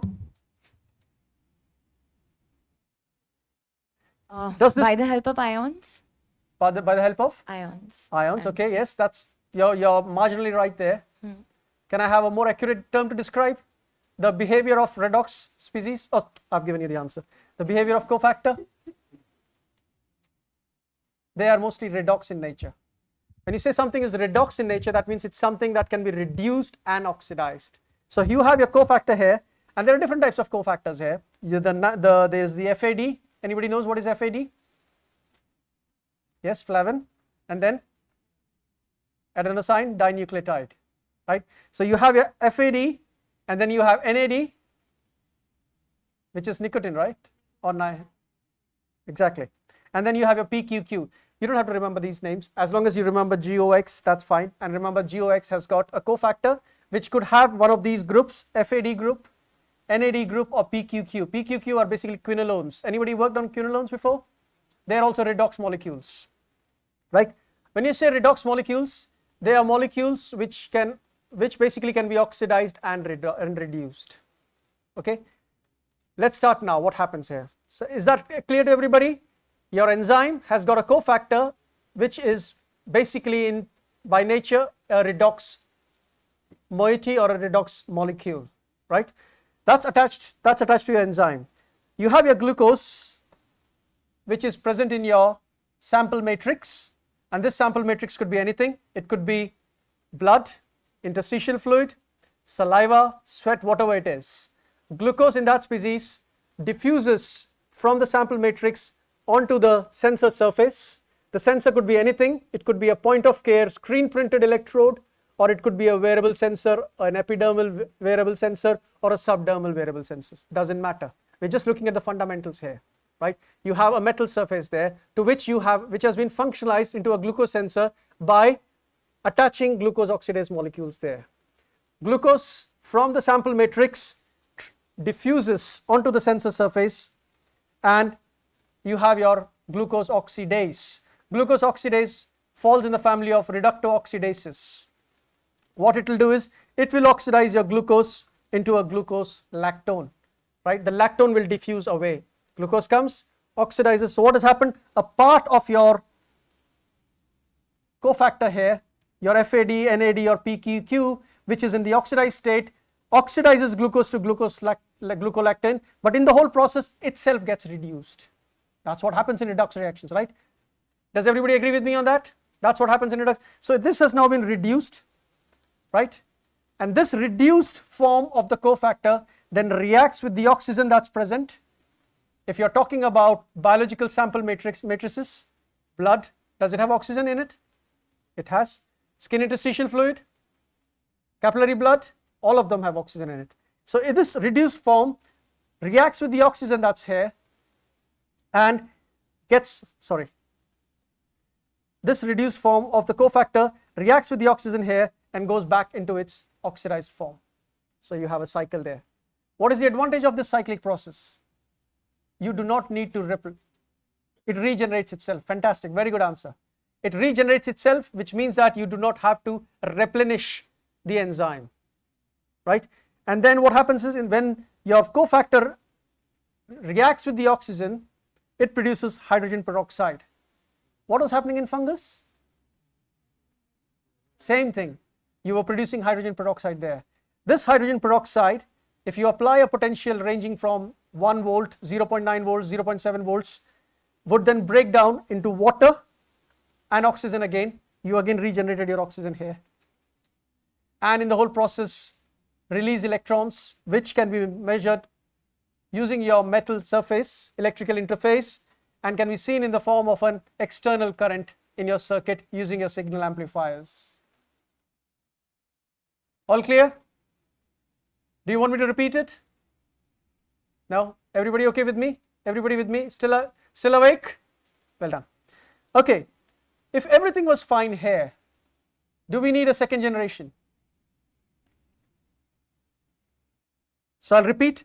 Glucose gets oxidized, lactone goes away, the cofactor gets reduced, reacts with oxygen, produces hydrogen peroxide, and this hydrogen peroxide at 0.7 volts or 0.9 volts breaks down into water and oxygen and releases electrons, which can be measured in the external circuit in the form of a current. Yeah, how can you measure that in the form of a current? That's by instrumentation. We will be having special lectures on that, which will be given by Professor Khalid. This is clear? So if this is clear, and do you see any problems here? Does anybody identify any problems here? Can you see any problem here? Because that begs the question, if everything was fine here, why do we need a second generation?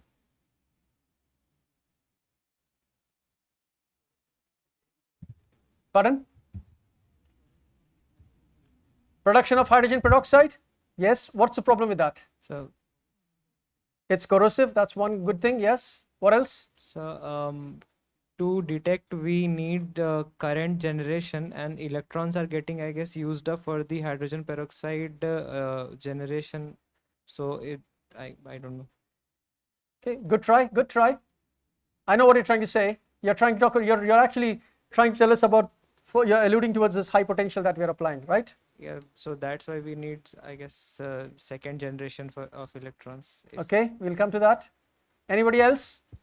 Good answers, both of you. Well done. Well done. Anybody else wants to give it a try? What about if there is some interfering agent which has similar redox potential as glucose? That was the answer I was looking for. Here, the biggest problem here is interference. If you remember, when I was giving you introductions, I gave a lot of stress on endo and exogenous products. The body produces a lot of endogenous products, ascorbic acid, uric acid, yeah, and these are all electrochemically active. At this high potential of 0.7 to 0.9 volts, there is every possibility that you will have interference, because at this potential you can oxidize those other electrochemically active species as well. Plus, don't forget, we are talking about people who are regularly consuming paracetamol, ibuprofen and things like that. That's giving you your exogenous products. That's giving you your acetaminophen. And they can also interfere at 0.7 to 0.9 volts. So what do we need to do? We need to reduce our working potential. But if you reduce the potential, then as the gentleman pointed out there, sorry, what's your name? Vishal. As Vishal pointed out, you wouldn't get the required sensitivity there, because your low potentials will give you low currents. You wouldn't get the required sensitivity there. So therefore, we actually need to reduce this. So to come across this problem, in 1984, at the famous Oxford lab, three gentlemen received a blue plaque for this work. This was done in 1984. This is Professor Tony Cass, my guru as well. Hill and Davis in 1984, they did some pioneering work wherein they showed that glucose oxidase enzyme reacts very well with certain chemical species which are also known as mediators, ferrocene based mediators, ferrocene derivatives, which are basically iron atoms sandwiched between two cyclic rings, right? Those are called as ferrocene derivatives or ferrocene compounds. Ferrocene compounds are also redox mediators, right? Because you have iron there which can be oxidized and reduced from Fe2 to Fe3 and Fe3 to Fe2. Yeah, you can oxidize Fe2 to Fe3 and reduce Fe3 to Fe2 plus as well, right? So you have those ferrocene mediators there. So Professor Tony Cass, who is also my guru, and I also like to mention here, he was your Professor Khalid Mirza's PhD Viva examiner as well. He was involved in giving this pioneering work that was given in 1984, which is also the basic principle that is the underpinning technology that has given you the modern day glucometers. How many of you have seen glucometers? Well, almost everybody has seen glucometers. If you have anybody, whether it's a grandparent or an uncle or anybody in the family who's trying to keep their glucose levels under control, you would see them using the glucometers. I mean, it's now become very, very common, no matter whichever party, whether you go to the most advanced cities or whether you go to the remotest part in the country, glucometers have become very, very common these days. Okay, so this is basically the second generation. What happens in second generation? You actually are having a cofactor, and this cofactor doesn't interact here. So the first step, so this is the first step. The first step says the same.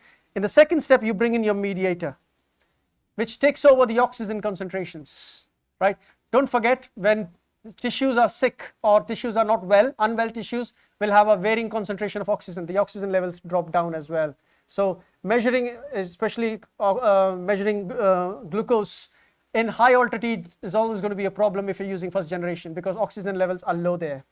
And if you don't complete the third step, the second step here, then you cannot get good glucose sensing. You can't get accurate glucose sensing here, right? So you have your mediator here, and this mediator basically, then what you have, this cofactor then interacting with this mediator, and this is the whole basis. This is the whole NMR work that was done by Professor Tony Cass during his tenure at Oxford in 1984, for which he's been awarded the blue plaque with Hill and Davis by the Royal Society of Chemistry. Blue plaques are very, very prestigious awards. They're normally given to people after they're dead, but these are, I think, probably the first 3 people who are alive to receive a blue plaque, and I think which is a good decision as well. All right, so you've started using mediators here, and this is how your second generation happens, right? So in second generation, you have glucose diffusing in, getting oxidized by the cofactor, and then the cofactor will transfer that electron, or there's this electron transfer with the mediator, and the mediator will oxidize it back to its oxidized state and get itself reduced, and then you apply a potential. And in this particular case, you can apply anything between 0.4 to 0.1 volts. At low, I think 0.4 to 0.2 is normally the range volts, and that will then give you your good signals there, because at that particular potential, these mediators are very much active, right? You don't need very high potentials there, so you can change the over potential range and come down, bring the potential lower, and you can also cut down on the possible interferences. Okay, so that's the story of second generation. Is that clear to everybody, or do you want me to repeat it? Is that all clear? All right, so if the second generation solves all the problems, why do we need a third generation?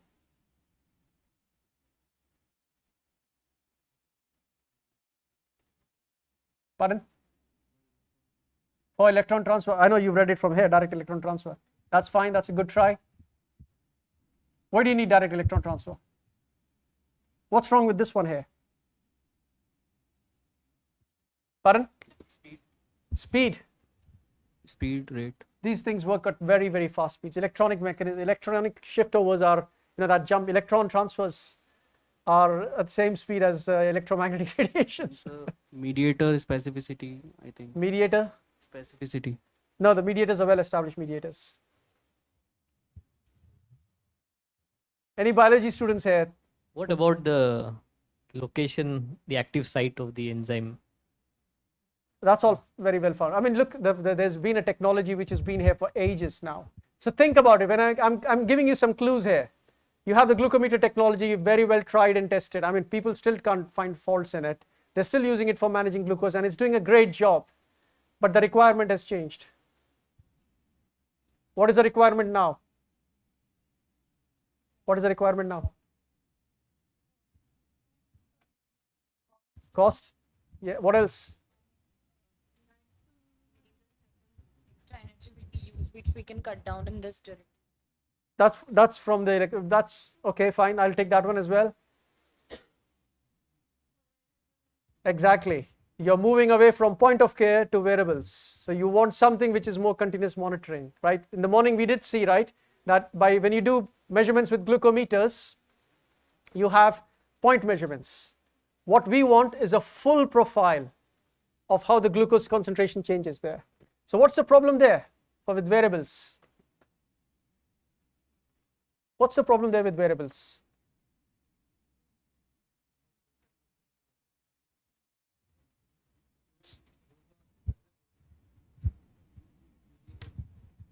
Why not? The slides are jumping. Yes, sorry, one more time. So there will be no direct contact of this cofactor with the electrodes. Why not? If we are wearing this wearable things, so there will. So if we will go for the beginning, at like we take out the blood and then we measure the glucose level, there will be a chemical reaction, and that will be helping in measuring the currents. So here we don't expect that chemical reaction between, there will be no like mediators and all. So wearable things, they should not, you know, penetrate the things inside the like body, and they cannot, you know, take the things. I know what you're thinking. So you're talking about biocompatibility. Yes, biocompatibility. So your mediators here, are they biocompatible?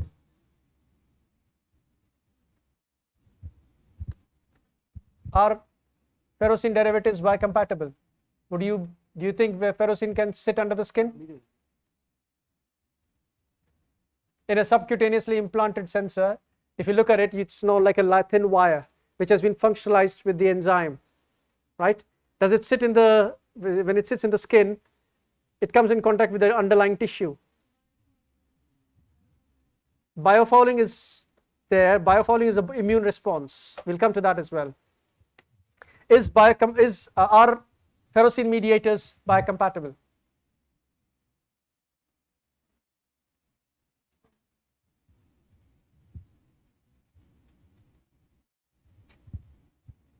The answer is there's a big question mark there. Most of them are not, right? And therefore, there was this thought process of coming up with something which allows direct electron transfer. What most of you said, that's all right, true as well. You know, you need something which is faster, you need faster direct electron transfer. But again, you need to understand, if you look at the scale of things, right, you have the surface and you have a molecule standing up right there. You can have direct electron transfer from the parts which are lower down. You cannot have direct electron transfer from the upper part, right? So you need to design, or you need to engineer enzymes, modify existing enzymes so that they have structures which are involved in direct electron transfer. And this is some work which has been pioneered by Professor Koji Sode, who is one of my collaborators from Tokyo University of Agriculture and Technology in Japan, right? Now I've mentioned about biocompatibility.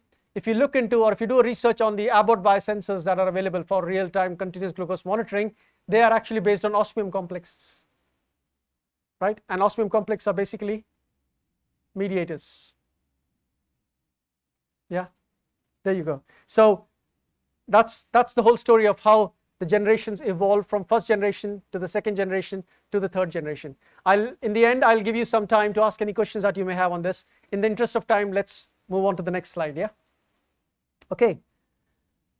Now, just taking a step back, a little bit of a reminder of our early days at school when we learned about electrochemistry. What is electrochemistry? Well, we all know electrochemistry is the study of chemical processes which are involved in electron transfer, right? You have fundamentals of electrochemistry being applied in different areas. It includes batteries. These days, there's a lot of work on batteries. You know, people are talking about having battery-driven cars. So there's a lot being used in lithium carbide, lithium batteries and stuff like that, lithium battery technology. There's a lot of electrochemistry that is involved in corrosion studies, because corrosion at the end of the day is a oxidation process, right? So you have a lot of, you do a lot of electrochemical studies or applications in corrosion studies. Sensors as well, you need a lot to understand a lot of electrochemistry. There's a lot of electrochemistry involved there, and of course biosensors. Now the basis of electrochemical biosensors mainly involves measuring redox active analytes, right? If you look at biosensors, why is electrochemistry important there? We are mainly looking at the redox. I've already given you an example of glucose oxidase there, where I showed you how the cofactor is involved in a redox process there. It's getting oxidized and reduced, and that's where the electrochemistry comes in. Let's have a look at some of the other things as well. This is an example of how you would modify a wearable device with lactate oxidase. I gave you the example of third generation. This is an example of L-lactate. This is a third generation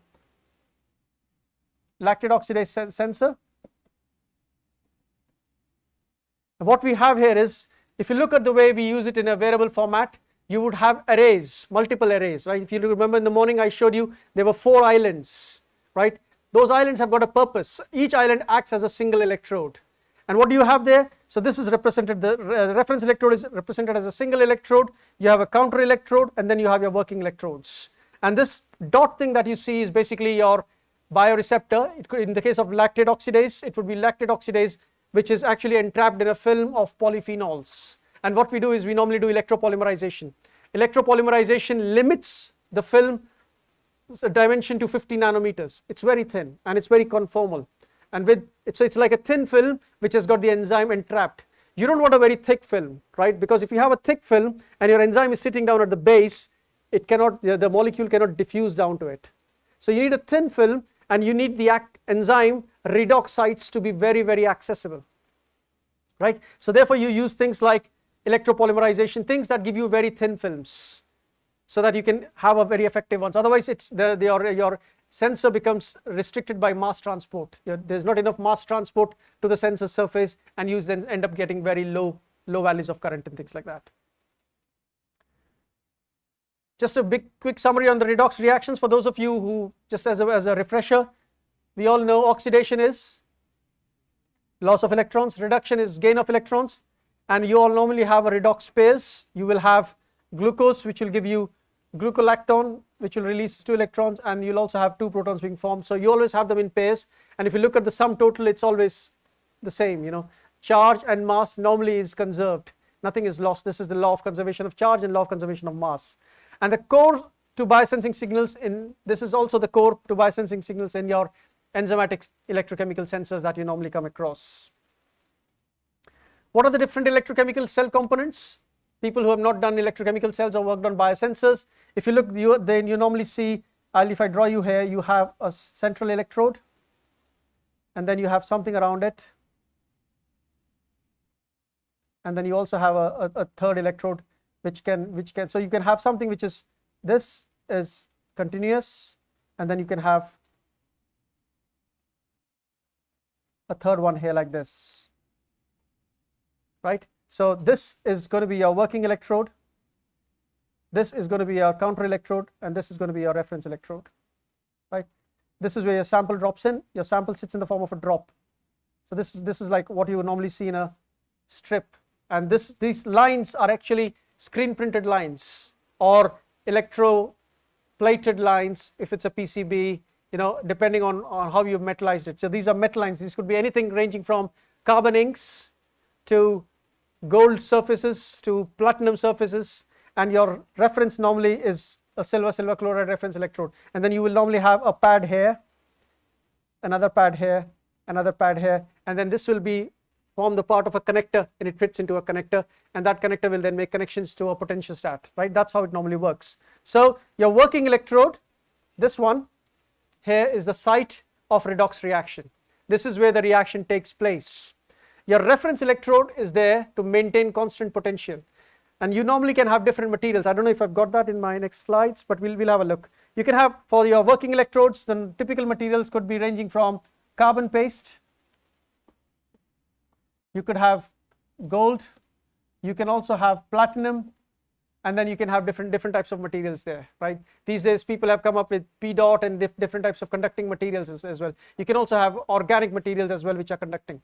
You can also have organic electrochemical transducers or transistors. Yeah, so these are different materials that can be used for your working electrode. It depends on what your application area is. You need to have a stable electrode. So somebody mentioned about using gold electrodes. When you use gold electrodes, when I started off my work with wearable sensors, we had some people who had worked on gold electrodes, but we forgot to take into account that gold electrodes work very well in a second generation format, but it doesn't work very well in the first generation format. Because what happens is your baseline starts for gold here quite high, and if you move to platinum, then you have a very low baseline, right? So then when you do minor additions, you add 0.5 millimole, you get a step. Then you add 1 millimole, you get a step. You add 2.5, you get another step, and you get step like this. While with the gold, so this is your 0.5 millimole, 1, 2, and 5, and then so in the case of gold, you don't see anything when you add these 3 additions, and you start off seeing things at 5 millimoles because your background is quite high, right? And it's very important that you work with materials that give you low background currents and stable background currents, so that there's less drift. So when you start, it goes down, and then it stays stable over a certain period of time, right? Again, there are electrochemical principles there, but if I start using those terms here now, it might scare you guys, so I'm just going to stick to what's relevant to biosensors. Okay, so you have a working electrode, as I said, carbon, gold, platinum. You have a reference electrode, which normally you can also use if you want. Some people do use screen printed electrodes where you have a gold working electrode and a gold reference electrode, but that's not very stable. If you want to do long-term measurements, you need to use a silver chloride represented as this. It's very easy to make them. You take silver, you sputter silver, have a thick coating, and then treat it with ferric chloride, or you treat it with bleach and you can chloridize the surface and you can get silver converted to silver chloride. Yeah, and then you have a counter electrode which is normally used for completing the circuit. The thing you need to be careful with the counter electrode is the surface area of the counter electrode. Apparently the thumb rule is that your counter electrode should have twice the area of your working electrode. These are things that go into your device design. And then finally you have an electrolyte. The electrolyte sits on top of this and it gives you what the connectivity there, and it's this electrolyte which is your sample matrix as well, right? It's from this electrolyte that your sample will diffuse towards your working electrode, and you do all the measurements on the working electrode. You apply a potential with reference to your reference electrode, and the potential is applied between your counter electrode and your working electrode. That's how the whole thing works. Now we are going to be looking at different techniques that are normally used, right? What are the different electrochemical techniques that can be used? You can use potentiometry. What is potentiometry? When you are measuring the potential difference between your working electrode and reference electrode, that's called as potentiometry. You're basically looking at changes in your potential. There's no current that will flow.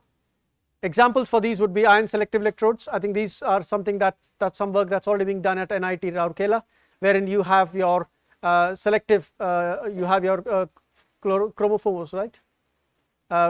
Your ionophores. They have ionophores. Ionophores are the ones that give specificity. So if it's a potassium, it's the size, it's got cavities that are the size of a potassium. So your ions, what will happen is you have a working electrode. On the working electrode, so you have a working you have your working electrode. On your working electrode, you will have a layer of your ionophores which will have cavities on it, right? And what will happen is, as soon as you have your ions which are of different sizes, so these cavities are specific to potassium, specific to sodium. So if you have potassium ions, if they are specific to potassium ions, it will come and bind, but sodium will not, right? And then you measure the changes in using ion selective electrodes by applying a voltage, by measuring the difference in potential between the working electrode and the reference electrode here. Okay, that's how you measure potential. That's what a potentiometer is. I mean, everything is in the name here. Potentiometry. Metry means measure, right? So you're measuring changes in the potentials, and that's a good chemical signature. That's a good signature of a chemical signature of a compound or a biomarker of interest. This is an example of how a subdermal wearable device has been modified into a potentiometric device. This work was actually published in Electrochemical Communications. This was the first proof of concept studies that were done back in 2017. As you can see, we have 4 different islands here. Yeah, and these islands are meant to be working as your working electrodes. They're made up of gold. You have a silver here. The silver is a silver sputtered island here. That is normally metallized. That is normally modified to a silver chloride reference electrode, right? And these pyramid shaped structures are your microneedles, right? You modify them with, first of all, you have a gold layer, and then the gold layer, and then you have a layer of iridium oxide. Iridium oxide is good in looking at pH changes, and on top of that you put an enzyme called as beta lactamase. And what is happening is, when penicillin, and then you put a hydrogel here for tissue compatibility, because you're sticking these devices to the skin, you don't want any adverse reactions there, so you have a very thin layer of the hydrogel there. So you're having penicillin, which is a drug, right? This drug is going to diffuse through the hydrogel layer onto the iridium oxide and onto the gold, and you will normally see changes in the pH, which is normally measured in the form of a potentiometric sensor. I mentioned that potentiometric sensors are also ion selective electrodes, and when you say pH, you're basically looking at H positive ions, right? So you're generating protons here when penicillin is oxidized by beta lactamase or beta lactam oxidase to penicillinic acid here, right? This is a very important application. Why do we need to monitor penicillin in the skin? Anybody here? Can you guess the application here? What is penicillin? Can you think of a big problem with antibiotics? Sir, resistance. Well done. Yeah. AMR. Antimicrobial resistance. Well done. Right. So what does it mean? Overuse or underuse of antibiotics leads Exactly, you start to develop this thing. So this gentleman here, Tim Rawson, was a PhD student. He's basically a clinician who worked on this, and trust me, a clinician working in a lab doing biosensing experiments was a novelty there. This is the work culture there that we have in the UK, and this is how translational research is possible. For clinicians to come and work in chemistry labs, and for chemistry lab and engineering people to go and work in the clinic. That's how translational research happens. If you don't have that collaboration, research doesn't go out of the lab. That's what you need to understand. Okay, so here this was the whole idea of developing a penicillin sensor for therapeutic drug monitoring in the skin compartment, right? So what happens is that you have penicillin, as I mentioned this morning about personalized medication, right? If we all admit, if you look at the way people, diseases are treated, there's a one size fits all kind of an approach, which is not a very good approach. And that's the problem with antimicrobials, that you start to have antimicrobial resistance. You can have resistance against antibacterials, antifungals, antivirals, right, by overuse. So you need to only take as much as you need. So one way to do that is by looking what we call as doing PK/PD studies, pharmacokinetics, pharmacodynamic studies. That helps in understanding how your body absorbs and reacts to the different medication there. If you understand that, it then helps in administering dosage according to your requirement. Most of the whole world practices prescription regimen wherein one size fits all, drugs are given to you according to your age, body height, body weight, and things like that. That's not how things work. Things work based on your own individual PK/PD values, how you absorb and metabolize drugs, right? If you do therapeutic drug monitoring using wearable sensors in the skin, that gives you a good idea as to how much of the drug has been metabolized and how much of the drug is still available in the form of bioavailability, right? That helps you calculate that, and that helps you in kind of tailor making therapies, which allows in prescribing drugs as well according to the person. This is another one wherein basically I'm showing you some real measurements. As you can see, this is continuous measurements over a period of 6 hours. You have two different traces here. You have the different microneedles here, one which is basically used as a control, and then you have another one which you can see is giving you values which you do a good fit here, and then you see you are taking a penicillin here and you're getting a peak in response to this particular penicillin here.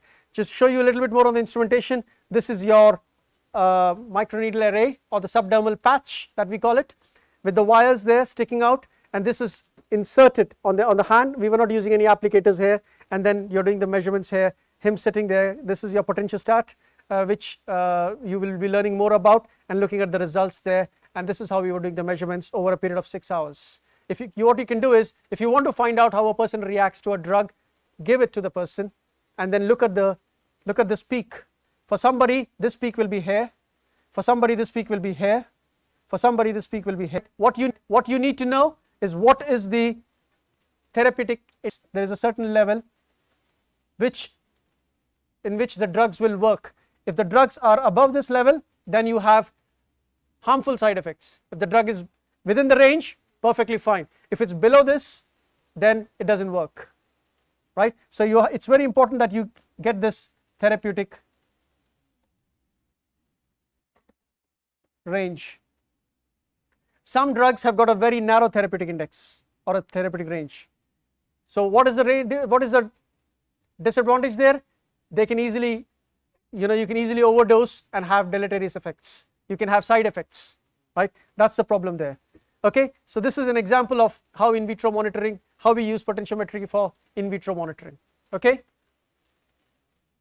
all right, amperometry. Somebody asked about chronoamperometry. Amperometry, as the name suggests, metry means to measure, ampere means current. Amperes is the unit of current.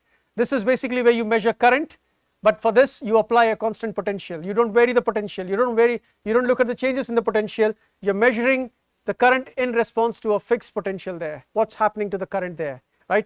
Example here would be a standard enzyme catalyzed glucose sensors here. We've already seen this one here, and you have a signal that's directly proportional to the analyte concentration. So if you remember that, glucose oxidase in oxidized state and glucose oxidase in reduced state, right? And you had this glucose which diffuses, and you have this going from this state to this state, right? And here you have a lactone being produced, right? And then you have this whole thing again running, and in response of this you have your, for example, if you have oxygen, then you're generating hydrogen peroxide and you are getting a signal, right? So if you measure the current over time or concentration, your signal will directly vary with the concentration. Higher the concentration, higher is the current, right? So you're measuring this current which is directly proportional to the concentration of the analyte, right? Can you see how you're going backwards, but you're using this whole process to measure one thing, which is your glucose, very, very specifically, nothing to do with interferences there. Yeah, is it getting clear now how we're using amperometry now in real practice? And then you can also do continuous monitoring of other metabolites. We have examples of glucose biosensors. So there's a paper here which I published in Sensing and Biosensing Research. I've given you this paper because here we've measured glucose sensor using glucose oxidase, lactate sensor using lactate oxidase. Lactate oxidase, this is with the membrane and one is without the membrane. These are kind of good examples here, and as you can see here, what's happening here, you have this, so you do what is called as a dose response curve. Those of you who work on biosensors know this term very well. Dose response curve is where you measure what are the current values in response to the concentration increase here, right? So you're developing a sensor, right? You've got an enzyme, you've developed a sensor, you've got a new material, and you're looking at how my sensor is performing. So you do a dose response curve, and all these studies are part of what we call as in vitro studies, right? You take a sensor and you first of all just have a blank PBS solution. Why PBS? Because it's a physiological buffer. In most of the systems in the body, the physiological buffer conditions is it maintains a pH of 7.4 or 7, around between the same range. And what is the ionic strength? It's in millimoles. So normally you have a PBS solution which ranges from 10 millimoles to 100 millimoles, and that's where you prepare a solution. That's your background. So you get your background value, right? And then you do values here. So this one here where it shows that we did measurements for 0.5, 1, 2.5 and 5. So we get the values there, and based on this you get a dose response curve. Now what happens is this curve goes up and then at some point it starts to plateau, right? And this happens a lot in enzymatic systems, and that's because we say we are doing a Michaelis-Menten fit, because that explains enzymatic kinetics. So the point at which you have this linearity, half that point is called as a Km value, or the apparent Km, this thing that tells you, if you look at the Km value, you can then say, oh, my dynamic range is this much. So for example, if your sensor is giving you a response of this much, this is around 30 here, and then it plateaus, then the Km value will be around 15. That will be suitable for systems where you have very high fluctuations, where the values are going very high, right? Animals, very low dynamic range. So this range is called your dynamic range. The linearity range is called your dynamic range. What's the dynamic range? So you have to match your dynamic range of your working sensor to the range of the biomarker in the biofluid. If your sensor is capable of measuring from 0 to 30 nanomoles per liter and the dynamic range is in millimoles, it's no use, because you're far ahead of that. You need to match the two, dynamic range of your sensor's performance and the dynamic range of, in fact you design your sensors so that they give you a performance which matches the dynamic range of the biomarker or the analyte of interest. Yeah. So this is an example of glucose oxidase, this is the example of lactate oxidase. I think I also have theophylline as well. So we've also used here, I think in this case we used xanthine oxidase. Xanthine oxidase is used for monitoring theophylline. Why theophylline? Anybody here who works on drug chemistry understands theophylline? It's a bronchodilator, right? It's a bronchodilator which is again got a very narrow therapeutic index. So if it exceeds that level, if you give too much high concentrations of theophylline, it is then going to cause cytotoxicity. right? So we are measuring that here, and then this is an example of again the same paper wherein we've got a potentiometric sensor. You can see we've got a good range, but look at the difference here. This one is in concentration here, this one would be millimoles, and this one is in moles per, this is also moles per deciliter, but again concentration we have to match the dynamic range with that's seen in biofluids. Moving on to the next method, next electrochemical method, it's voltammetry. In voltammetry you are measuring current as a potential as you sweep the potential, right? So this is called as voltammetry, measuring current. So you might have heard about cyclic voltammetry. Anybody seen those birdie like structures with redox mediators? So we spoke a lot about redox mediators, right? So when you have a redox mediator like ferrocene carboxylic acid or any other redox mediator, when you apply a potential and you make a sweep, if this is your voltage and this is your current, you can see that when you apply an oxidation potential, you go from this to this. Let's say you're going from 0 to 0.6 volts. So you go up, you get a oxidation curve peak, then come down, and then you get a reduction peak. It looks like this, right? This is your EOX, this is your ERD, right? And normally for a standard case, the Nernst potential is the difference between EOX and E reduced. Ideally it should be, anybody, Nernst potential? Yes, the ideal would be 0.075 or something like that. But normally when it comes to chronoamperometry and things like that, where you're not doing very sensitive measurements, you accept 0.1 to 0.15, right? And this, what does it depend on? The peak position.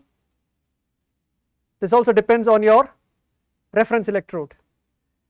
Yeah, it's also an indicator of how stable your reference electrode is. If you do, normally when you do cyclic voltammetry, you don't get one trace, you do multiple sweeps. So you start the first one is usually quite a big one, and then it comes down, and then you have a second one which is then smaller than this. If it looks like this is not reproducible. A reproducible one would be something which gives you this, comes down, and the next one is very close to this and comes down, literally overlapping. That tells you about the stability of your working electrode surface as well. And the peak position tells you about your stability of your reference electrode. If the peak position is shifting, that means your reference electrode is not stable, it's moving. Yeah, that's how you normally use this voltammetry techniques. So you have cyclic voltammetry, and then you have another technique which is called as differential pulse voltammetry. Differential pulse voltammetry is where you apply pulses of, and you measure, look at that, you do a differential subtraction there. And then you have square wave voltammetry, wherein you basically apply voltage and you measure versus time as well. And these are very useful for looking at redox active compounds or label based sensors as well. Some examples here, this is some example from my research group. These are, as you can see, current versus potential measurements versus a pseudo reference silver chloride here. You can see here you're getting this peak here, and then this peak starts going downwards. Why is it happening? Because in my group we work with something called as molecular imprinted polymers, right? What you have is in molecular imprinted polymers, you actually have a working electrode. On the working electrode you have a polymer solution which has got your target biomarkers, right? What you do is you do electropolymerization to solidify it, and you get a very thin layer which looks like this.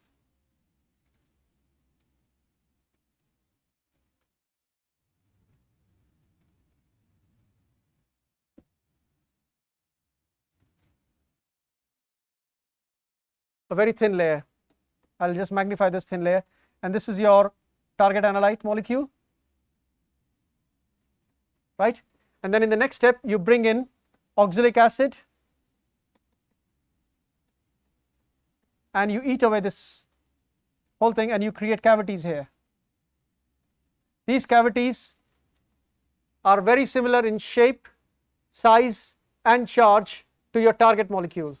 So when you have your target molecule coming in here, it would come and bind there. Now what happens is, as when you have nothing, you can see that there is a gap here between this layer and there is a good electron transfer here, right?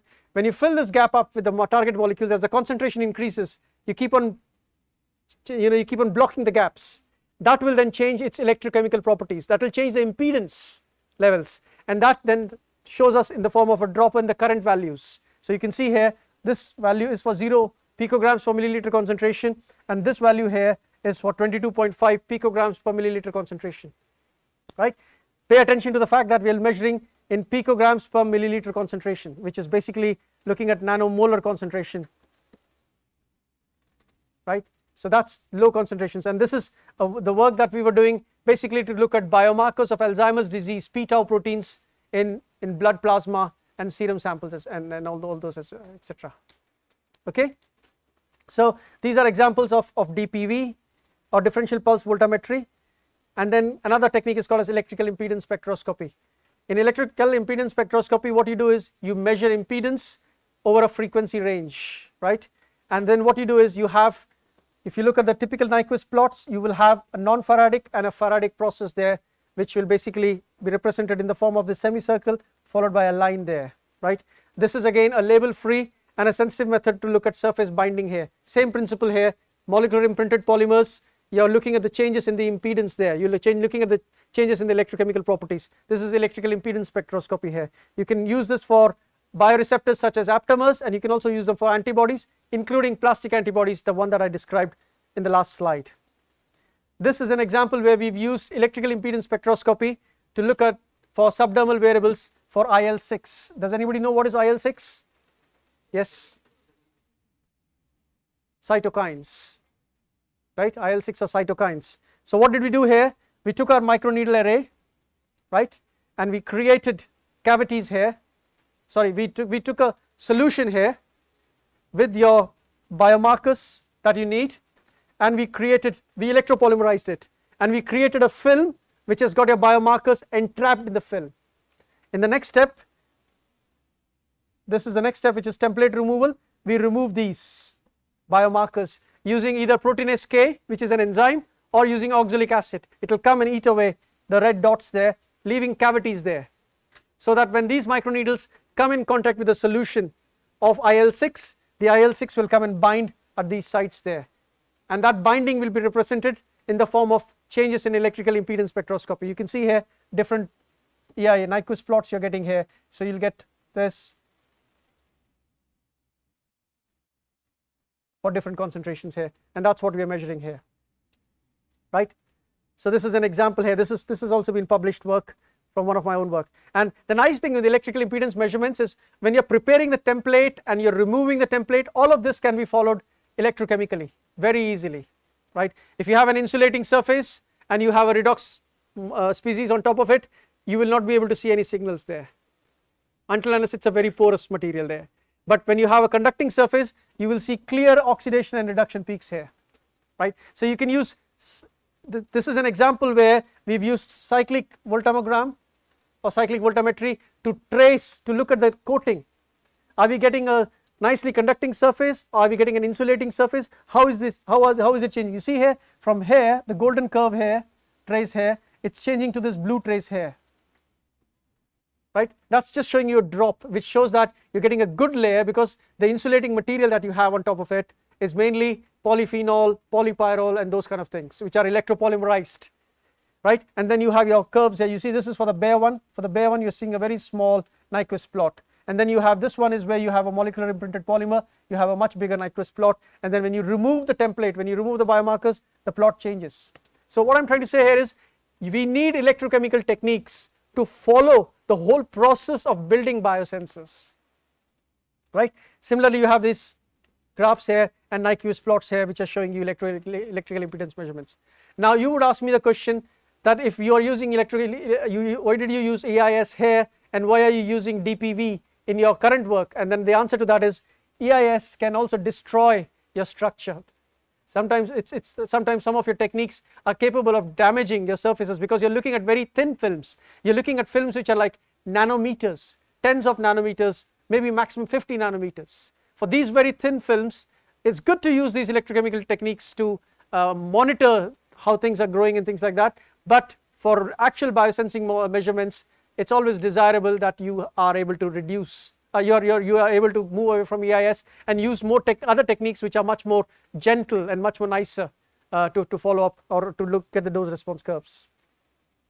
And then this brings us to the wearable biosensors, how we can integrate electrochemistry here. Electrochemical techniques can be miniaturized, right? I already showed you the example here of this one here. So you can see microneedle arrays. I also showed you the microneedle arrays which were functionalized with lactate oxidase, and I showed you how you had modified some of them into a working electrode, some of them into a counter electrode, some of them into a working electrode. So that's how you can use them. And if you have multiple electrodes, you see this picture here, if you zoom into this particular picture, you can see there are 4 islands.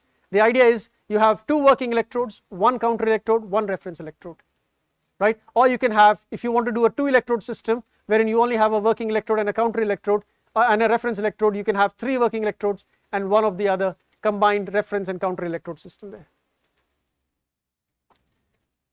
And then there is some case examples that I think I've already given you. So on glucose and lactate sensing, I've also given you examples of potentiometric sensors for electrolytes and impedance based measurements. That's not me, right? I think that almost took us to the last slide, and I think with that we can probably, have I run over time? It's okay, we can move on to Q&A. Yeah, I think we can now open the floor for questions. Yeah. I only won't be able to take you to the slides unless it comes back on my screen. Right. So, anyone, any questions? Sir,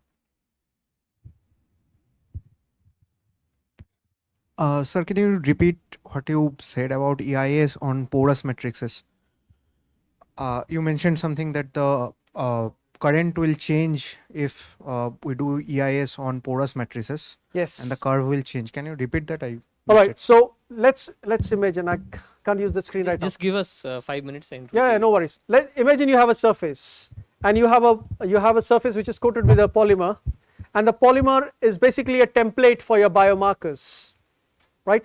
And now imagine a situation wherein you are introducing your solution, which is like a blood sample, and the blood sample is sitting on top of your sensor surface, and your biomarkers are diffusing towards the cavities that we have created, corresponding to the templates we've created corresponding to this.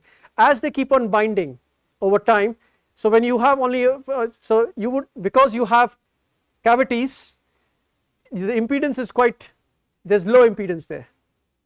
As you keep on filling those cavities with your target molecules, you start to build you start to have more and more resistance and impedance, and that when you measure, you can actually see it in the form of the Nyquist plots.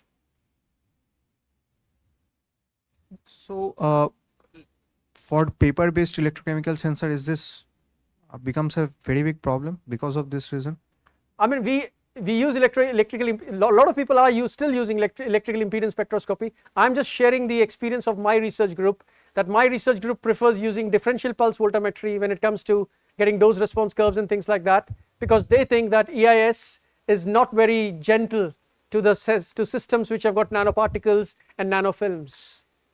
Because in EIS, don't forget, you're also having the frequencies, right? I think you're using a wide range of frequencies there as well, and sometimes that's not very gentle to the system that you're testing it against. So we apply a signal, changing frequency signal as well. So it might affect the surface chemistry. So that's why you go for DPB generally. Yeah. Any more questions, please? Please feel free to ask.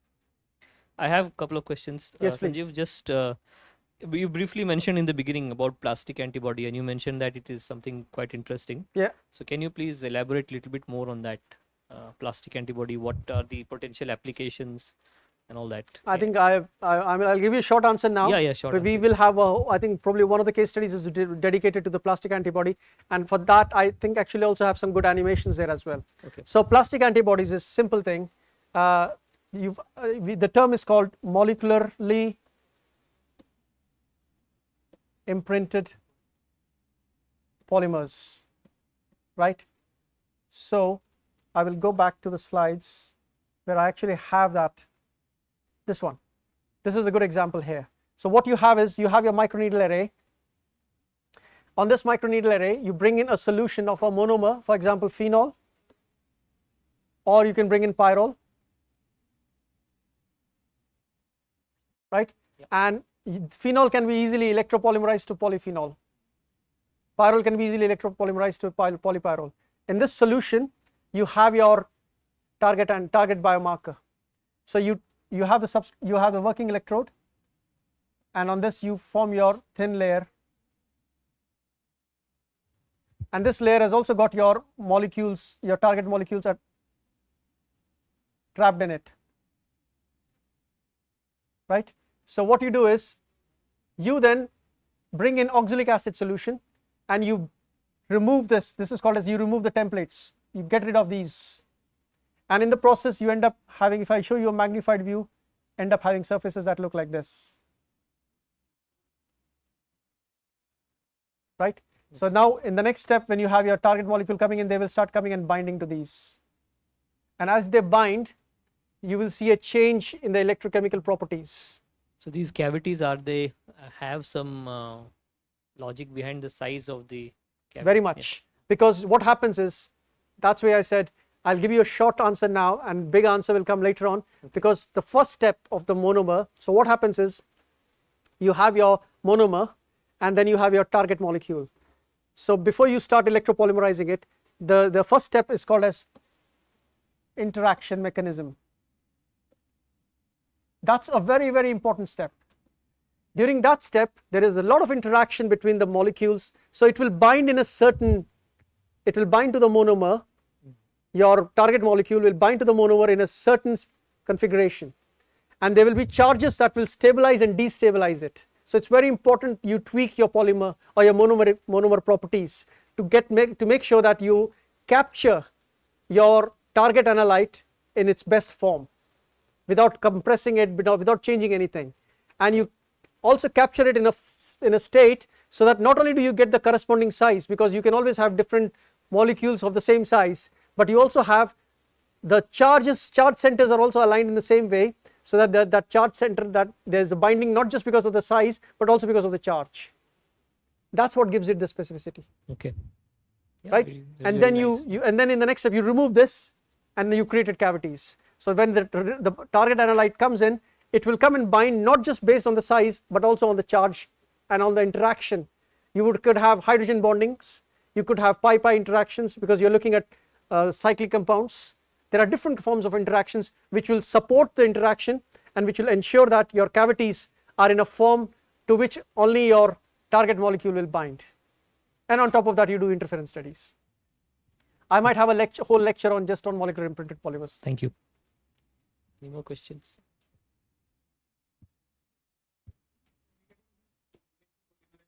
Yeah.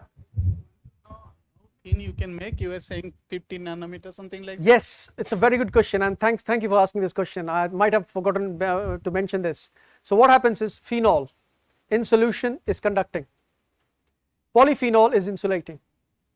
So phenol, as soon as it starts to polymerize into polyphenol, it becomes self-limiting. It does not allow polyphenol to grow beyond 50 nanometers, and that's the typical size of the molecules, of the biological molecules, whether they are macromolecules or small molecules. And therefore these plastic antibodies are actually have been developed not only for large molecules but also for small molecules like glucose. People have used MIPS for glucose sensing. People are using MIPS for iron sensing. Yeah, so those polyphenols are like, if you have electrode, so polyphenols are lying this way or this way? Doesn't matter. Doesn't matter. Doesn't matter. Doesn't matter. They will just polymerize. You know, they basically so it's growing, right?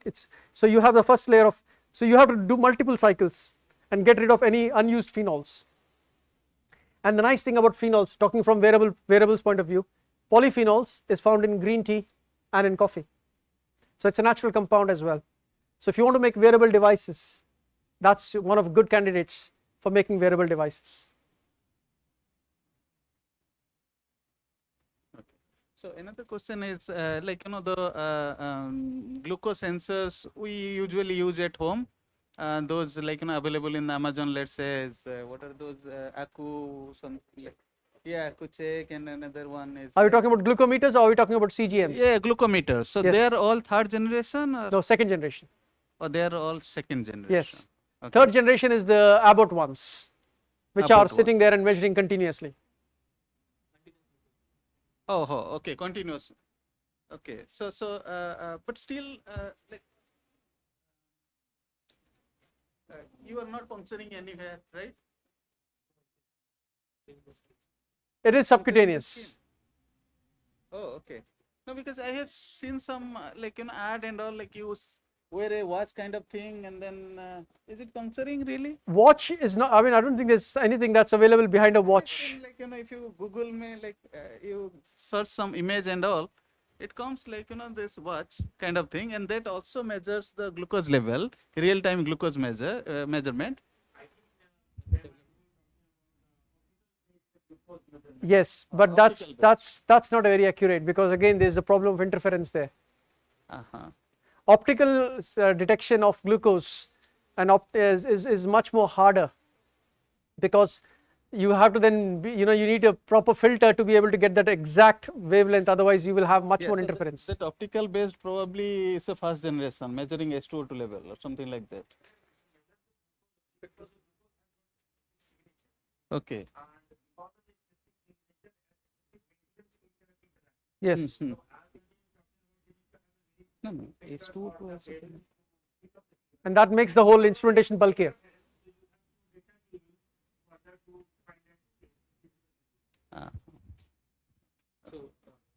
So mainly he was interested to know whether there is any reaction like H2O2 or any sort of reaction in optical sensors. I don't think so. No, it's mostly spectroscopy based.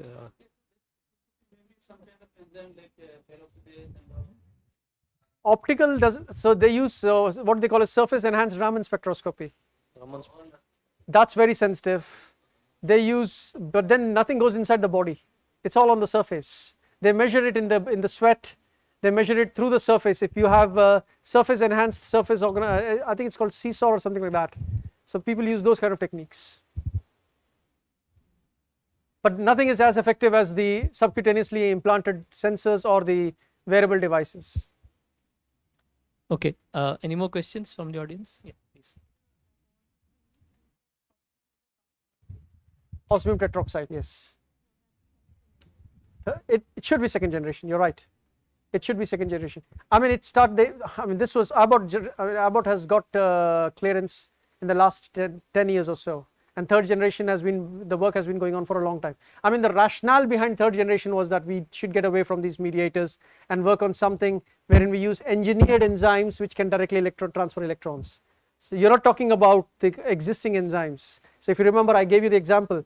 You have to engineer enzymes so that the electron transfer units are not far away from the metal surface. If they're far away, because if you should look at the model of glucose oxidase, it's a big molecule, and the redox sites are far away from the metal surface. So when you immobilize them, there's a big gap there. You need to bring that to as close to the surface as possible, and these are the kind of studies that are being done in Professor Sode's lab. Chronoamperometric, yes, yes, yeah.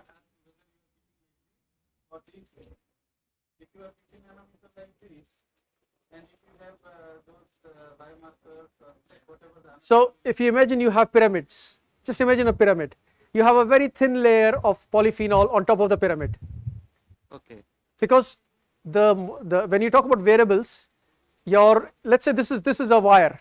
I mean, this is the kind of wire you would see in a subcutaneous one, in the Abbott one. If this is a wire, this is coated all around. So sensing is a three-dimensional thing here. It's not a surface. It's not doing this. It's not in contact like this. It's around it. Does that make sense? Yeah. Does that answer your question? Yeah, I got it. But still, like, I'm still wondering the question you asked everyone, like, this, what is the difference actually from third generation, like second to third? Of course, you remove the mediator part. Yeah. But then, like, the third is basically where you have direct electron transfer from the enzyme to the metal surface. You don't need a mediator, and you're not relying on generating hydrogen peroxide. Yeah. This is through engineered enzymes.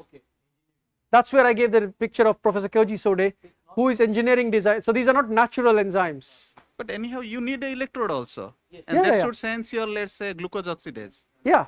So you have enzymes which are naturally occurring enzymes. You do genetic mutations in those enzymes so that you reduce the size. It's like using fragments of antibodies. You don't use the whole fragment. Nanozymes. Nanozymes is nanobodies and enzymes, but this is like using antibody fragments. So this is where you have something which has got the properties of an enzyme, the specificity, so that it will bind to glucose.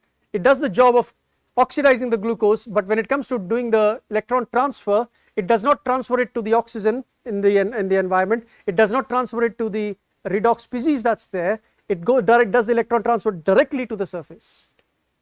For that you need smaller biological macromolecules, so that the charge centers are very close to the surface, so that there is a much more effective charge transfer. So that means you have to place where oxygen level will be very less.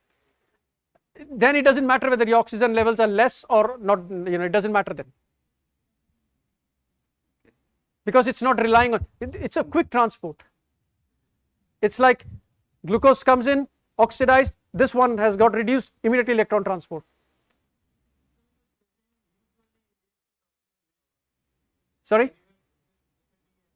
Yeah.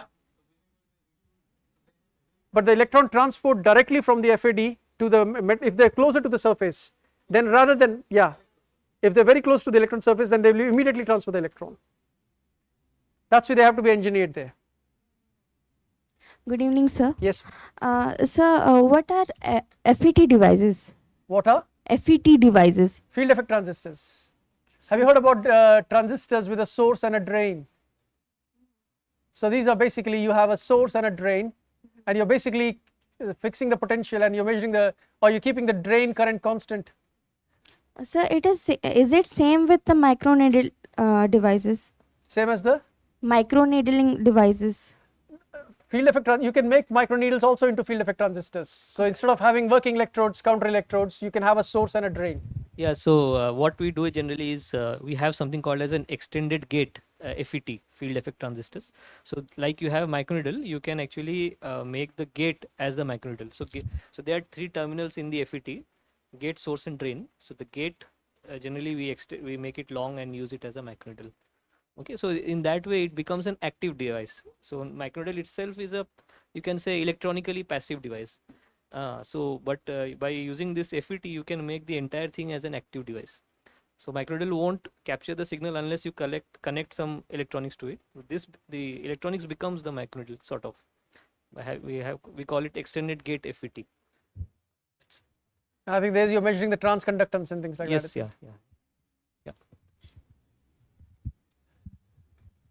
Sir, actually, I want to know that you already discussed about the third generation glucometer, and in which case we can use these type of devices, in which physiological conditions or in which type of disease, and when we can use these. I think once you've, they are meant to be more efficient, but the most important thing is to have enough studies, because these are engineered with genetic mutations in the microbes to produce these kind of enzymes. Okay. You can use them in wearables as well.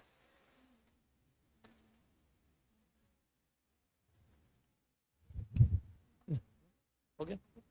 So, yeah. Good evening, sir. So my question is, for this, like for IL-6, you have designed MIPS by taking polyphenols. So, and if you take glucose, for example, so you have to decorate a receptor, like for enzymatic receptors or something. So if you're decorating the polyphenol here through electropolymerization on the microneedle, how are you designing, how are you decorating this sensor with the antibodies or the receptors? These themselves are plastic antibodies. So they have inbuilt antibodies in them. I mean, we call them plastic antibodies because this is what they do. They are synthetic, you've basically templating a molecular a polymer to give you the shape and size of a bioreceptor there. Yes, which so, is sir, that I know. Yeah. For example, MIPS will target the molecule that has the shape of it and all Yes. that. So in that case, we do not need an antibody or any other receptor. No, we don't need But any other receptor. if we are targeting through some other antibody, for like glucose, as you said. Okay. So then how will we design that? In that case, you will take your monomer Yes, sir. and you will mix it with glucose instead of. Yes. See, probably you want to coat the polymer Yes, with sir. antibodies. right? Antibodies. Yes, sir. So if you want some sort of an example where you have a polymer and an antibody on top of it coated, instead of using MIPS. So let's say there are some molecules which may not be customized for MIPS, let's say. Maybe we could think of immobilizing antibodies on polymers. So if you have some examples on that, maybe you Antibodies on polymers. could polymer substrates or sensing. On just microneedles. So Well, people have done antibodies on microneedles. so any example for that? Do you remember off the top of your head? I think a lot of people rely on something called as thiol chemistry. Okay. So your antibodies have got a lot of cysteine groups, sulfur containing groups, and the nice thing with thiol chemistries is that you get self-assembled monolayers. So if you have, in that particular case, you have to make microneedles which have got a layer of gold, and then you can self-assemble the gold. The problem you will have is the following. You need to understand, you take your microneedle and you insert it into the skin. Can your functionalization protocol stand that robust process? Is it robust enough to stand that insertion process? Because when you penetrate the skin, there's every possibility that you may dislodge, because I've seen this in my own clinical studies. I used to have a nice polyurethane membrane. As soon as I would push it into the skin and take it out and then do a scanning electron microscopy, I could see that the whole membrane would be dislodged. That's why I'm trying to use polyphenol and polypyrrole, because these are thin films, but they're very stable, very conformal. So when you push them into the skin, they go in as in one unit.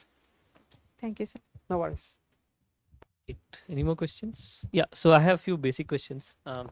So you mentioned about a thumb rule regarding the area of the electrode. So what is it? Can you please repeat it? So your counter electrode should be twice the size, should be bigger than your working electrode. Yeah. And it ideally should be 2 to 3 times of your working electrode. Working electrode. That's why if you look at the designs, people have a dot and then they have a much wider semicircle. Yeah. This surface area is much more than your working electrode. It's because to enable better current transmission. Because you're at the end of the day, you're applying potential between the working electrode and the counter electrode, and your reference electrode is holding that potential. Okay. So another question. So if you go back to the slides where you are showing the lactate and glucose results,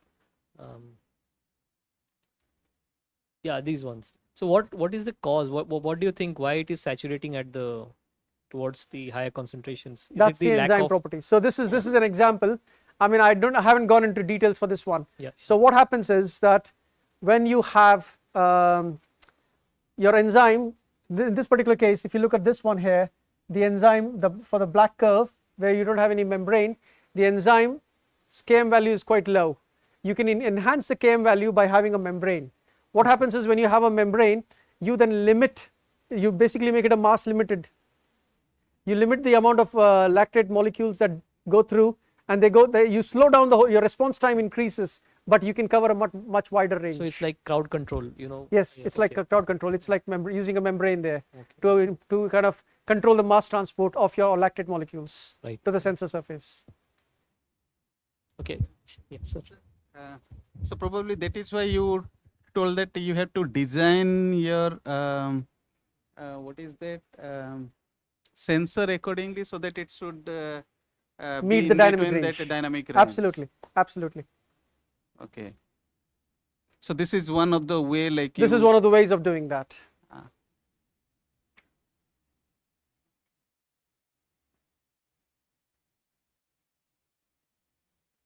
But is that the pores of the membranes are so small that it can really regulate the mass transport that easily?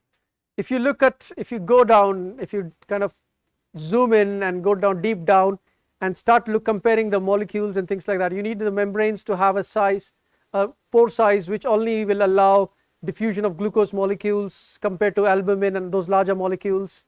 There's a lot going on there. Thank you. Thank you. Okay. Any more questions? Okay, I think it's a good time to wrap up this session. So thank you very much. So we can actually, so we will actually resume in 15 minutes. We can take a break and resume in 15 minutes. Yeah, thank you.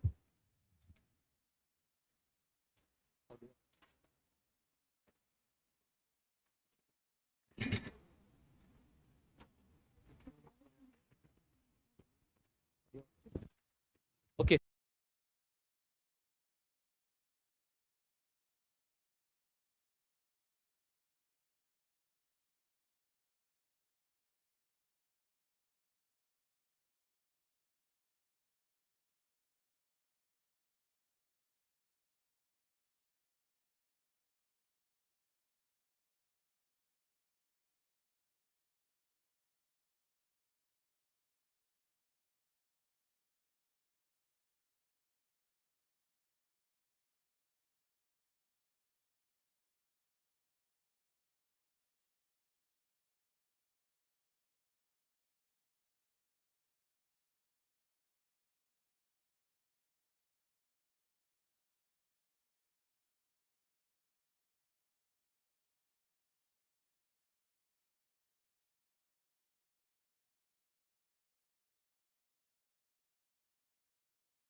So in the last session, we were mainly looking at the basic principles of electrochemistry that are relevant to biosensing technologies. Now I'm going to do some case studies here. So you're going to see a lot more you're going to see some repeat as well. So that's just to make sure that I'm consolidating the examples through case studies. So this is going to be the third lecture in this whole series, and this is also going to be part of the session that we have planned for the basic principles of electrochemistry which are relevant to the technologies. And I'm here in this particular lecture, I'm going to be presenting more case studies for you. Okay, suggested readings again. If you're a very avid reader, go for the Bard and Faulkner electrochemistry book. That will cover all the fundamentals, and that will also give you some good examples on the biosensing applications. The presentation I'm going to give you was something that I also presented at one of the conferences. This was basically a talk that was given at the symposium that was organized by University of North Carolina in Chapel Hill. This was given under the topic real-time continuous monitoring of metabolites, basically trying to address the whole problem of artifacts, which is basically the elephant in the room. So when you're doing electrochemical measurements using wearable sensing technologies, you will come across a lot of artifacts, and I'm going to be showing you lots and lots of examples of those artifacts when you look at the data here. The outline of this lecture, the last lecture that we have for the day, is mainly, again, we're going to revisit this whole idea of skin-based wearable devices, looking again at the microanatomy of skin. As I said, my area is subdermal devices, so I'll stick mainly to subdermal devices. I'm not going to talk about epidermal devices.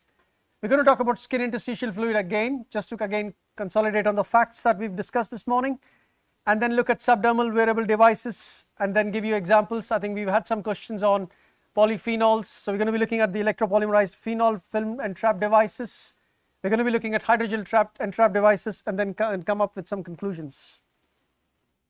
Let's start again with wearable devices. This picture here is the classic example I gave you this morning. Anybody remembers this? This is your Google contact lens, which unfortunately has not gone that far. As you can see, this is made up of 3 different parts. You've got the upper lens, you've got the sensor part, which is, you can see, is in the form of this gold metallized part, and then you have the actual contact lens. And the idea was that you would use these to measure in your tear fluids. This has not gone anywhere. There's still some more work going on. I mean, I thought it would be a good example to look at other examples of sensors, wearable sensors. This is an example of tears, where you have tear as a sample matrix. You also have saliva, which could also be used as a good sample matrix. For that, you have these gum shields, gum guards. People who play rugby or contact sports, they normally wear gum shields. Even people who play hockey, they wear gum shields. You can have sensors which have been incorporated in them, and that can be used for monitoring glucose, lactate, and even cortisol and other stress hormones in the saliva. And then we already saw examples of sweat, which we discussed as epidermal sensors, and the skin interstitial fluid, which falls in the category for the biological mattress for subdermal sensors.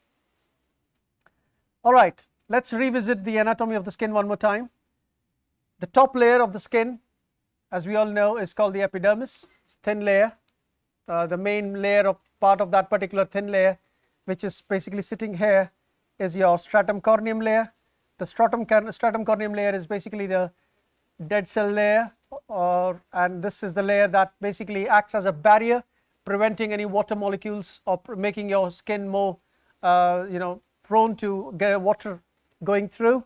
And then you have your subvascular plexus. These are your subvascular plexus, which are basically your fine capillaries, which are in constant equilibration with the cells that sit here in your skin compartment.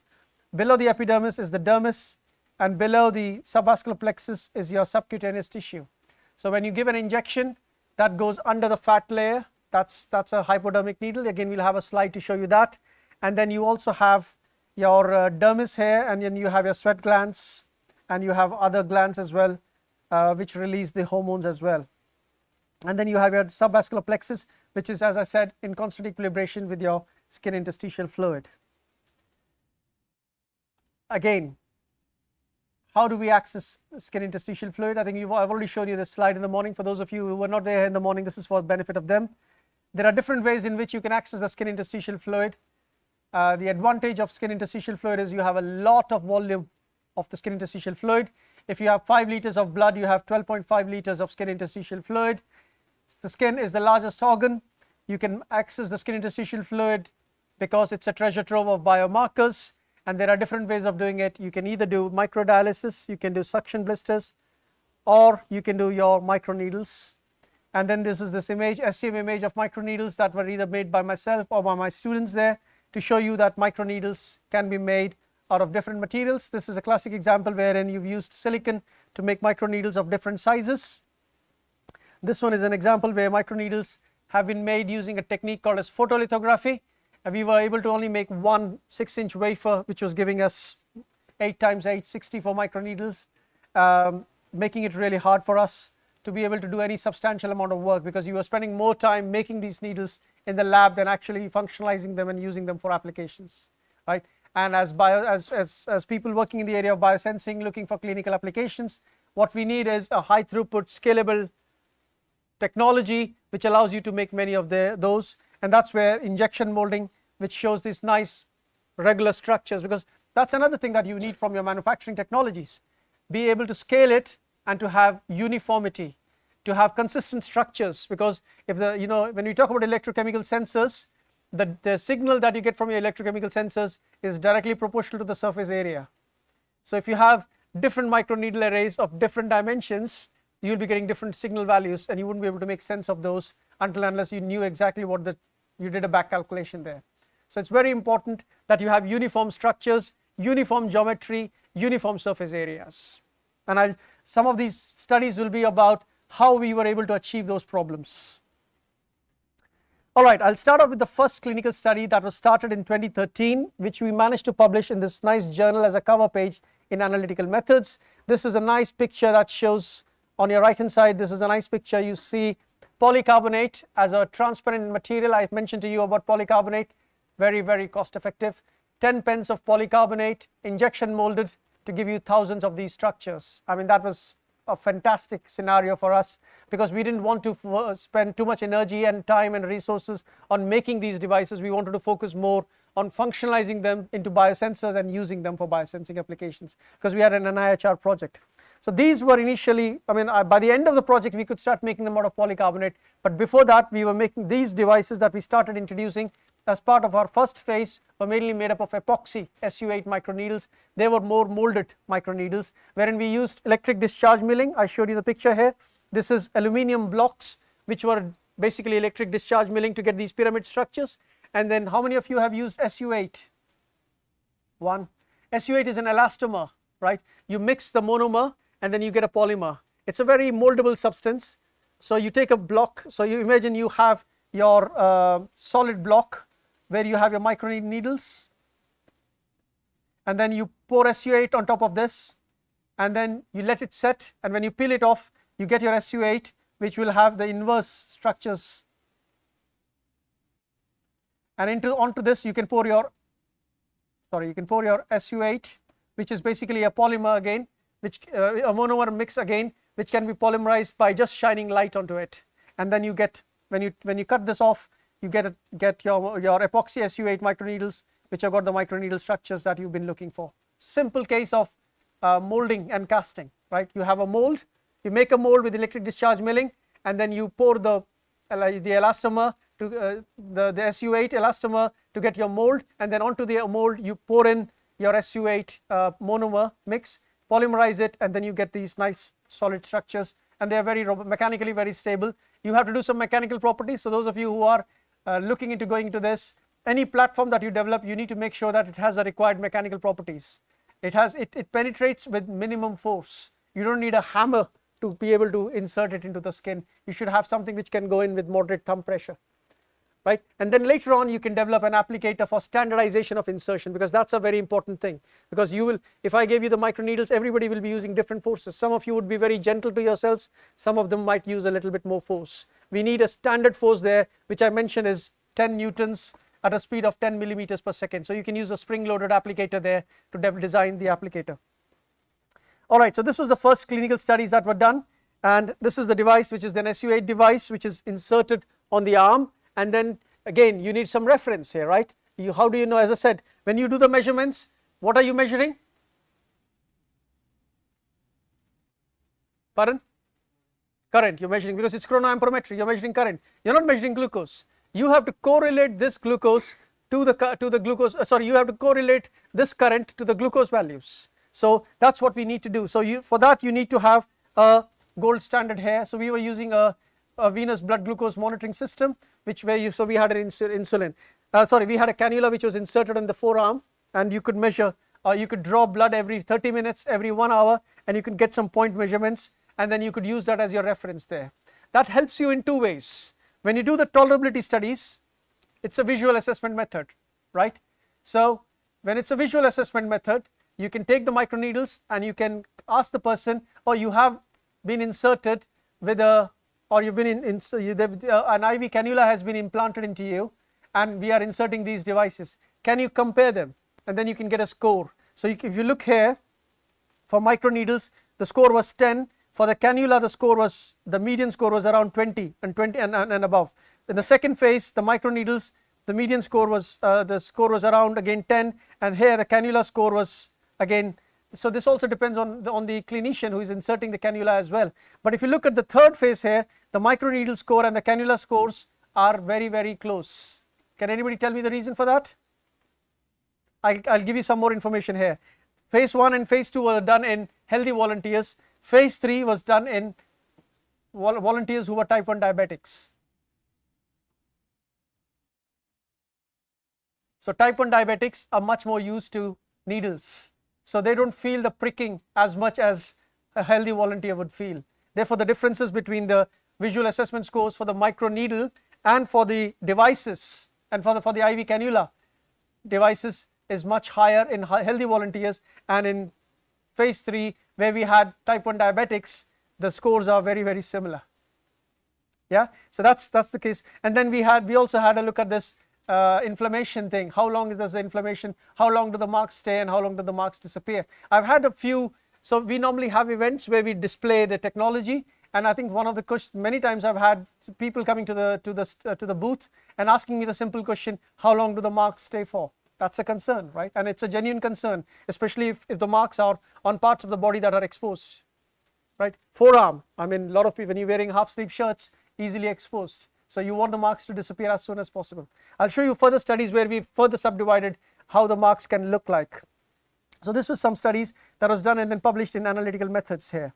And then I'm going to give you another example. I think I already alluded to this example, wherein we use the same microneedle biosensors for monitoring penicillin. I gave you the example of therapeutic drug monitoring. I gave you the example of antimicrobial resistance. I showed you how there's a need for a technology that allows you to monitor the pharmacodynamics and pharmacokinetics of drugs and how they are metabolized in your body, so that you can be offered personalized treatments. So this is an example here, and this paper, I can proudly state, that was published in Lancet, which is a high impact factor journal, Lancet Digital Health, and this was again work done by Timothy Rawson here, and this is where you can see the result data here expressed in the form of what we call as a bland Altman plot.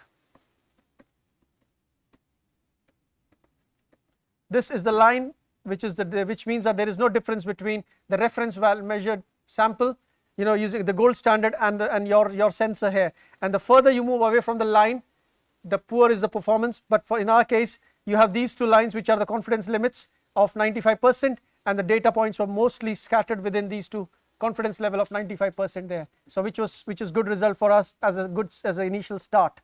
And here you can see we have gold coated ones, because gold coated microneedle arrays seem to be much more compatible with penicillin oxidase, and the bioreceptor here was penicillin oxidase here.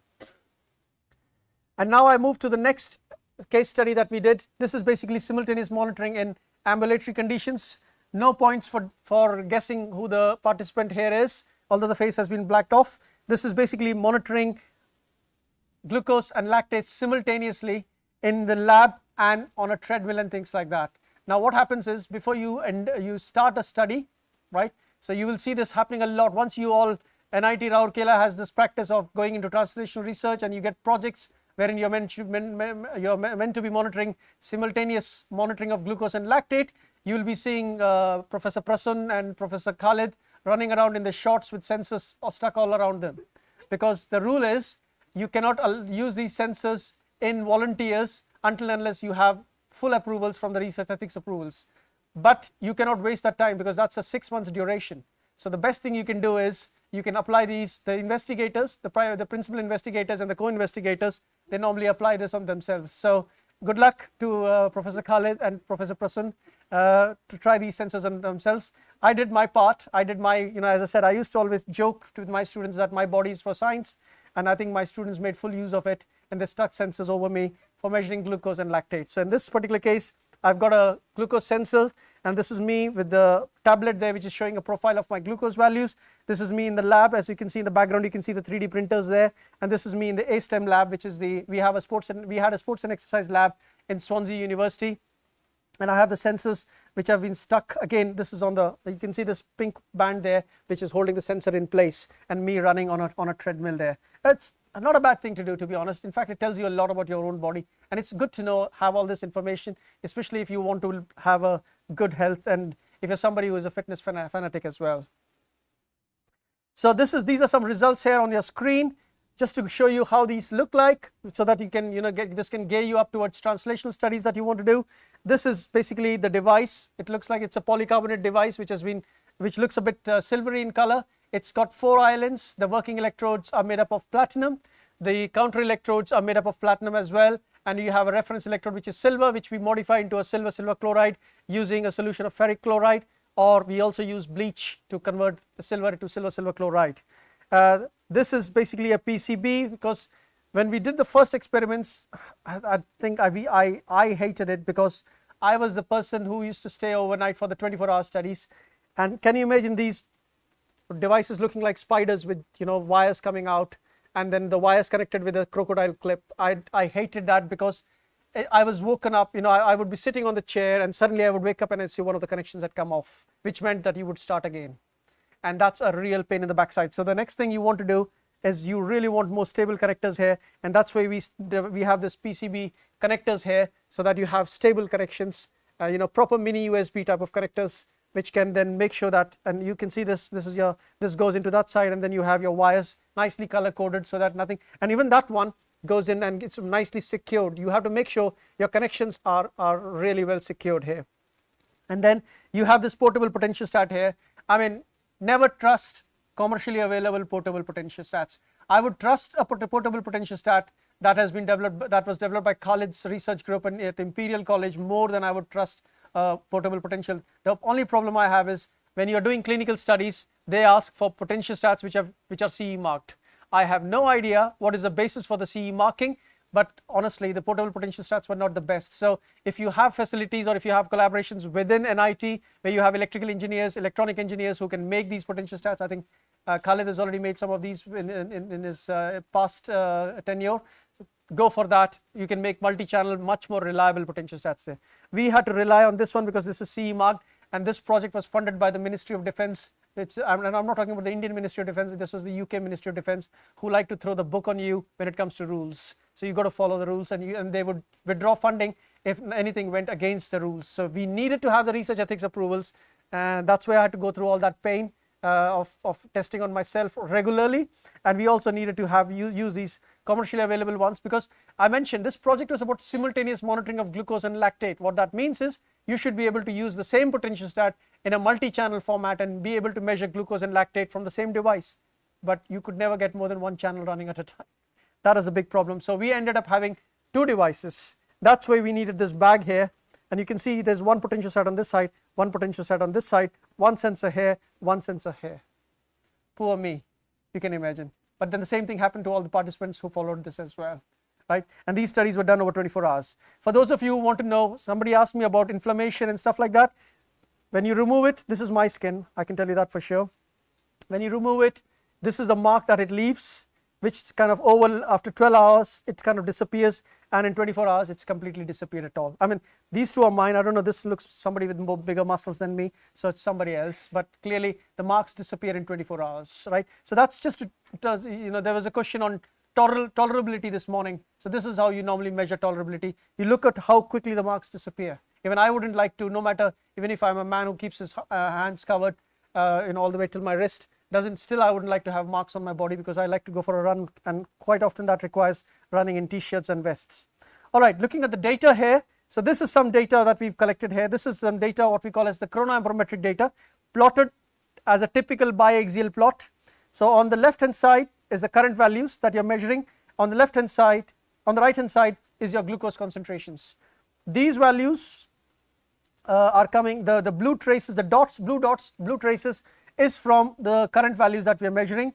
The green dots, we also were doing capillary blood measurements. We didn't have access to a venous blood one, and as I said, this study was done more in a sports science lab rather than in a clinical setup. So when I was at Imperial, we had a fantastic clinical setup at Hammersmith, which was the clinical research unit at Hammersmith.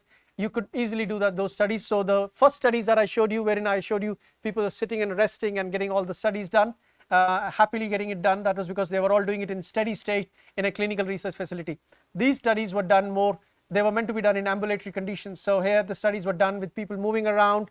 For example, I was teaching as well when I was doing measurements of glucose and lactate to see if my lactate levels increase because of any stress that I get from the students, and also looking at my glucose levels as well. If my glucose drops down too much, then I keep drinking. Normally I drink tea and coffee without sugar, so then I should probably start introducing some sugar in my tea and coffee. So on the left hand side is the current values. So the blue trace is showing you the current values over time.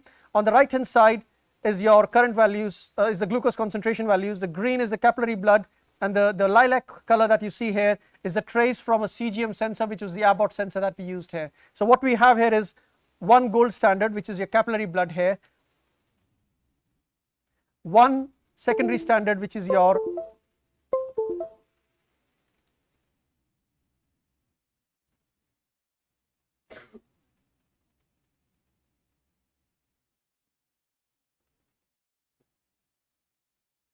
lecture 3.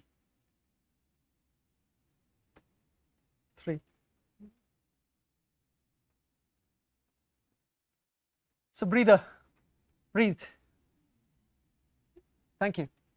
That was really quick. Well done. So you have one gold standard or one primary standard and one secondary reference here, and then so you have something to compare against. As I said, we are measuring current values. You have to calibrate it to see exactly. And the funny thing here is, if you notice carefully, your capillary blood glucose values do not exactly correspond to the lilac ones, right? Although that's because the lilac current values here are designed to give you output values using ML, machine learning and AI based on venous blood. And there's always a difference in the blood glucose concentration in venous blood and capillary blood. Therefore, you would never find them overlapping. But what we find is, you see these trends here. You see this is a postprandial peak. Postprandial peak is a peak that you normally get in response to a bolus. For example, you've eaten and you'll get a peak. If you have orange juice, instead of getting a broad peak, you will get a peak that will go up and come down, a very sharp peak. That's called a postprandial peak. And so we did these studies, and we did the studies for glucose on day 1, day 2 and day 3. What are we seeing here? The current values that you get on day 1 go down significantly on day 2 and day 3. Anybody? What does this mean?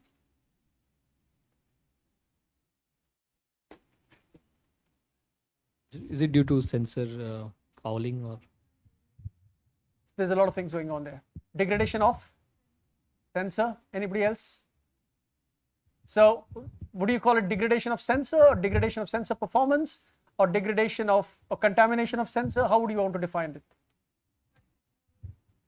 Everything together. Good. It's actually the right answer. There's a lot of things happening here, right? What are the sensors made up of? Going back to the last lecture. Enzymes. The enzymes degrade over days, right? There's another thing that's going on in the body. When you introduce any foreign body there's an autoimmune response, there's an immune response there. So what happens is how does the body respond? The body starts to produce protein capsules around the sensor surface. And when you create a capsule around the sensor surface, the amount of glucose that can diffuse to the sensor surface that goes down. And what do we know? We know that the current that we produce is directly proportional to the concentration of the glucose. Lower the amount of glucose that diffuses to the sensor surface, lower is the current. So there's something also going on here, which is biofouling effect, and this study has helped us establish that the biofouling effects actually start within the first 24 hours, so that day 2 there's a drop, day 3 there's a further drop here, right? Now the reason these lilac curves don't look very different, I mean it's very, very light. These are the lilac curves that you have. The lilac curves, I mean those values don't look, because they have actually accounted for that using their AI and machine learning tools, right? Because we are using the same software. We are not getting raw data from the CGM sensors. We are getting data from their software.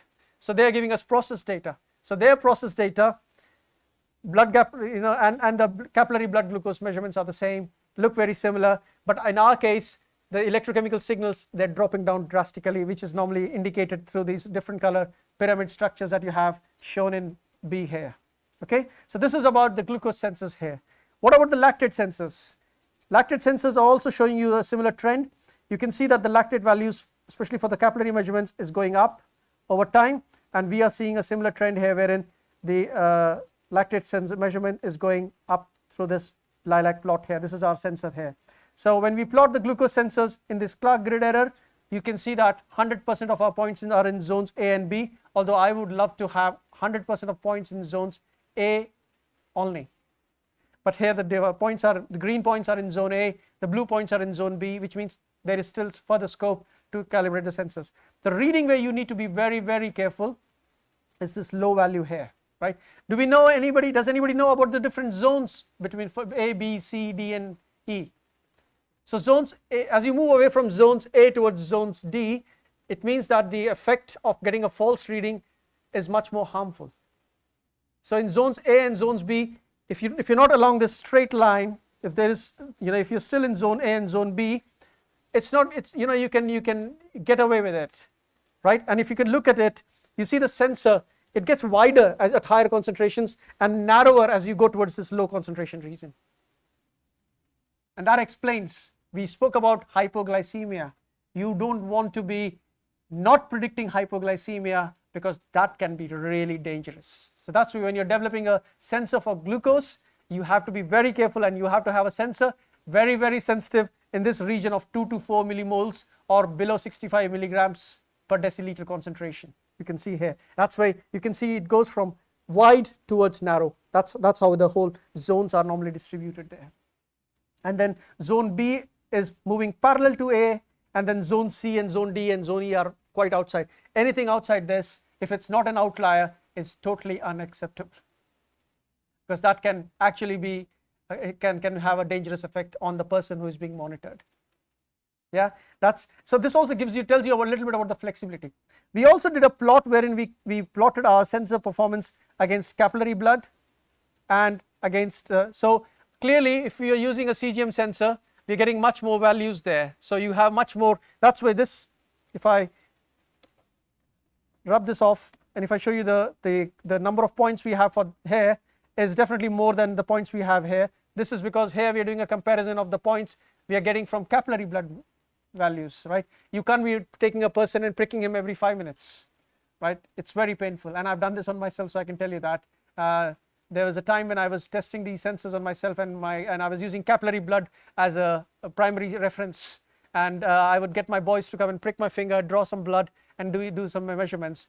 I could tell you that, and I was trying to do as regular as possible every 10 minutes, and my fingers would go all blue by the end of the day. So it's a very painful thing. It's not an easy thing. So for this one we decided to do every half an hour. So that's but then the problem there is you get less amount of points. So you got to when you design your experiments on validating your devices, you got to be very careful. You have to think about every component, the pain element as well. I mean, you're getting somebody to volunteer in goodwill for the science. You don't want to basically end up causing that's why you have to design your devices very, very carefully, because you don't want to kill somebody in the whole process of clinical studies. Although that will never happen. I'm just talking about an extreme case. It happens in in drug trials. I mean, there are cases where there have been extreme reactions to the extent that people have died as well. So this work was finally published in a journal called Lab on a Chip, which is a good journal, and the name also suits the kind of things. Just to show you a picture here, this whole thing is about 2 centimeters. You've got 4 different islands, working electrode 1, working electrode 2, which are diagonal to each other. We've tried to keep it equidistant from the reference electrode, so the distance between this and this is the same. So if you would have done this and this as the working electrodes, then I think there would have been a difference in the distance between the working electrode and the reference electrode here. And this is our counter electrode. Again, the thumb rule is it should be either the same size as the working electrode or bigger than the working electrode, ideally bigger than the working electrode, but that fact that it should be bigger than the working electrode was disclosed, we found that out later on by doing many failed experiments, and therefore we started having bigger counter electrodes, and you'll see, I'll show you the designs, the latest designs later on. Okay, and this was published in Lab on Chip. We published it as Lab on Skin, real-time metabolite monitoring with polyphenol based subdermal wearable patches. And then we also use hydrogels. So one of the problems with phenols is, although you get a nice layer of phenol, right, the problem, what is the problem with phenol there? Electropolymerization. Is it scalable? Is it scalable? If you are doing anything by electropolymerization, is it a scalable process? What do you think is a scalable process? Something that can be automated, something wherein you have a robotic arm and you dispense, rather than pipetting yourself. If you have a robotic arm and the robotic arm goes and dispenses, you leave it running overnight, come back in the morning, you have multiple of these ready. So we used hydrogels, which was basically PEG-DGE, polyethylene glycol, diethyl glyceride. This PEG-DGE was really a good polymer, and we used these to show studies, and we did measurements over multiple days to show that the performance doesn't die down because it's much more thicker than this thing. Current values are lower than what we got with polyphenols because polyphenols are much more thinner, but these are stable, and these can be made by scalable methods, which means that in the bigger picture, when you make your devices, you can have scalable devices and you can have low cost devices compared to electropolymerization. You'll need a much more harder setup for electropolymerization there. And now let's have a look at the data that came out of the Ministry of Defense studies here. This was the participant study schedule. We were doing studies over 6 days. There were 3 days of pre-screening and 3 days of evaluation. And this is the program that our sports and exercise scientists came up with. They said on day 1 we are going to give them low GI meal, whatever that means. It basically means 36 grams of oats or sabudana or whatever you want to call it, or khichdi. And then get him to do some treadmill exercise. On day 2 we would give them high GI meal so that we can see much higher increased current, and then get the person to do some exercising, high intensity exercising, and then on day 3 again high intensity exercising with some high intensity cycling exercises for 30 minutes. This was the whole plan, which was designed and approved very well by the Ministry of Defense Research Ethics Committee, because you cannot do anything, especially if they're giving you the funding, you have to follow that. And it's going to be the same thing with you as well. Wherever your research ethics committee is from, you will have to follow the protocol. You will have to get your protocol approved by them. Just to tell you a little bit about the translation studies. Here we again did some tolerability studies using visual assessment methods, right? Again, comparing microneedle with freestyle Libra and fingerprinting here, finger pricks sampling here. And as you can see, people who are, would give you high scores for finger prick, that's here. Libra and microneedles seem to be nearly the same because we're using an applicator, and some people thought that it's much more easier. Microneedle, we were using moderate thumb pressures, and we were also trying to use applicators. People sometimes didn't like it. It's like, oh, this is too crude. While with the freestyle Libra, the thought process is that it's something which is very, very hidden. You don't even realize, and it's just gone through. Although this one is subcutaneously implanted, and this one is something that is subdermally inserted. So there's a big difference there, but still, the Spain scores look to be, comparable. These are meant to be higher, but they are comparable here from this particular data that we see here. Again, looking at the tolerability, we also did a further classification of inflammation. So we had erythema for very severe conditions, edema, pruritus, and petechia. So we saw that normally people would have some level of inflammation there, and erythema was only seen in one person. Erythema is where the skin really goes red, very, very, erythema, as the name suggests, is something red in color, and the inflammation is much more evident. But that was only one case that we saw here in the case of erythema. How we were using it in terms of looking at the performance, somebody mentioned about interference with sweat. Who was this person? There's a gentleman who raised, yeah, so interference with sweat. Here's your answer here. You can see the devices here. As you can see, there's also a thin film there which is covering the base of the devices there as well, so that you don't get any sweating when you push them into the skin. And these needles are only under your skin, so they will only measure what's under your skin and not what's over your skin there as well. Okay, so the idea was to have a silver chloride reference electrode, which is your this electrode is your silver chloride reference electrode. This is your counter electrode, and these yellow color thing, they're looking yellow because they are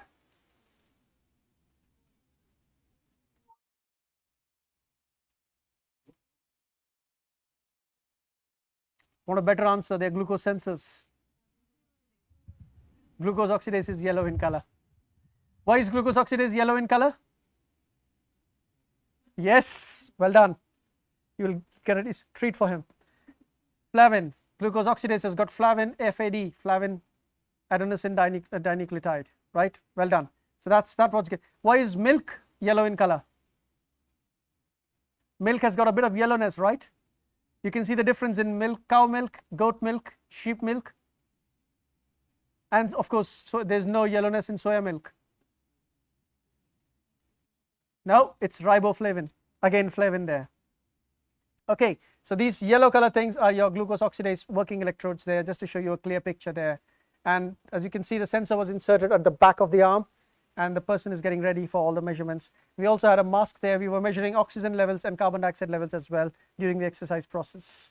Just to tell you a little bit more, palm sense, we had to use the palm sense Sensit bit, which is a portable potential stat that's available there, and that's how it normally works.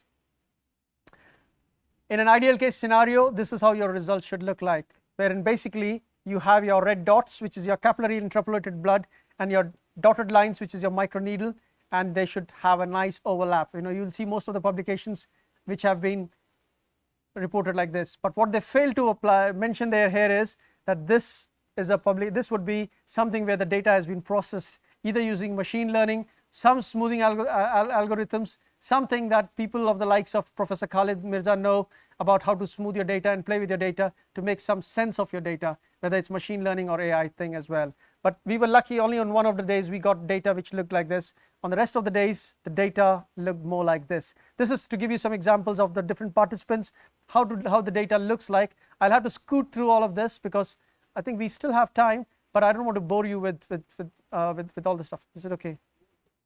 So you can see here, this is day 1 studies. This is day 1, you break here. Day 2, you break here, and then this is day 3. So the measurements are only done during the daytime. Unfortunately, that was one of the requirements of the research ethics approvals. You cannot do any measurement after 5 p.m. and not anything before 8 a.m. because that's the only time when a doctor is available. So when you're doing clinical studies, you need to have a person on site, unless you're doing it with the clinicians and you're doing it in a clinical research facility where you have nurses who can, if you have an anaphylactic shock, they can administer something to you. If you don't have that, then you can only do the studies when you can contact a doctor on the phone, and the only time the doctors are contactable is 8 a.m. to 5 p.m. during the daytime. So therefore we had to break the studies, which was something that we didn't really like because we wanted continuous monitoring, as in continuous monitoring even during the night time. But look, I mean, honestly, we're still getting to do a lot of studies there, but we were not taking the devices out. We were leaving the devices in there so that if there was any biofouling, let it affect the performance of our devices. Let's see what happens with the biofouling. Let's see how much does it affect our performance. And that also helps all these data, if you gather all this data to multiple studies, and this is then fodder for your machine learning and for your AI. You can build your AI tools around this particular thing. So this is participant studies done from 15th to 17th of January 2024, and this is again, this is the glucose oxidase sensor, this is the lactate oxidase sensors. Nice thing, you can see these postprandial peaks here, and these postprandial peaks are not there for no reason. These are postprandial peaks which are in response to a bolus. I keep on using the term bolus. When I say bolus, it means that there's been an event wherein a person has been consuming some food. Day 1, day 2, day 3, I mean different boluses there, and you know I mentioned to you about high GI meal, high energy meals and low energy meals. So day 1 is low, and then this gets higher, and then it gets higher, and that's how it was working here. And with the lactate as well, the exercise, you can see that more lactate is high intensity exercise is giving you more lactate production and things like that. And then something happened here, the sensor performance went down. So you have to do many of these kind of studies there. We did about 15 participants to get the final results there. That's day 1 data. This is just breaking down the data, what is happening near the exercise. You can see here the lactate level goes up, the lactate level goes up in terms of the current values as well. The current, so this is again a biaxial plot. This is the dots are showing you the lactate levels from the capillary blood measurements. The red traces are showing you the measurements from the sensors that the current values that are obtained from the sensors. And as you can see here, the lactate levels go up with the and you also see the capillary blood glucose values going up as well. So just to show you near the exercise what happens there as well. This is day 2 for the 3-hour studies. Day 3 and things like that started to happen. So what we did was we did all the studies and then we made a table. The problem we had is that, again, as somebody mentioned here, we started off with these kind of devices where the base was not covered, and then we ended up with these kind of devices where we had made these kind of like stencils, and we started using those stencils and we started sticking them onto the devices so that only the needle part, which is the exposed part, the base is all covered there. So we were using the green tape here, we were doing modifications here, green tape, black tape, trying to use different tapes to see which one is the best insulating tape and which is giving us good results. We also did some capacitance discharge, also increases these CA, the counter electrode area as well, that I said to you, because this information came to our knowledge as well, and we did different types of things, and then we try to make sense of the data. But again, as I said, the problem here is, look at the data, it's not the best data, it's not very smooth, and I'm going to show you. And these are how you're getting the artifacts as well. You're having problems wherein suddenly the data has gone missing and you're getting the artifacts, you're getting unnecessary peaks. I mean, this is all smooth data, but if I show you the actual data, it's a lot of spikes there. This is all 5-minute averaging and things like that. That's what smooths it. But we really could not make a lot of sense with these kind of data sets that we were getting from the different participants. Participant 9. So we then did a summary here and look at our MARD values here. 54, 40, 55, 52. I think the best we had was 30 here.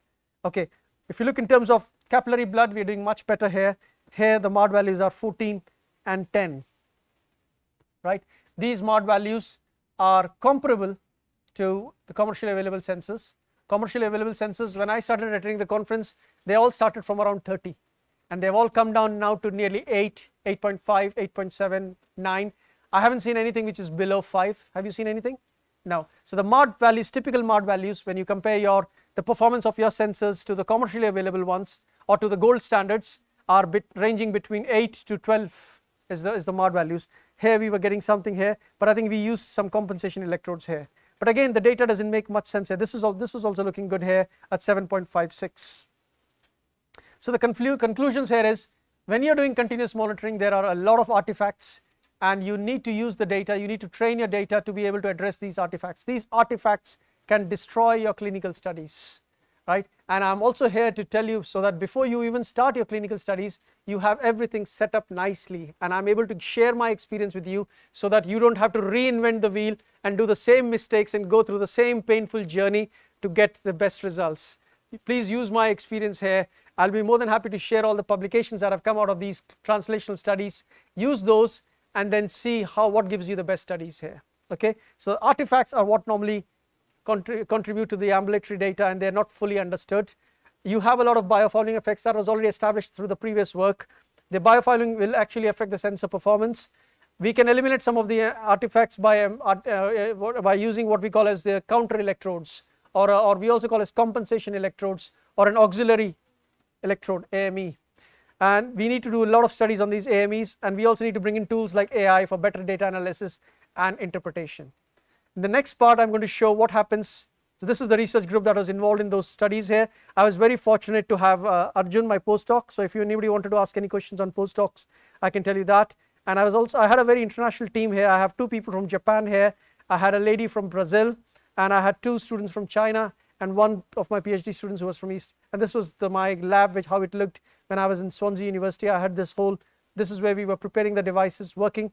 That's Beth Norman, who isn't in this picture here, who worked in this particular project, and as I mentioned, this was funded by DSTL, and the initial project was funded by the NIHR. So this was all about how we did those studies under the restriction, because with DSTL projects the other problem you have is you have a timeline to follow. They will not allow you to go beyond a certain timeline. So that's very, very important. So we did everything as part of those DSTL studies, and then when the project finished, by the time the project finished, we had a student who was able to help us with the AI model here, right? And then what we did was we used the same sensors, same devices, and then we tested it. And this time we didn't start plotting our raw data directly. Whatever we had learned in our previous measurements, we used that to train our AI model, and we were using the raw current data and we were training our AI models. And then again, this is an example where you see simultaneous glucose and lactate monitoring, and the data here makes much more sense. We are not trying to emulate either capillary blood or the subcutaneous values. We will definitely get different values, but what we're trying to do is similar to the subcutaneous continuous glucose monitoring sensors, try to predict values which are much more representative of what's happening in your systemic circulation, what's happening in the venous blood.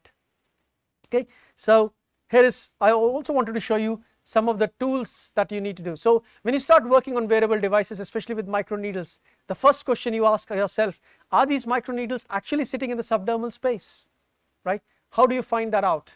You find that out using techniques such as optical coherence tomography. Do you have an OCT here? You have an OCT here. Perfect. So you are all well set, but for the OCT you need to have a substrate which is transparent, right? If it's something which is made up of stainless steel and things like that, you wouldn't be able to image through it. These are images that have been taken from Belfast University by Lalit Vora, and Lalit Vora has actually taken these nice images for us to show you.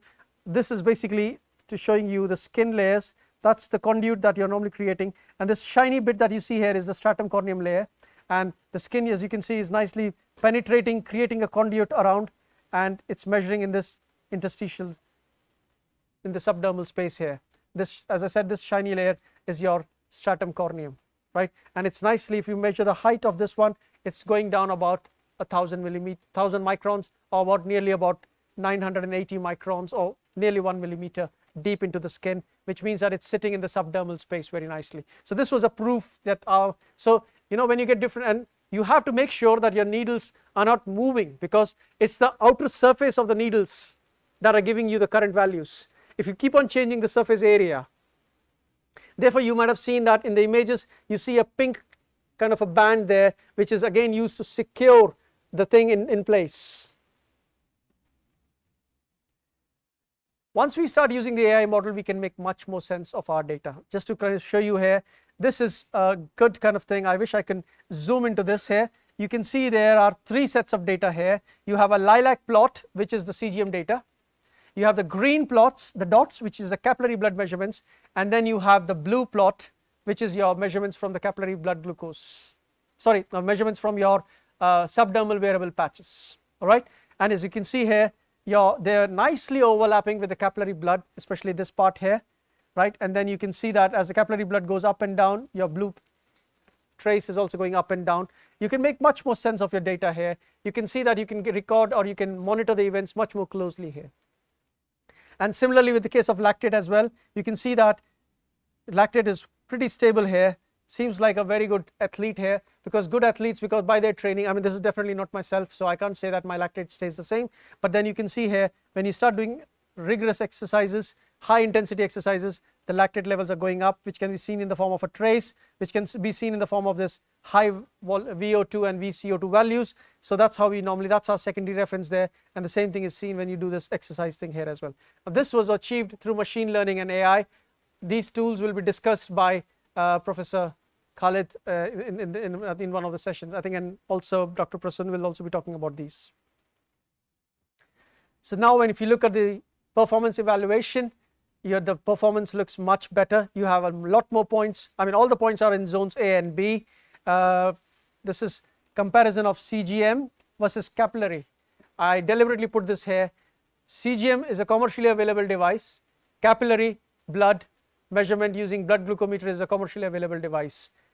Clearly, the outputs are going to be different because one is predicting the value in venous blood, the other one is predicting the value in capillary blood. So clearly, you wouldn't expect all the points to be along the straight line. Had it both been predicting the same values, or had the CGM sensors using software which predicts the value in capillary blood, everything would be along a straight line in the middle, along this particular straight line here. Everything would be along this particular line here.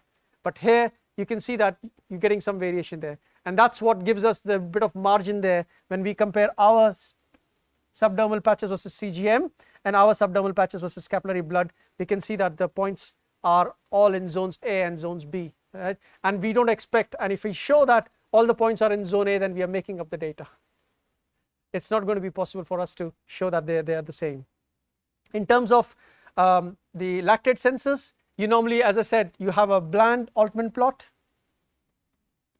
The bland Altman plot tells you the correlation between the subdermal patches versus the measurements that were done with the capillary blood. You can see most of the points are along this straight line that you see here in the middle here, and this zones are zones of 95% acceptability, and everything is within that 95% acceptable zone. The differences, if there are any, are there. Having said all of that, you also have many outliers which are outside, which are clearly, again, artifacts that need to be addressed, which I'm going to leave up to you guys to pick up and address as part of your research here. Okay, I think that brings us to the last slide. So basically, to summarize, we have, as I said, we still have artifacts. I showed you the example of lactate sensors here, where you have the lactate sensors. The artifacts, they do still pose challenges in real-time continuous monitoring, and I think this is something which can be deeply explored with the help of machine learning and AI models, because we know there are examples. The classic example is that of Dexcom sensors that are commercially available, wherein they stopped working on the sensor side of things and they have started working more on the machine learning. Wherever there is a trend, you can bring in machine learning.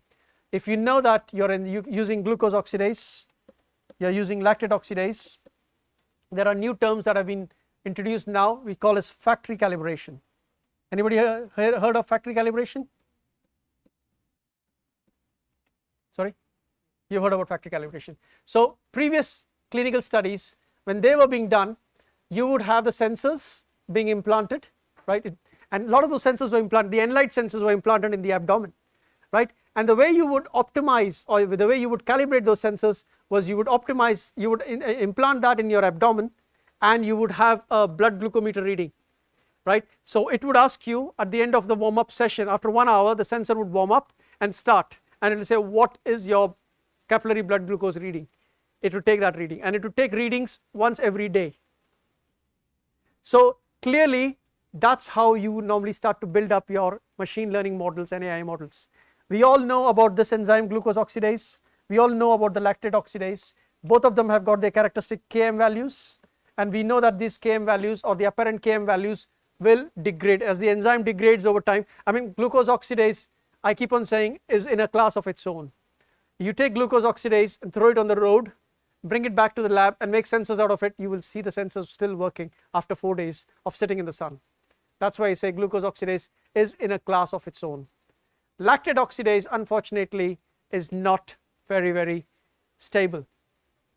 I mean, now people have come up with direct electron transfer lactate oxidase enzymes, lactazymes, right? And those lactate oxidase enzymes are giving you good performance and stuff like that. But again, you need to bring in the machine learning and the AI tools, which can then allow you to use to kind of account for the loss in sensitivity, degradation of the enzyme, stability of the enzyme, and stuff like that. All those things can be monitored. And then the other thing is ambulation. When you're sitting there and doing a measurement, things are fine. Electrochemical signals, electrochemical sensors already have problems of drift, already have a lot of problem of baseline problems, baseline drift and things like that. Add to that another movement artifacts there, right? There's a movement artifacts, motion artifacts. Even if I'm sitting here getting a measurement done, I just lean backwards, there's going to be a spike, which is again a motion artifact, right? How do you get rid of these artifacts? These are things which I'm sure if we understand these, if there's a trend there, we can bring in the machine learning and AI and get rid of this. So the first part of the lecture was about, when I gave lecture 2, that was more about understanding the mechanism of how the sensors work, the biosensors work, and how do you put that to practice, and then on top of that, in practice, what are the problems that you have. That's what we've discussed in our lecture 3. I think that's probably my last slide, and with that I will be happy to open up the floor for any questions that you may have, and we've got plenty of time there, so please feel free to ask any questions that you may have.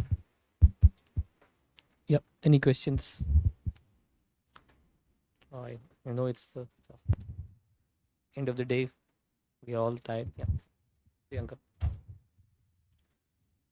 Sir, like you mentioned that there were very different participants that you performed this test on, and they had very like different monitoring of the microneedle sensors. Yes. So, like, does it affect if the person is an average Indian is different from an average person in UK? Absolutely. So the ethnicity, how do you counteract these issues? I mean, not only that, even there's also within Indians as well, you will have a lot of variation. You're absolutely right. There is interperson variability, and there's your sugar levels will also vary within yourself during the different events during the daytime. That's why we use what we call as primary and secondary references. We have, if you remember, those capillary blood values, because they are a good indicator of how your body is functioning, and they are a measure of your own glucose metabolism. So we use those primary and secondary references in each case, and then we compare that with reference to that, so that we can capture not just the variation between the different participants, but also within the person at given durations, during exercise, before exercise, things like that. So, but the standards are already much like they have done all this research mostly in the Western side, right? So the standards are already according to them, because India is very like they haven't performed all these kind of stuffs. So there is actually, you'll be surprised, there's a lot of studies there, and the actual thing is, even if you look at the way, if you compare the UK standards and the Indian standards, they are the same. So in terms of normal range, if you look at the range, 4 to 8 molar range, 65 to 110 milligrams per deciliter concentration, these are standard, these are international standards. So you don't have to worry about that. It's not as if that the studies are being done with a particular ethnicity or a particular race in mind.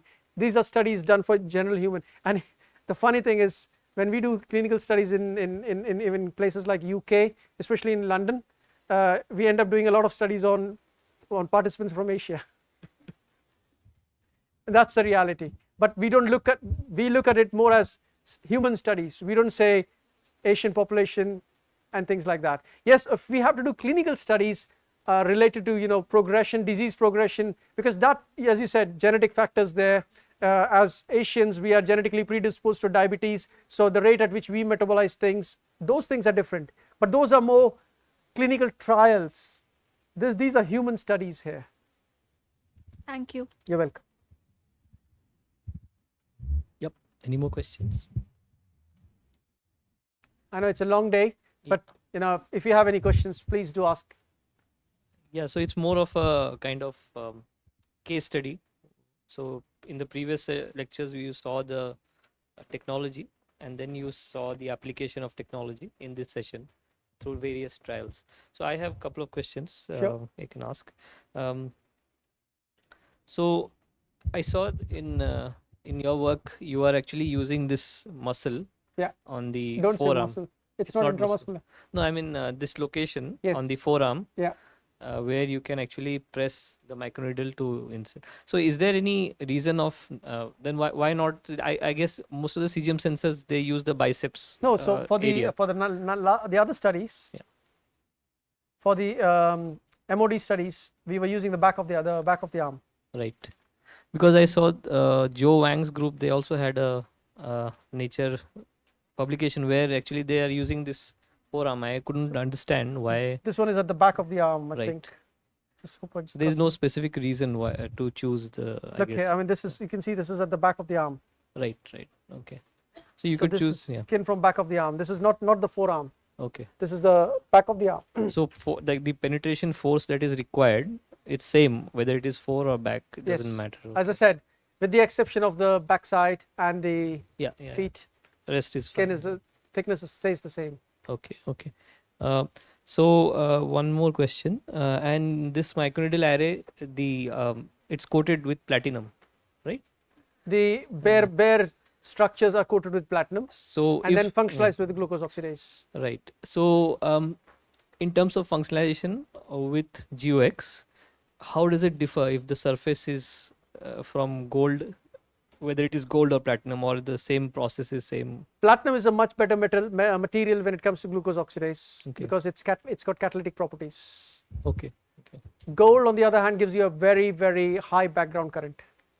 Okay. Which means that low concentrations below 5 millimolar, you can easily miss that out, because if you do a comparison, get a baseline, gold will be much higher, platinum goes down quite fast. Okay. So the difference sometimes is nanoamps and microamps. So okay, I guess, yeah, I see. So during the hands-on experimental session, we would be able to work on the PCB based. Yes, we should be able to get a baseline. And okay, and those are probably a mix of platinum and gold. Okay, I understand. Okay, good. We can have a look at that time also. Yeah. So during our experimental hands-on session, so you will see CGM sensors as well, commercial ones. We'll see the sensors developed by Sanjiv sir, and you all can handle it, use it to measure. You'll all have the opportunity to do that. And we also have potentiostats, so you can actually use the potentiostat, each one of you, and you can handle it so that you get a feel of this. So let's be very clear that these are more point of care sensors. They're not wearable devices, yes, because to be able to insert these wearable devices, we have to get the research ethics approvals. Yes. We'll use it as a point of care. Yeah, we'll be using it as a point of care. Otherwise, you only have 2 volunteers. Yeah, you and me. Okay. Yeah. So one more point that I think will be good to explain. So MARD, many people may not be familiar with this. So can you please elaborate on this MARD? It's MARD values, mean arithmetic relative deviation. Okay, yeah. So as I said, what you're basically doing is you're measuring the current, and then you're doing a calibration process. So you look at the highest value of your current and you correlate that to the highest value of the glucose reading that you've obtained. Yeah. And then that's how you convert your current values into glucose readings. So now you have a row of values, and then when you compare your current values, the calibrated current values which have now been converted into glucose values, the output of that value or the predicted value to the gold standard, how much is the deviation there? How close are these values? The further they are, the higher is the MARD value. The closer they are, the lower is the MARD value. So MARD is basically mean arithmetic relative deviation. How much do they deviate from each other? How far are these values from each other? The same thing is seen here in the Clark grid error, where you have this line here. If the values were the same, all the points will fall on that red line there. But you have, in this particular case, you have a little bit of a margin here, a little bit of margin of error. You can have, instead of reading 3.6, 3.8, you can read 4. Slight difference there, but that's going to make a significant impact because you're looking at the low glucose levels. But when you're looking at higher values, doesn't make a difference whether you're reading 10 or 11, right? So MARD values are much more significant when it comes to, it's normally used for looking at the performance of devices. You give your Clark grid errors and you talk about MARD values, but they actually tell you about how, the difference between the actual value, your predicted value or your output values versus the gold standards. Okay, so it's percentage, I guess. It's more like a percentage. Yeah. So typical MARD values for CGM sensors is nowadays I would hold an average of 10. Yeah, exactly. So around between, there's actually a formula for MARD values, which should be in the paper that I've given here. Yeah, so we can actually also share search papers, so you can have a look also in much more detail. So I guess that's all from my side. Any questions audience have? No? So we can wrap up this session. Yeah. Thank you very much. Great. So thank you.